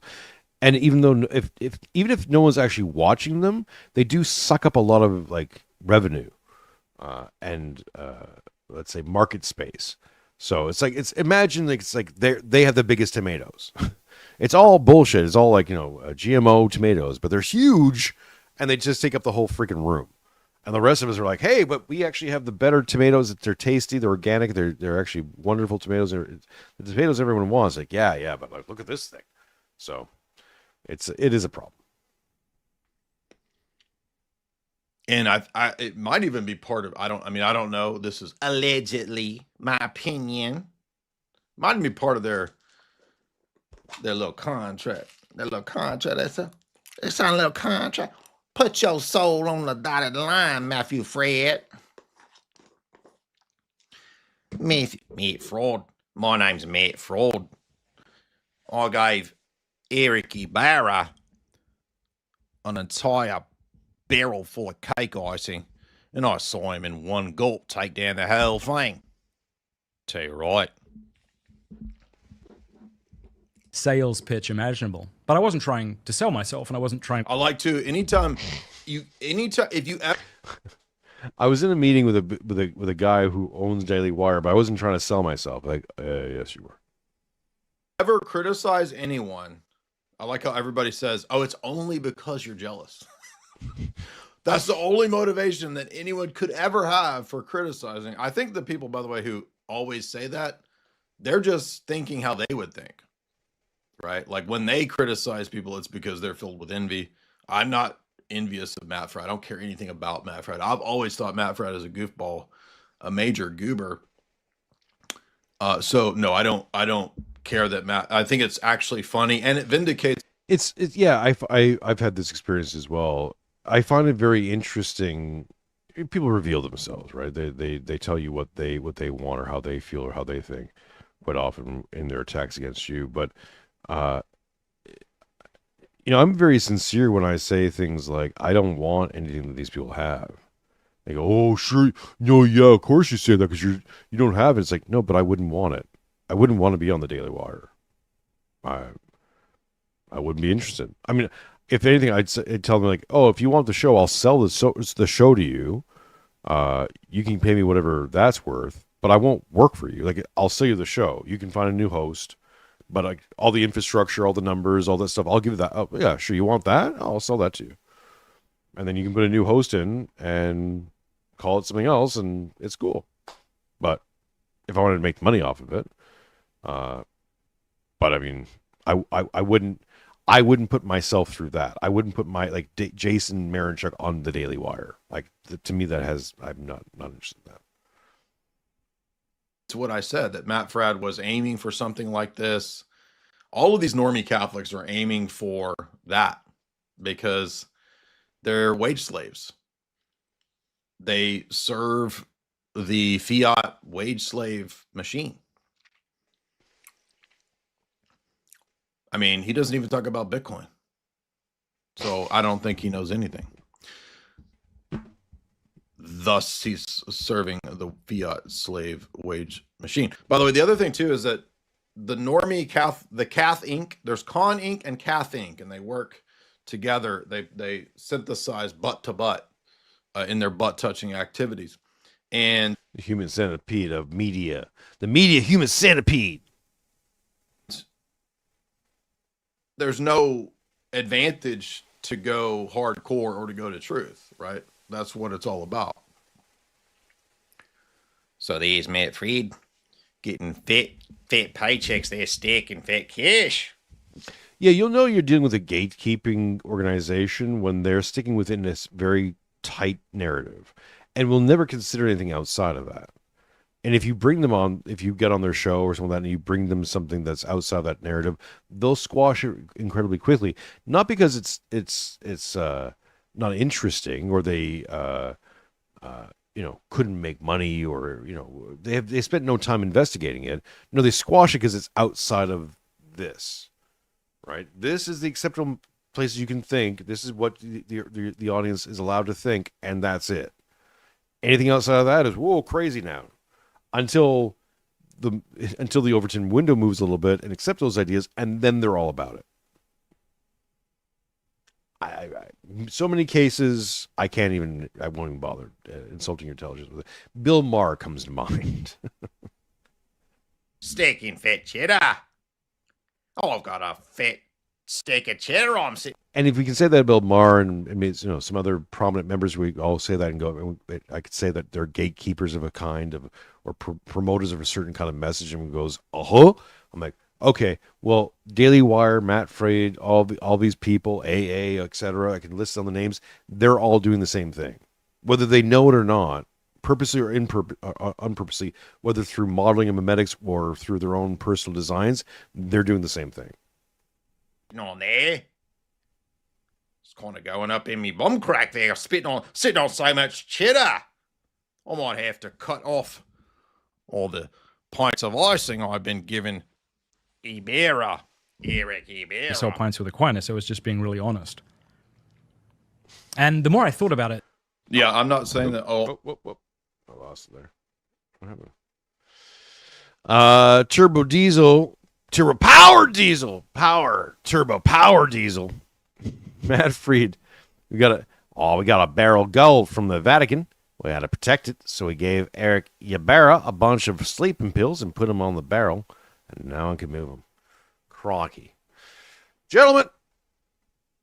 Ladies, gentlemen, mesdames, messieurs, brothers and sisters, comrades and fellow travelers, we're going to end it here.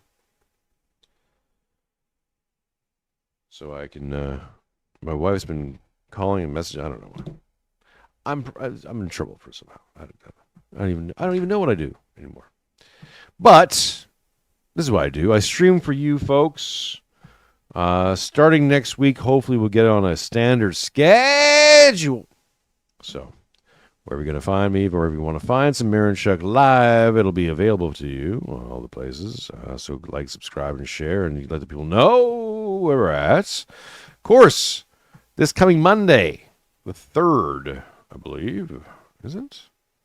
The 3rd of November, we got Matthew Erickson, Cleave to Antiquity, and Ben Luigi, Orthodox Luigi, coming on for another Meet the Blessed. That'll be coming at 9 p.m. on Monday the 3rd if you're in the Eastern Standard Time. Adjust accordingly for everyone else. And we'll be back on Tuesday after that with Jim Jatras and Tom Luongo. And then a few live shows next week. Follow me on X is always the best way to find the new stuff. And I will keep producing new shows for you folks. I appreciate you, each and every one of you. Thank you so much for all the support. Thank you for all the super chats. Didn't break some goals, but that's okay. We'll be back very soon to do just that.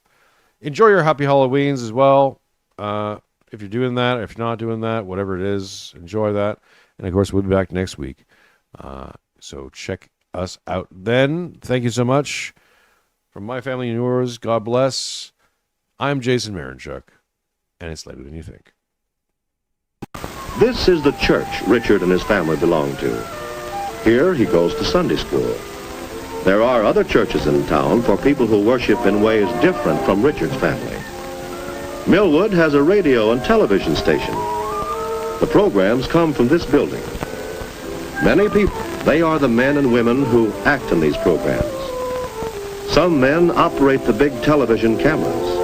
Others control the pictures as they go out over the air. They see to it that Richard gets the right program at the right time. He often watches television at home.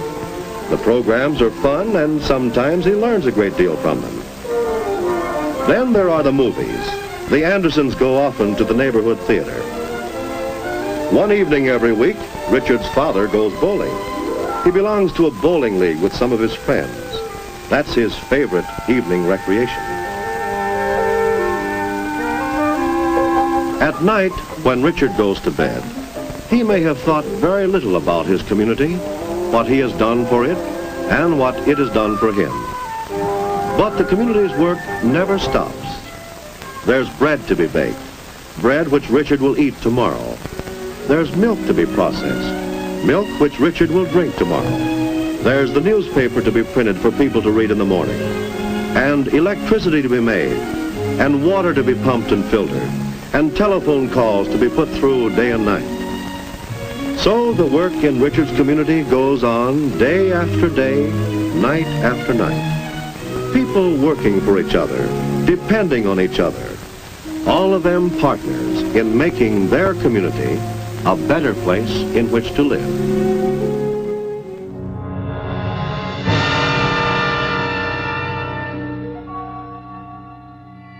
There is nothing wrong with your television set. Do not attempt to adjust the picture.